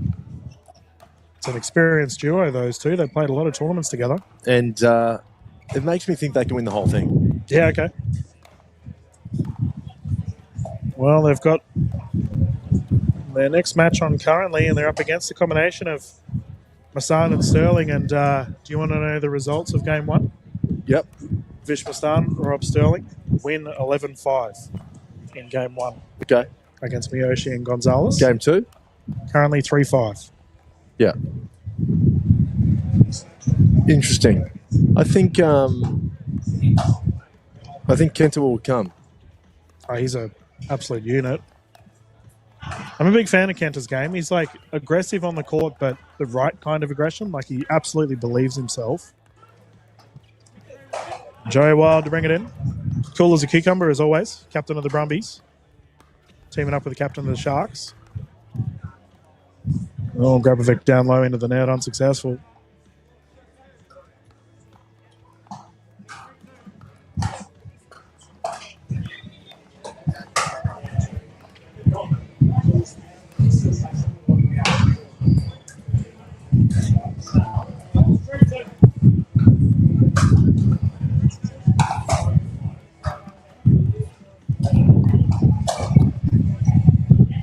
Few easy points there for Zach and Joey. 7-3, number 2. That's the problem, Ash. When you verse caliber of this quality, as we look like we have a timeout on the side of Kuznetsov and Gray, you can't give up easy points. No. Now, I want to refer to, we had Matty Kuznetsov take on Harry Brown in the PWR Sydney 400 in the gold medal for the singles. Yep. Matty Kuznetsov fought valiantly, but in the end, Harry Brown in a game 3, I think it was like a 10-12 scoreline or something. It was a very high scoreline. Yeah. So he can get it done. He can get to the big matches, but it just needs to lift when he's up against premier opposition. Yeah. I mean, let's get real. I mean, Matt Kuznetsov was as close as you can get to winning a match. I think he had a firefight at the net against Harry Brown on match point, and he just sprayed it, and then he loses the second game. Yeah. And then Harry starts to get a run on and secures the third. But Matt Kuz, he could have touched the trophy in Sydney. Yeah, it was within arm's reach, that's for sure. And that's the that's just the sheer enjoyment, I suppose, of high quality pickle, is that nothing is certain. You need to play your best at all times, and you've got a rampaging Ollie Gray here in the net. Cheeky, double bounce. He's a big unit, Ollie Gray. It's be about 6'4", Yeah, 6'5". it'd be pretty handy in the on a volleyball court or playing basketball, AFL, something along those lines. Is Joey Wild taller? I don't think so. I think I'd just give the points to Ollie Gray. Yep, just a little bit. And Ollie Gray could still be growing. Yes. He's a tall man, that is for sure.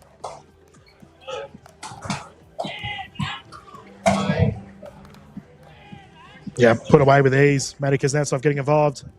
Ollie Gray, I think we'd probably consider him a local here at Redcliffe. He definitely doesn't live in Redcliffe, but he is constantly drilling here. So another one of our pros continuously playing at Focus Pickleball Redcliffe. Nice smash there from Zach Grabovic.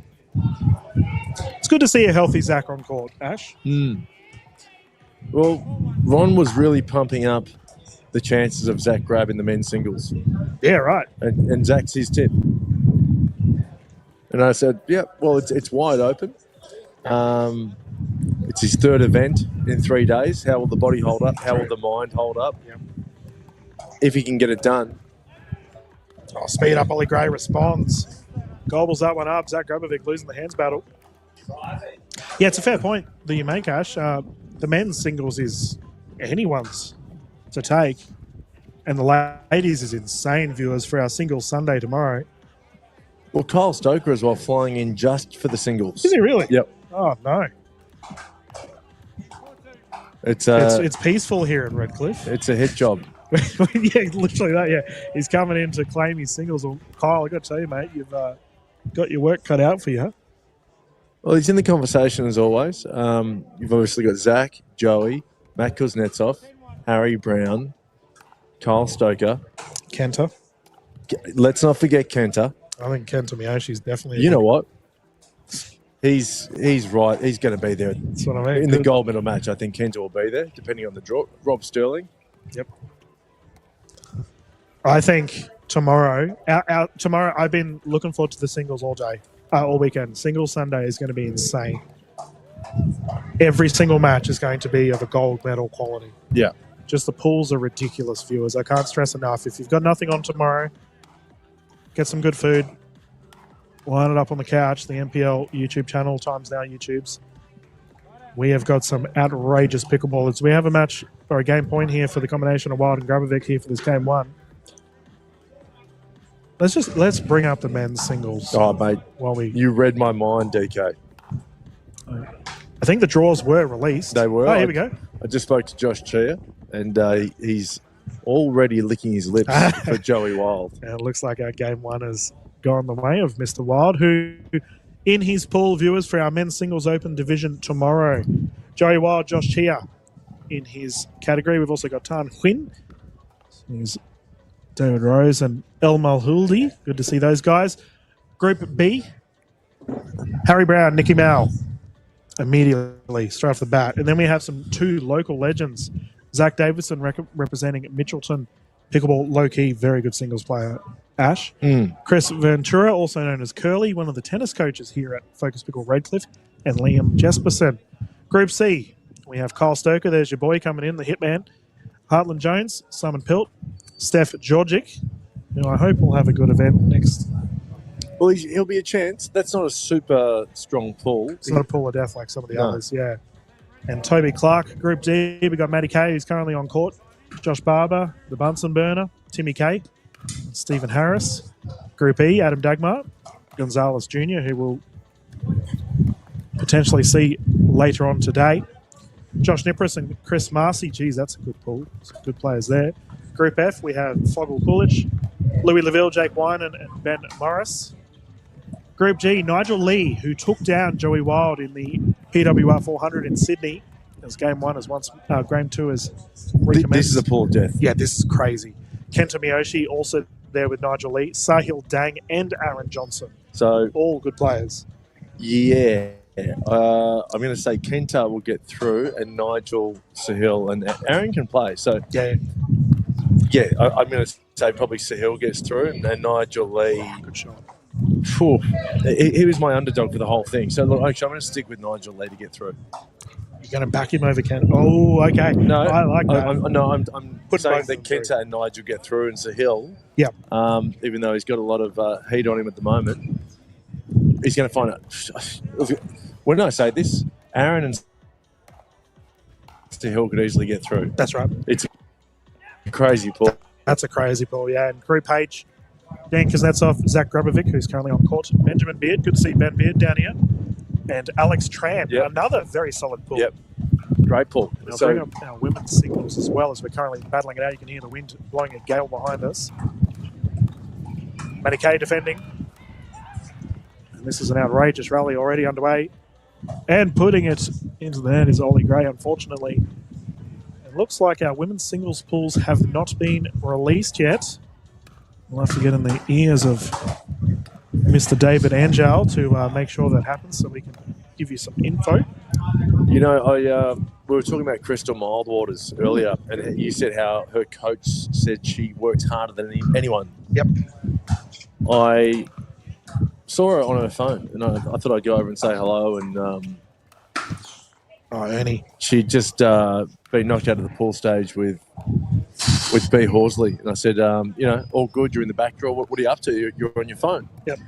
And I thought she was texting, a friend or something. She goes, oh, no, I'm watching back all of my matches from this morning to see what I can learn. She's different. She dots her I's and crosses her T's, DK. Yep, she's different. She reminds me, the only other person I've seen that's sort of similar is, I'd say, outball there from Mr. Ollie Gray. Bloody hell, what's his name? From Victoria. I'll come back to NPL? you. Yeah, I'll come back to you. Well, hang on. He hasn't played this season. He's currently suffering an injury. Vuk? No, not Vuk. ACL. ACL? But NPL season 2? Played with Evans. Jason, Taylor. Taylor. JT. Yeah. Jason Taylor's probably the only other person that I've seen with the same work ethic, because JT is insane when it comes to training. Yep. JT's the same. Like, just a different mentality, right? Like, they got that Mamba mentality, Michael Jordan-esque. Yeah. They go out and the only thing that matters is performance on the court. Yeah, built differently. And JT's applying that mentality to his recovery as well. Doing everything he can. Yeah, we wish JT the best if he is watching. We hope your rehab goes well, mate. Speaking of rehabilitation, it's been great to see Zach Grabovic on the court. Obviously had some pretty major injury concerns in the past, but he's out here balling out right now. And Joey Wild, Zach Grab, currently enjoying a slight lead in this game too. They're doing it pretty easily, DK. Bit of a sly grin over the face of Joey Wild.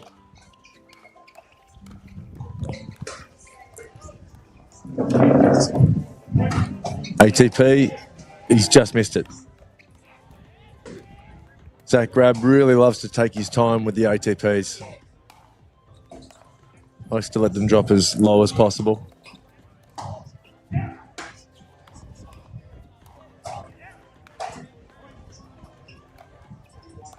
Good hands there from Ollie Gray. Plenty of pop on that paddle.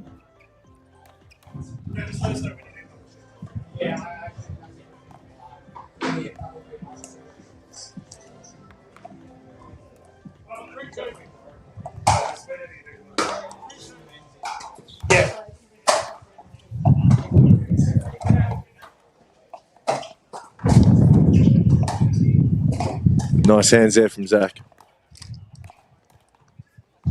Yeah, Side viewers, out. I've just spoken to David Angel, the big boss, one of the big bosses here at NPL, regarding the Open Women's Singles Division, and he's just said they're just getting ready to publish it as we speak, so it'll probably come up in the next hour or so.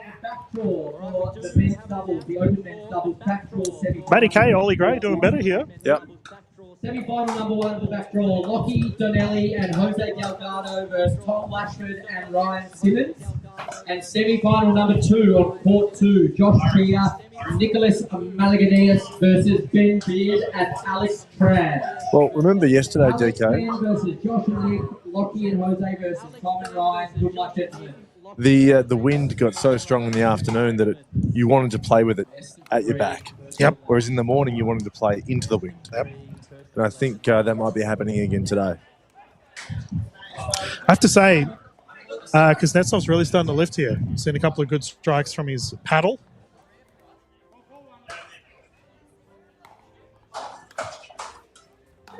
It's funny, right, viewers, where Ash and I are sitting, we're just behind the tournament desk, and it's, I have to say, it is really cold. Freezing. We have got a cool breeze blowing behind us. You walk out on the courts, hot. Yeah. Well, we're in a wind tunnel. Yeah. Where we're sitting. Billowing through. Here we go, tight game for this game too. What do Ollie and Matty need to do here, mate, to try and take down the Titans? Yeah, let's have a look at this game. I'll get back to you in a few minutes, mate, because let me just bank a few points.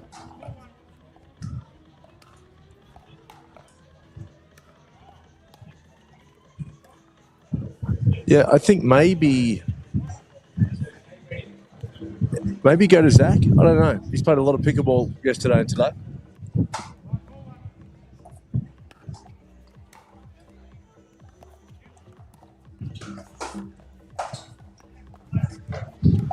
ATP. Oh, defense is good. There we go. No one loves an ATP more than Zach Grabb. Oh, he loves an Ernie. Yeah. I'd love to see his Ernie averages if we get some sort of weird stat. Lives on the side of the kitchen. Oh, Joey Wild going big. His earnings are really hard to pick up, Zach's, because they stay low and they're swinging. Yep. He puts a lot of swing on them.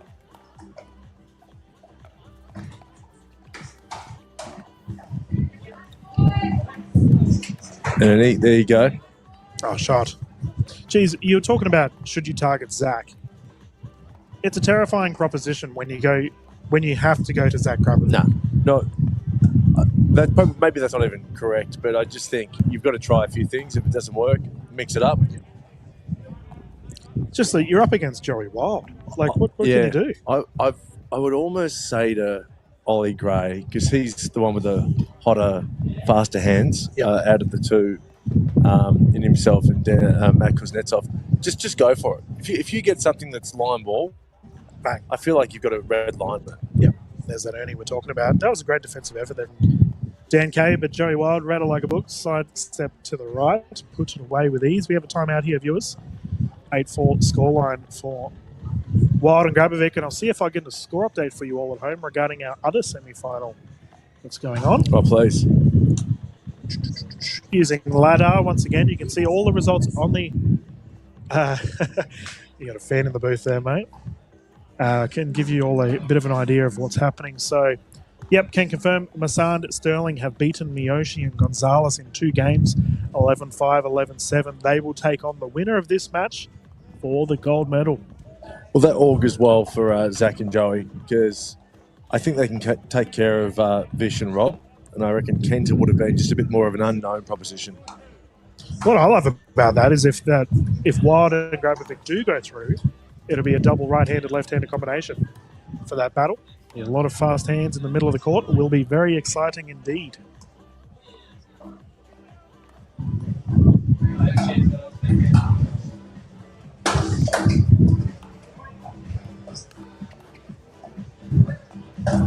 Double hand backhand unsuccessful there from Kuznetsov. And you have to ask the question, Ash, as they had that hour-plus long match earlier, Ollie Gray and Matty Kay, whether they may have played their semi-final already. Yeah, I think they might have. Match point here and in. Secured. Grabovic and Wild will go through to the gold medal. They will take on Rob Sterling and Vish Masand. Coming up not too far away, viewers, we will bounce into a quick commercial break. And when we return, I believe it's either the ladies or the men's. We'll find out soon enough. Live here at Focus Pickleball Redcliffe. Gold medal action not too far away. Looking forward to it.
Some say pickleball isn't a real sport.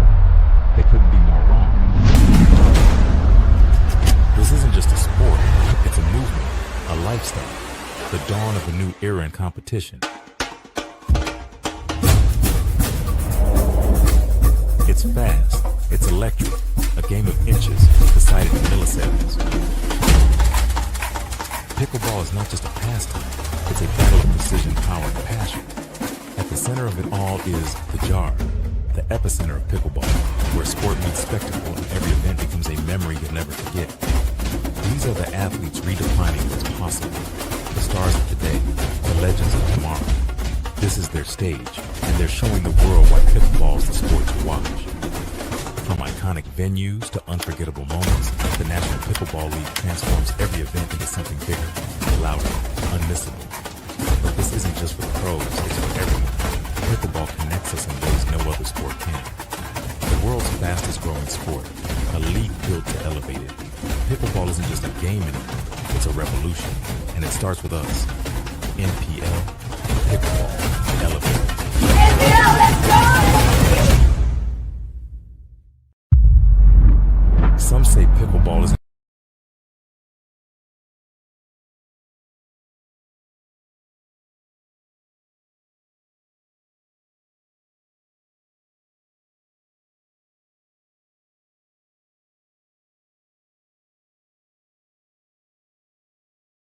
Bing, bop, boom, boom, boom, bop, bam. The type of shit I'm on, you wouldn't understand. The type of skits I'm on, you wouldn't understand. Big dog business, I would not hold your hand. Broke bitch business, I cannot be your man. Never got his ass whooping till we open up that can. Damn, alley hoop me bands, I'm a slam.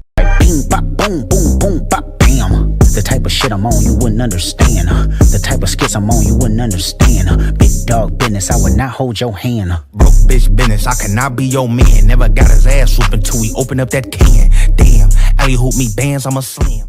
Bing, bop, boom, boom, boom, bop, bam. The type of shit I'm on, you wouldn't understand. The type of skits I'm on, you wouldn't understand. Big dog business, I would not hold your hand. Broke bitch business, I cannot be your man. Never got his ass whooping till we open up that can. Damn, alley hoop me bands, I'm a slam.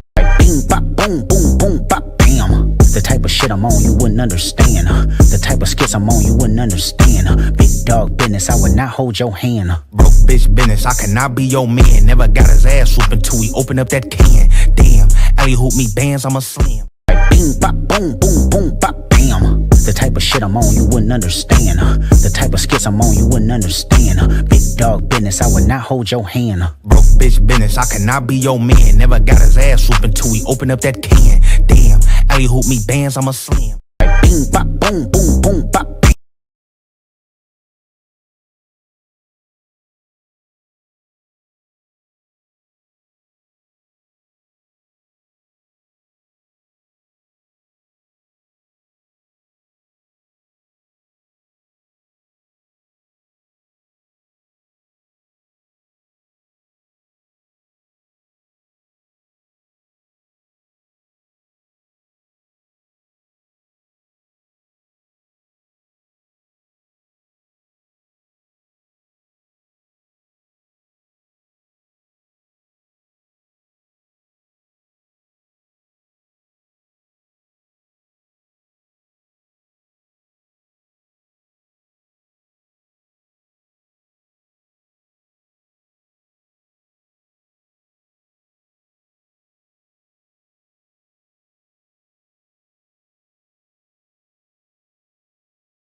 Good afternoon, everyone, and welcome to the NPL PWR 700 Brisbane Championships, live here from Focus Pickleball Redcliffe. Dylan Kimlin in the booth, and I've got a guest jumping in for our women's gold medal. We have Kat Vallis, a superstar from Victoria, and the captain of her side, jumping in. Can no doubt give us some insight here for the ladies at pickleball. We do have the gold medal, and this is going to be an absolute doozy, viewers. We have the combination of Summer Delabona, Danielle Townsend, taking on Mickey Hyatt and Selena Taruya. Kat, you've probably gone head-to-head with some of these ladies in the past. What can we expect? I have. I think it's going to be a very tight battle. Don't know who might win this one. It's going to be really close. It's going to be tough indeed. And have you had the chance of versing? I've played. Yes, I have. I've played all the times actually. Yeah, okay. But a couple of times I think I've played in the last NPL Sydney against Selena and Danny. Yep. Played Danny a couple of times in doubles and singles. Mickey and Summer the last time I was up in Tweed Coast, PPA. Yep. Just solid players, next level. So us Melbourne girls are trying to get to these girls' level. Yeah, it's good to see, right? And you see the caliber of the players on court right now are just at another level. I was speaking to Selena Taruya before this match and asked her how she felt leading into it, and she's like, Dylan, this is easy. She was just brimming with confidence. We love that. Obviously, Danny and some. I think Mickey Hyatt has been low-key one of the best players today. She's been playing out of her skin. Very comfortable on the court at the moment, and it's good to see. We've got a lot of our NPL players. Actually, now I think about it, we've got all of these ladies are either captains or at a very high clip on their side. Captain Danielle Townsend for the Opals. Summer Delabona under the tutelage of Sarah Dennehy, who's currently playing in her bronze medal for the Boroughs. Mm-hmm. And we've got Selena Taruya, Mickey Hyatt for the Heat and Stingers over in New South Wales. So those two ladies have gone head-to-head quite a bit, and they're obviously teaming up for this one. Let's talk about your team. You guys have been doing very well this season over in the jar. We have. Very different to playing out in these conditions, Yeah, that's for sure. not much wind, that's for sure. We're blessed with the jar. We don't have to contend with any wind. So Yeah. just some extraordinary heat sometimes when it's really hot. But other than that, we are quite blessed. So yeah, it's a bit of a test coming out and playing in these conditions, but it's all about it. That's what pickleball's all about. But my team's doing quite good. We're on 4 wins for the season, 2 losses, so we're sitting at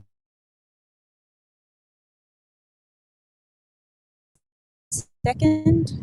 It's been great. Yeah, you guys are just behind the Tom Evans led also in that team. And it's fair to say the Victorian cohort of our season is very close. And we can get started. Mickey Hyatt to bring it in. 0-0. This will be 3 games to 11, by the way, viewers. Rotating at 6 should we go to a game 3, utilising the Franklin X40s, of course. Bang. Yep. That's a quintessential Danielle Townsend shot.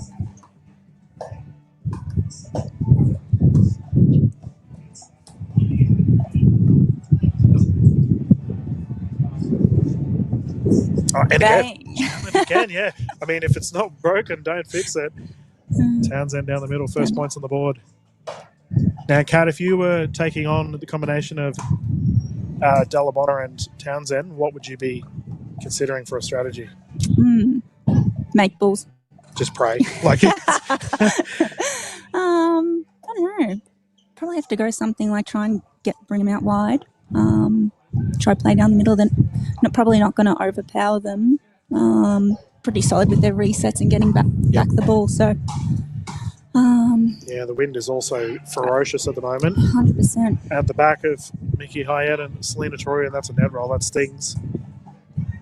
It's going to be very interesting, I think, from the driving point of view. Obviously, Taruya, Hyatt, Delabona have some of the most ridiculously strong drives in the Australian pickleball space. Whereas the queen of the kitchen, Danny Townsend. Yeah. I'm seeing a bit of a trend already. So Yes. we've seen 3 shots from the side of Delabona and Townsend immediately down the middle. Down the middle, yep, that's what we're picking up.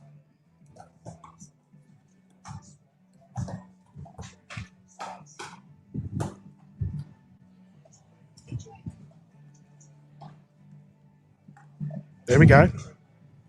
These two look like they genuinely enjoy playing together, Mickey Hyatt and Selena Taruya. It's good to see. Yeah, you've got to. Yeah. Like, you got to go out there and just have some fun at the end of the day. It's a sport, right? You're supposed to be enjoying yourself.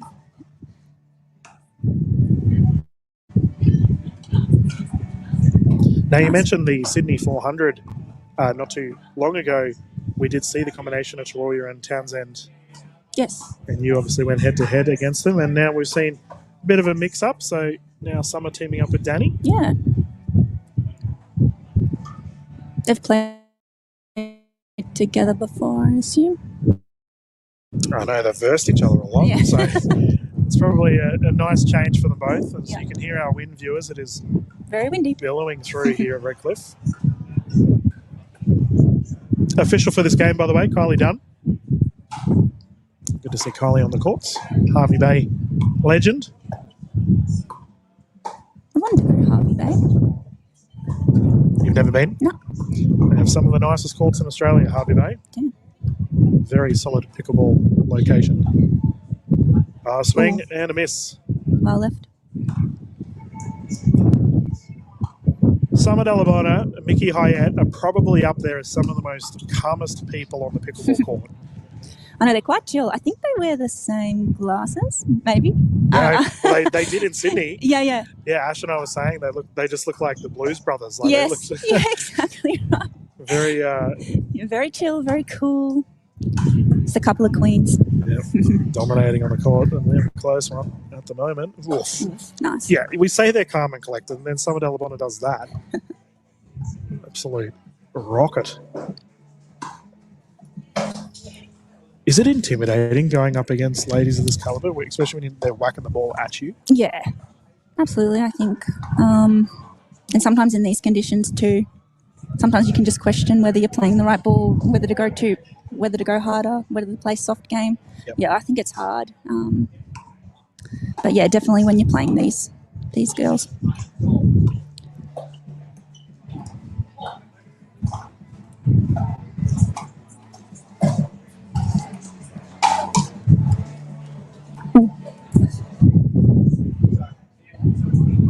There we go. Good fire there from Hyatt. That one goes wide on the defensive effort. That one's called the chicken wing. Yep.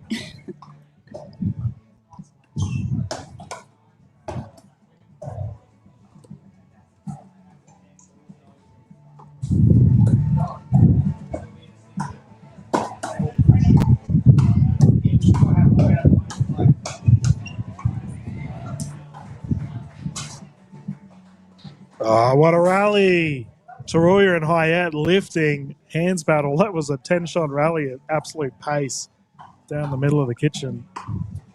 Good viewership here at the 700. Kat Val's a big smile on her face, just enjoying it. It's just good loving pickle. it. So good. Perfect third-shot drop. And Bang. Townsend down to the feet. What is it like? Give our viewers an insight. If you're playing against pros at the highest level for Australian pickleball, these ladies are all in that conversation of the top three. Yeah, absolutely. What it's like? What is it like? What can you anticipate? I feel like at this level, you got to expect the ball to come back. Yep. You might think that, you've hit an awesome shot, probably that you feel like you should put away, but you can't be thinking that these girls are just on it. Their hand-eye coordination is just next level. Yep. So you just got to keep expecting that next ball. So I think that's the biggest thing when playing these girls. You've just had your first commentator's curse. What's that? Because you've said it just keeps coming back. Selena Taroya. Did she just air swing? I was looking at you. She did. Yeah, she did air swing. She's gone for one of the hardest drives we've seen today and completely missed the ball. Sorry, Selena. Yeah. Damn. Awfully close one to get us started here with a 5-3 scoreline.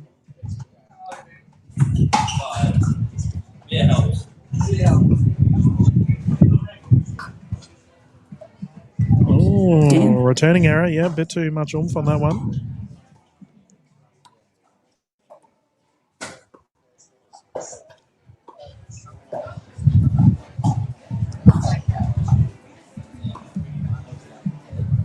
So this must be good for you to watch, obviously, as a captain of a side that is most likely, well, I'll say there's a high chance that you'll be going through to finals. Don't jinx it. Yeah, true. I won't do a commentator. There's a potential that your team will go through.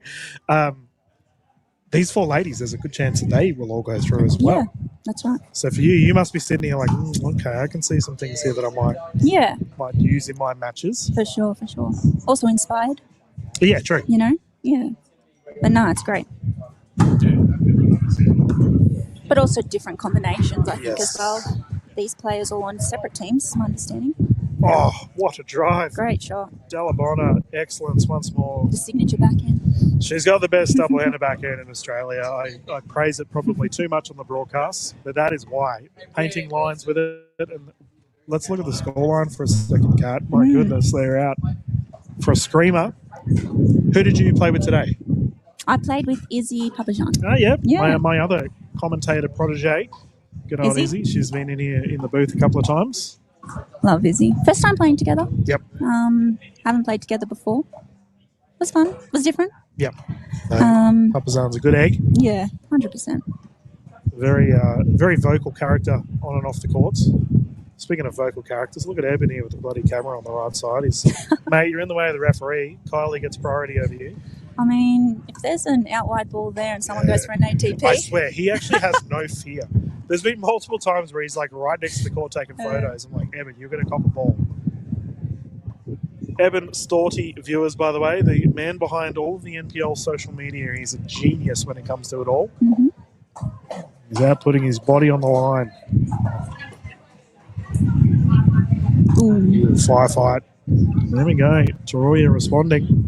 They need to continue building. This scoreline is quickly ballooned. Townsend, Delabonna. It's funny how it goes. You can just fall away sometimes. And keep in mind, viewers, obviously Wild and Townsend did win the mixed doubles yesterday. Mm-hmm. Townsend suddenly, if she takes this one, will be on Triple Crown watch.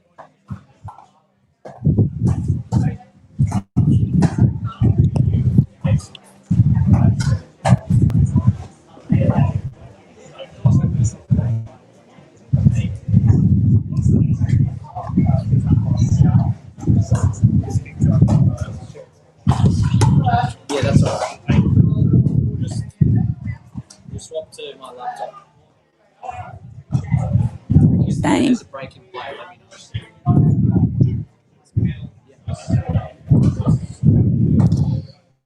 And there we go, fast fire once more. So how long have you been playing for, Kat? I think it's coming up to my 1 year. Oh, Started in May last year. And you're a captain of a side already, and you're dominating on the courts. You are commentating some of the best ladies. And crazy how pickleball just gives opportunities. Oh, I know. It's exciting. Very exciting. We have a game point situation here. And locked up. So game one has gone the way of Townsend and Delabonna, and fair to say, probably a little bit anticlimactic. Yeah. I feel like, yeah. Well, either way. Let's talk about the ruse. So obviously you've got young superstar Josh Chia, who's been running around. Yeah, I think he's out there still playing some matches. Yeah, he's forever on the court, Josh. It's fair to say he's addicted to pickleball. But give an insight as a captain for being an NPL team. What's it like? What's it like? It's fun. Yep. It's good. I feel like it's a bit different this season. Obviously, we've got 4 players. Don't have to worry about the different combinations. So it's just, you're playing with your girl player and whatever you're doing for the mixed. But, no, it's great. I feel like it's good being able to lead and obviously encourage and be there for the team. It's an experience, that's for sure, doing something like this. How have you found a leadership role? I feel like it's been great. It's been good. I feel like I also get a lot of, I guess, feedback from my teammates as well. Myself being relatively new to pickleball, sometimes I'm just like, oh, what's that? Or what should we do here? But I think that's, the beauty of it. You're always learning something. No one knows it all, right? No, it's been great, but I think just the team chemistry has been a big thing for us. The ruse, we've gelled really well. We've got good relationships both on and off the court, friendships, and I think that's just something that's really important in pickleball as well that I'm starting to learn. So, no, it's been good, and I'm learning every day. I think that's something that's really important too. Yeah, that's exactly right. No one knows it all, and we have a 2-point lead here for the side of Delabonna and Townsend. It's always good to get the insights of our players throughout the rounds and captains and players that have been participating, either new or been in it for a while.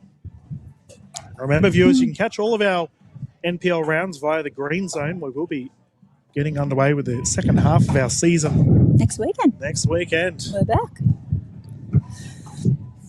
Oof, Julia, big hit. Just 3-love now. Yep. 3-0. Yeah, swinging for the Stars at the moment, but Danny Townsend to bring it in.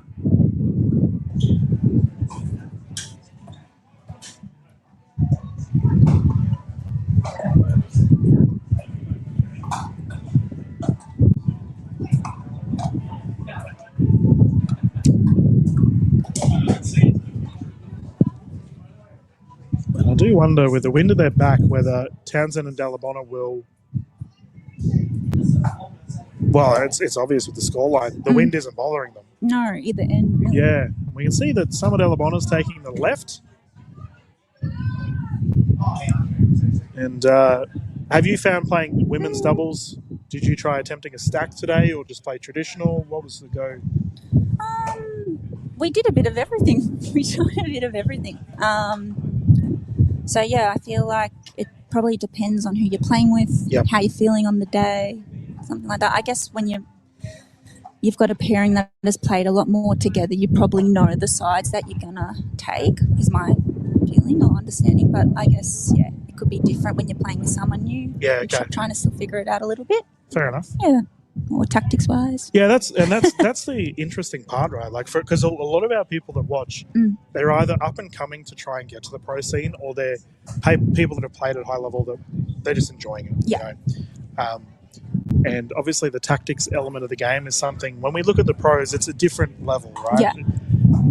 These ladies know each other through and through. They've versed each other as many times as possible. So just comes down to who can hold their nerve. As we've got absolute relentless offense here on the side of Taroya and Hayat. They get the ball back and they need to lift. Mickey Hayat's had a pretty solid day, and you can see that wind rocking our camera. Big drive. There we go. Straight into the wind. And this is, I think, Selena and Hayat both have very high driving prowess. Yeah. Hitting into the wind is definitely going to be beneficial. Yeah.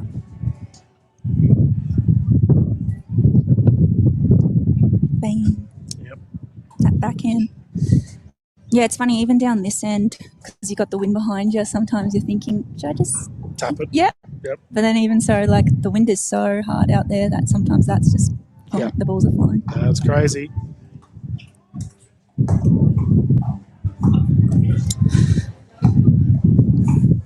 Oh, speed up is good. Question, Kat, would you rather have Dalabona's backhand or Danny Townsend's fast hands in the kitchen? Can I have them both? Well, I mean, no, we're not going to be greedy here in the commentary booth. I reckon it depends. Because I reckon the fast hands are really important for doubles, backhand strong for singles. So, but if I had to make one choice, I reckon the fast hands. Go with fast hands Yeah. for Danny Townsend. Yeah, fair call. And considering the ruse and I guess your play style, that would make sense as well. You guys don't mind a bit of a firefight. Nope. Townsend to bring it in once more. We can see the stacking effect with Dalabona on the left side.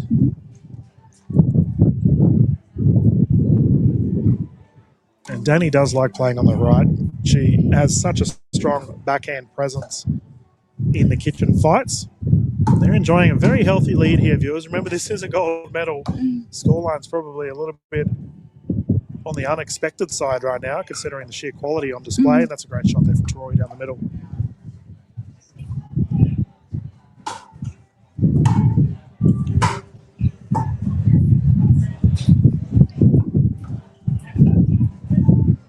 Oh, what a third shot drop. That is a baseline with the wind into her back. Perfect third shot drop. Yeah. Outrageous from Summer Dalabona. As well as she's one of the best. Yep. Speaking of the best, we have to give a big shout out to Luz Pickle getting behind the National Pickleball League, one of our pedal sponsors here. We have a gold medal point at a 10-1 scoreline. Completely did not expect this. And there we go, Hyatt responding. Just Townsend and Dalabona are different caliber, Cat. It's too good. But it's not over yet. It's not over yet. Anything can happen.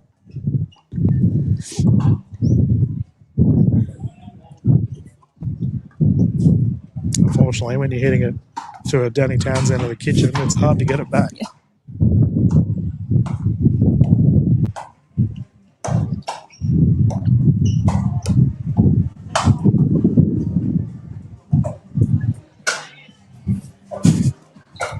She looks so incredibly calm. You're right. Danny's just not even flustered. She's like, oh, yeah, this is for a gold medal and a bunch of PWR points. Brick wall. Here we go, gold medal once more. Now we're about to see Townsend go for a next gold medal. Yes. They have secured the gold medal here for the women's doubles. Danielle Townsend, Summer Delabona. That was clinical, Kat. That was just too good. Too easy. Too easy for these two, and unfortunate for Mickey and Selena. They played quite well in their semi-final, but in the end, blown out. And Townsend Delabona securing it.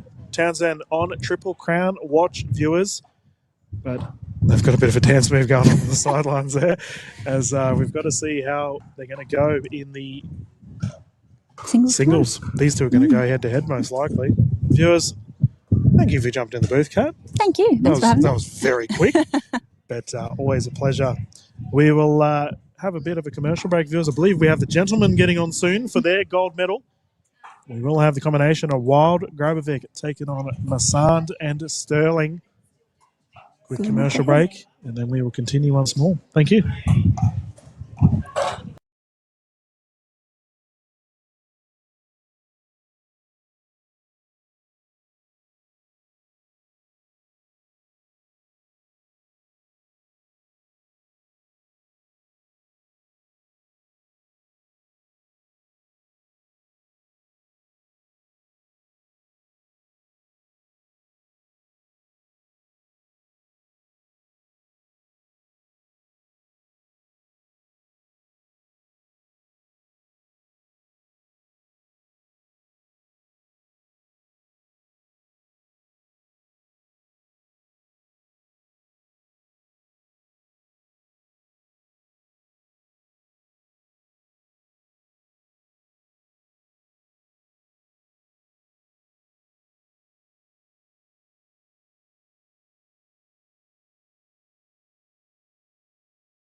Welcome back, everyone, to the NPL PWR 700 Brisbane Championship. Tonight, Focus Pickleball Redcliffe, we have the men's open gold medal.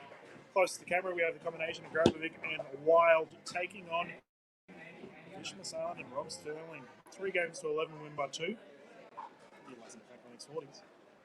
Now, official for this one, Mark Taylor calling. Williams jumping in the booth with me, mate. This is going to be a good one. Yeah, the final match for the afternoon. Fantastic experience today. One of the rare times, Ash, that we will have a tournament finished by about 3:30. Oh, mate, I'm itching for a hit. As soon as this is done, I'm out there and I'm going to grab someone's paddle and just challenge anyone. I'm sure the Slam Jam boys will have a whack with it. Now, let's discuss the terrifying prospect of going up against Grabovic and White. So they played some lights out pickleball earlier today. Interesting fact for you all at home viewers, we have the rare time that we see a right-handed, left-handed duo. So both teams have very strong forehand presence in the middle of the court. Grabovic and Massan obviously being lefties. Sterling enjoying Wild, both right-handed players. So it'll be slow dinks to start with, and once it gets sped up and starts firing, look out, we have a big Ernie there from Zach. Grabovic going big. And of course, last week it was Grabovic and Sterling pairing in New Zealand to take the title. Fair to say these two fellows are in fine form right now. Moving the kitchen can. Yeah, Mark Taylor, our official, is also moving our photographer, Evan. Just making sure everything is all good for the broadcast. Viewers at home. Available via the NPL YouTube channel and website and the Times Now YouTube channels. We hope you're enjoying our footage thus far. There we go, look at the kitchen. You can actually see what's going on at home. And who's that? That's an Adam Hall who's sitting at the NPL desk on the left side, enjoying some frothies and some HQP. He's had a fair few frothies. He says they're mid-strength. See, this is what I mean. You want to have a game later on. This is the time to take it on. Whether they've been drinking or haven't been, I don't think it will make a difference. I saw their game. Yeah, I notified Adam earlier that his results on the ladder via the NPL website. He thought it was hilarious. Lob in this conditions, it was perfect. Massan.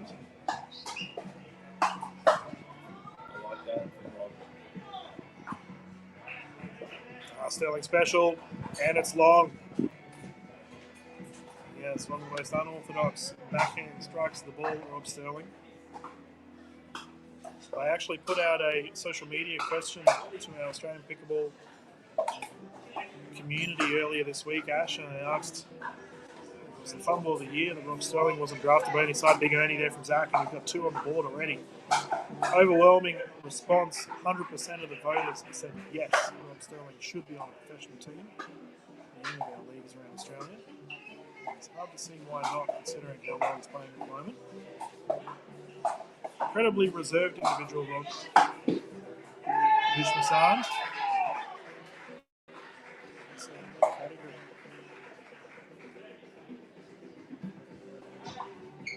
Speed up good. Towards the hip. Sterling. Just taking a look at Adam Hall's Jupa after today's performances, and he's taken a big hit. It's gone down. The stock has crashed. Oh, God, you're going all out. No, look, I like to have a bit of fun. And those guys like to have, more fun than anyone. So I think Cole is getting a massage. He's getting a cup. First 18. He played 3 matches and he lost them all. He's getting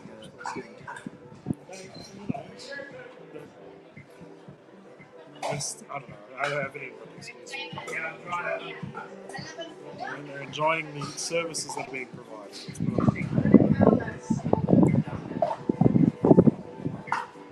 Yeah, mate, we never got to the late singles draw tomorrow. Yeah, we're still waiting for it, I believe. So the tournament team Well, I heard a little whisper that Danielle Townsend was the number 1 seed.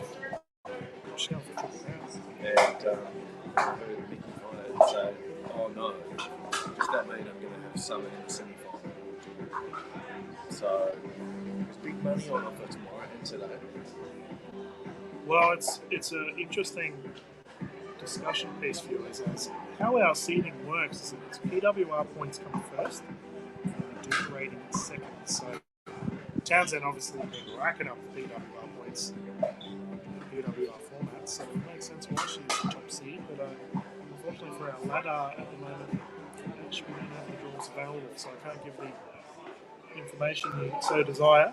So they're exclusive PWR points, singles and doubles.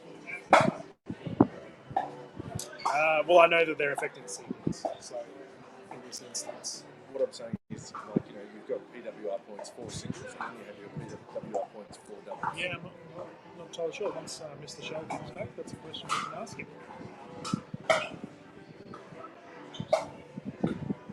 So if I think about it, so we had Danny and Summer taking each other on the 400, and Tarulia had a bronze medal with Bernadette Massey. They had a tied bronze medal. Dropped in. So as a result, it would be fair to say that Danny should be second in the silver. Would obviously have higher affection points. Yeah, higher points for second. Also she then went to Japan, PWI 700, did pretty well there. Summer didn't. So yeah, it might be the case. Yeah. Either way, we can find out. I think it's relevant info for our viewers. Speed up there from Vish Masad, unsuccessful, and a very healthy lead thus far for Lyon and Grabovic.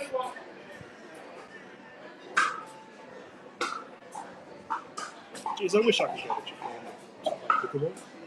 Sounds like a good time. Looked like a good time. I saw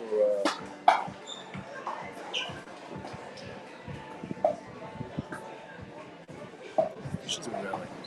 He's been going multiple times with the Wolves. Here's Mr. Angel. He might be able to ask a question. I'm sure it's going to grab him.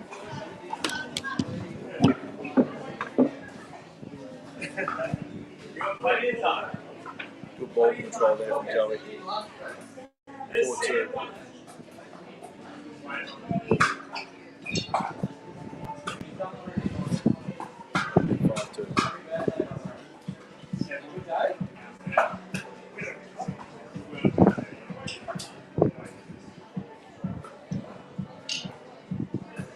Sounds right.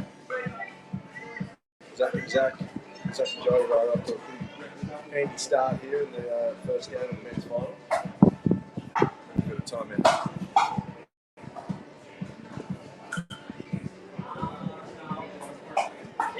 feel like I went to Japan with Joey Wild and Papazian and Harry Brown because I followed their socials, saw their social stories, and there was a really good fly-on-the-wall experience with Beyond the Court.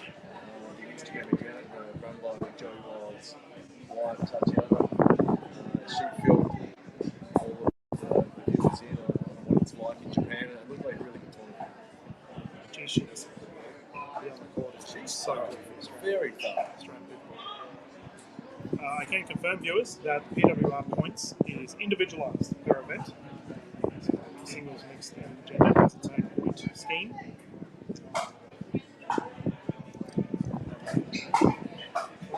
Thus far, listen to that wind. Yeah, it really blows a gale in the afternoon. What are we now? It's about 3 o'clock. Almost 3 o'clock. So I have to say, viewers, as someone who was a former pickleball director here at Redcliffe, this is probably one of the more windier times of the day. And then about 6, 7 o'clock, we get a beautiful sunset over to the left side. And the wind dissipates it is gorgeous in the afternoon. But, I mean, I don't think any of the players are going to complain. Knock off by 4:30. It's good to see overall. And as a tournament director myself, Ash, to have a tournament done by this time of the day, that is an incredible effort from the TD team. Dave Angel and Tony Sarton have been busy behind the desk all day, making sure everything runs smoothly. And look at that backdrop. Beautiful weather here at Redcliffe. That's the fourth lob we've seen, Ash, on the side of Vish Massan. He's been lobbing non-stop. Well, he knows his pickleball. Yeah, we were talking about if there was a weakness for Joey and Danny, and I think he's going to implement the lob. And it's the same against Zach and Joey. Different looks, mix up the shots. Recovery from Zach is good. Sterling multiple times towards Grabovic. Joey Wild getting a little bit frozen out here in this rally.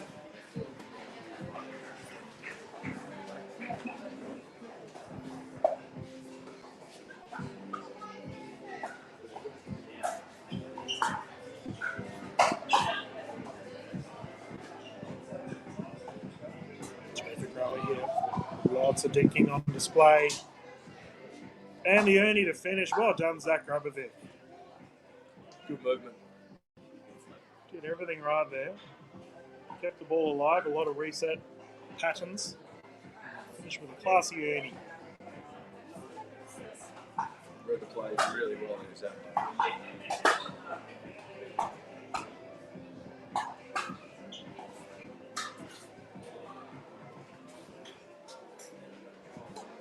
He's gone for another one. Yeah, he's on fire.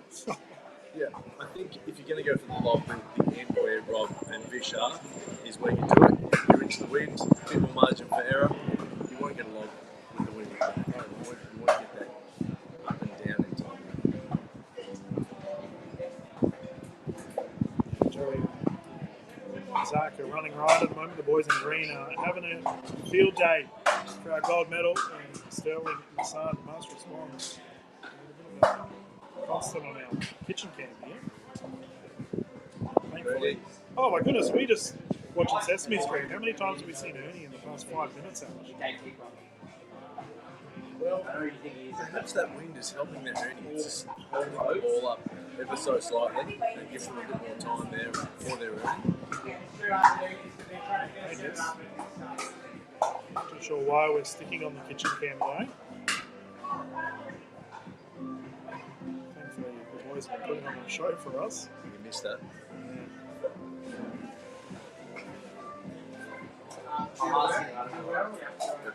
There we go.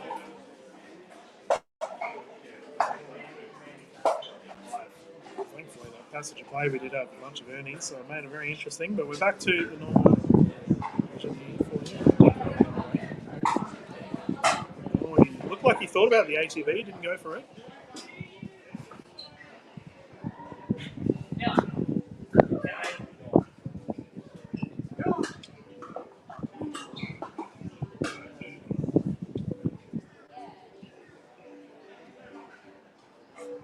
They're in real control of what's happening to them. Yeah, Joey Wild is like cruising right now, considering this is a gold medal. He's barely touched the ball. Zach Grapovic's just playing big and doing everything. Joey won't be complaining. And you know what? Winning this gold medal is going to really do the confidence of Zach Grapovic of the world of good leading into tomorrow's Super. Oh, yeah. Joey will suddenly be on triple crown alert. We just saw Danielle Townsend win her second gold of the weekend. Yeah, but look at these hands. My goodness, Massan and Sterling firing lightning bolts at food Grapovic and Wild. It doesn't matter. Now, look, someone needs to stop Danielle Townsend and Joey in the men's and the singles, respectively. Putting a hit out. Well, this is getting ridiculous. We shouldn't have two players on triple crown alert all the time. They need to do more work off court or figure out a strategy to beat these two. I don't disagree. It doesn't matter who they beat. It doesn't matter which tournament they win. Every time. They are simply the gold standard when it comes to mixed pickleball, Wild and Townsend. Is there any pairing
There we have it. First game going to Zach and Joey, 11-2 over Vish and Rob.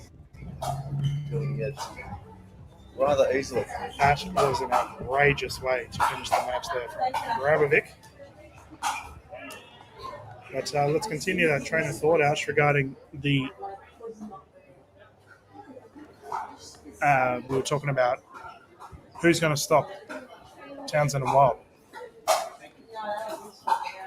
Anyone come to mind? Is there any new combos we haven't seen yet? Yeah, so I think... Well, let's just talk about who's available in this tournament. Right? Yep. Who could have stopped? If we, go back to yesterday, you could have said that Zach and Selena It's a good shout. are a chance at stopping Danielle and Joey, because Zach's a good strategist. He could have really figured out a way, I hope. Yeah, we had Del Bonner, Sterling as well as a team. Those two don't really, in Summer's word, talk strategy. So I don't know if they're going to be coming up with strategy that they're going to play the way they play. Yeah. I think you really actually need to zoom out and figure out what Joey and Danny are doing, how they're hurting you, how they're exposing you, what you need to work on as a player.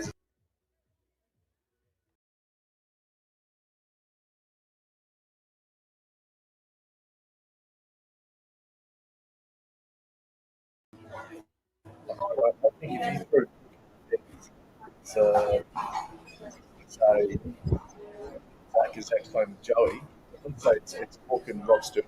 That's Yeah, so let's just say it's Book and Summer Delmont. I think that they could stop Joey. Yeah, Book's a bit of a wild card, mate. We haven't seen him. Yeah. And he hasn't played either. He's got awesome lobs, and I feel like you need the lobs to disrupt the happiness of Joey. Yeah, okay. He's a big boy. Yeah, Book's he's got fast and slow balls at his disposal.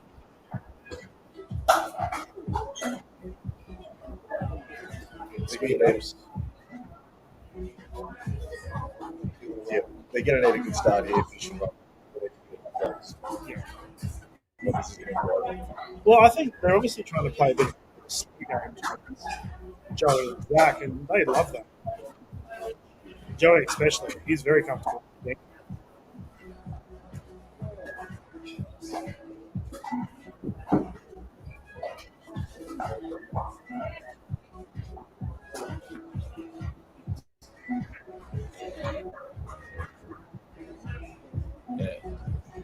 Joey, earn your wild.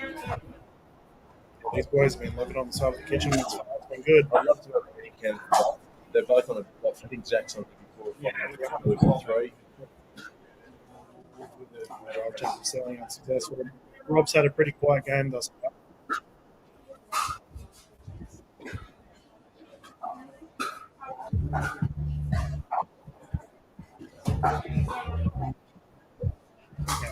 Yeah, look, if Zach comes off his level ever so slightly,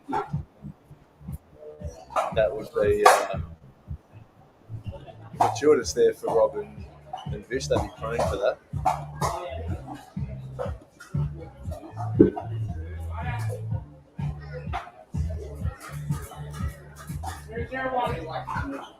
Still 0-0 on my head. Yeah. Neither team getting out of the blocks to get us started.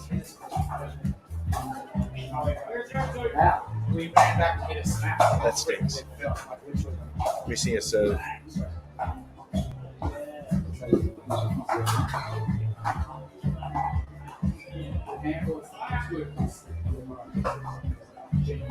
So you reckon Vuk and Summer, right? Look, Vuk and someone of that caliber. Okay. Well, Vuk is the wild card. We haven't really seen him go.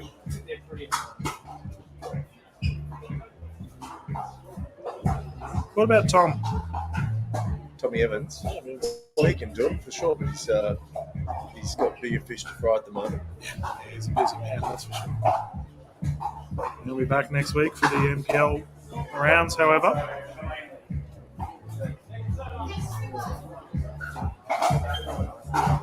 Yeah, that'll be interesting. Coleman and Valena coming back for NPL season 3, round 4. Let's talk to Cat Vallis about the Brews, and obviously the 29ers are just above them on the ladder.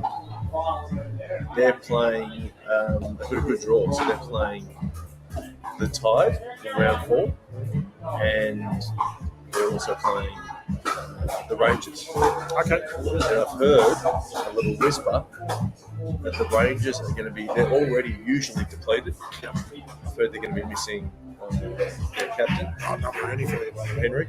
They're missing Chris Turvey and Naraya. So they're missing. And I said to Josh Chia from the Roos, I said, brother, you got to get the bonus point there. Yeah. You got to lap that one up, of course. And Chris Turvey's here at the moment, but he's injured.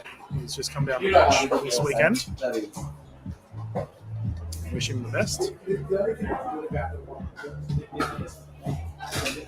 And of course, viewers, you can catch the Green Zone next weekend. Ash and I will be calling that one as we watch footage all around Australia.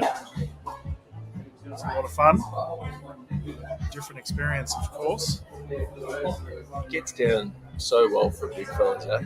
Yeah. The knee bend's just immense. It's funny, right? I was talking to a couple of local Redcliffe players who hadn't really seen the pros yet. And they're like, geez, look at the legs on this guy. I was like, yeah, that's Zach. Look how low he gets when he recovers a dig.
They're off to a strong start once more here, Ash.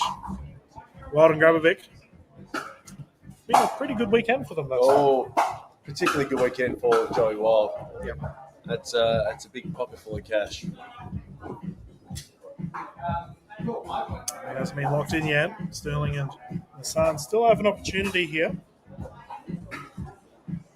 It's almost locked in. 5 love. The game in 5 love. With all the patterns going your way. You know what's crazy? Like how I thought our other gold medal was in the 80s. Well, we had a gold medal blowout in the mixed yesterday as well. Some players get to the end result and just something happens. It's quizzical, some would say. Well, the runners-up still walk away with 3,000 between them. It's huge money. Taking it back. I don't think Nikki Hyatt didn't know how much money she was walking away with, but she goes, really? 1,500? We're runners-up. Yeah. They treat the players well here at NPL, and we have a nice rally underway. PWR 700, of course, 700 being one of the bigger events. ATP. And a back draw too. I think the back draw for players especially the ones travelling interstate, Yeah. you're going to get a full day of pickleball whether you win or lose. Yeah. Apparently, I think there were several backdraws. Yeah, okay. So the guys from Slam Jam lost 3 times the backdraw. No, but he goes, oh, we thought we were out. We're still in it. Yeah, still get another whack. I'm loving this banter, by the way. Media members going head to head. It's a good thing for Australian pickleball.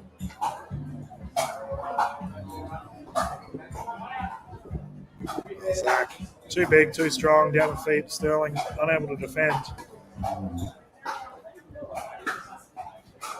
Rob Sterling, of course, started his pickleball career with the National Pickleball League. He's been in a fine run of form as of late, but he's up against the rampaging captain of the Sharks. Zach Grabber, ball's live, bounces in. Sterling is absolutely all good. blasted that. We'll see. His foot? No, I think he just missed it in terms of landing his foot in the kitchen.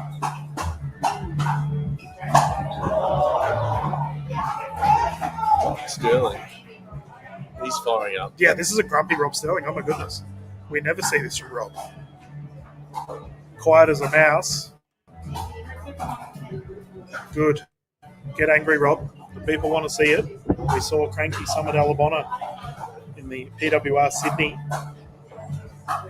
against Danny Townsend in the singles match, and it was lights out pickleball. We need Rob Sterling to do the same here.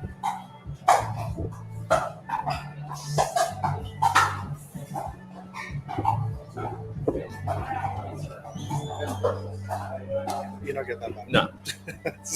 Right where Zach wants it. He has melted absolute paint off of that X40. Yeah. Good placement to it, Zach. Still cruising along, viewers. Healthy lead here for Wild and Grabovic. Remember, we do have our single Sunday for everyone tomorrow. Probably one of the best women's singles draws we've ever seen in Australian pickleball. It's going to be lights out.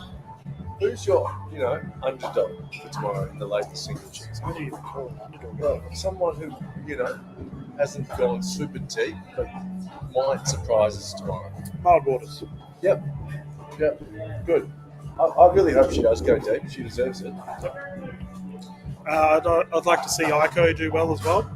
Yep. But let's just rattle off some names, shall we? So we've got Selena Trulia, Mickey Hayet, Summit Alabama, Danny Townsend, Andy Savovich, Aiko's in that list. Kristen Mildwaters. Kat Bellis. Kat Bellis is in there. Lizzie Papazan. Lady Shadang. She's got an injury or she's going to play? I think she's going to it. I was talking to Sahil earlier, actually, Aisha's brother, about tomorrow. And he was like, yep, ready to go. And then I saw the draw. I was like, oh, okay. He's like, yeah, I'm going to pull it out. This is terrible. Yeah, well, I just spoke to Nigel Lee, who's also in that pool, and he's like, I'm going to need to bring it tomorrow. Yeah. Actually, for my underdog, I hope Nigel comes and balls out. Yeah, he's a very likeable guy, Nigel. He just goes about his business. Good egg. Very humble. As the boys are hitting it along and a side out here. Service on the side of Massan and Sterling, and this is not the result they were looking for. They need to lift. Talking about humble gentlemen, we will have Kyle Stoker here for the men's singles format. I say that with a big smile on my face. Ronnie Shell clearly disagreeing with my comments. He's walked away. He is humble in his own way. He's a good character. I've got a lot of time for Kyle. You know what? He's won an NPL tournament. He deserves to have a bit of swagger. Yeah, true. He's got some results on the board. I won't say who, but pre-tournament, I said, there are these male players who've got all this swagger and they've got no bling, no results. Yeah. And one gentleman came up to me about an hour ago and he goes, "Hey, I saw what you said. It wasn't about me, was it?" And funnily enough, he was one of the guys I was talking about. No. And I said, "No, mate, it's not you." And he goes, "It can't be me." And I said, "Well, no, mate. But now I I'm between a rock and a hard place because if he doesn't perform tomorrow, I'm gonna have to name him. Well, whoever you are, I hope you do well. We'll put it that way. There's no remorse here from a certain Ash Williams. Yeah, it's put me in a hard position because he's a nice guy. He really does talk more than he walks.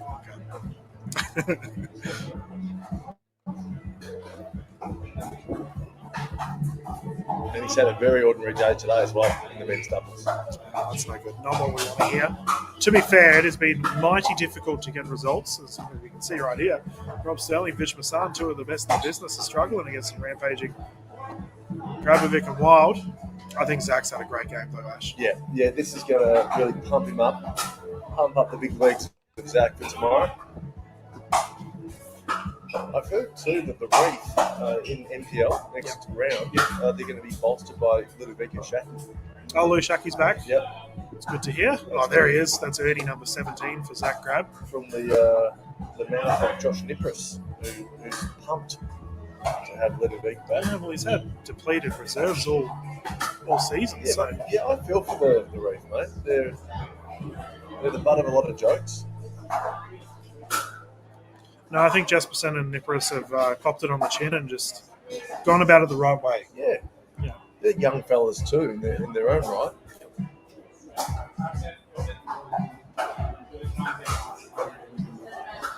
How are your Aggies going? You reckon they're going to do well? Who? The Aggies. Never heard of it. For old Aggies. Good old Comets and Aggies. Yeah. I mean, they're in the Mount Rushmore of the worst NPL teams.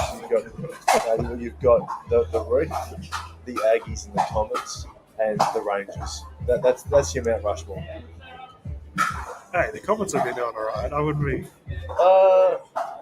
What do you mean? They had one win. It's a positive trend, mate.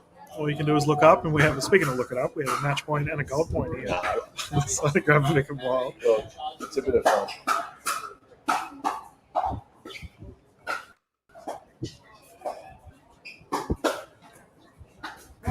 Ladies and gentlemen, your Open Men's Doubles Champions, Joey Ward and Too easy.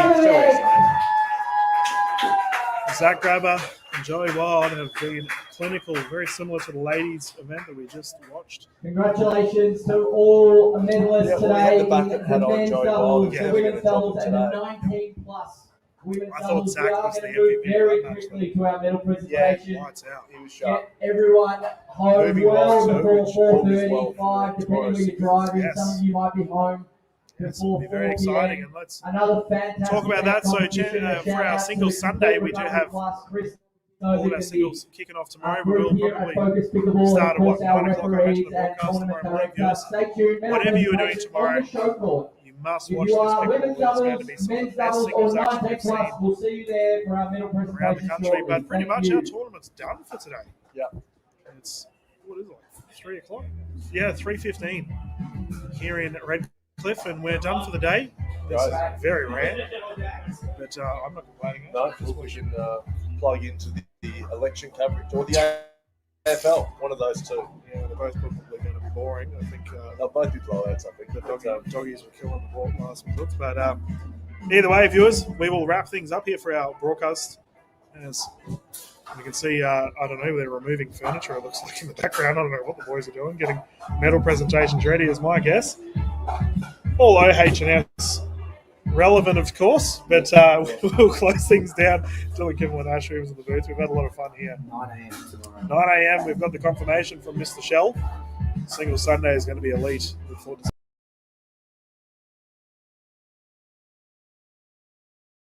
seeing you there, Ash. Tomorrow, DK. Cheers, everyone. We'll see you tomorrow.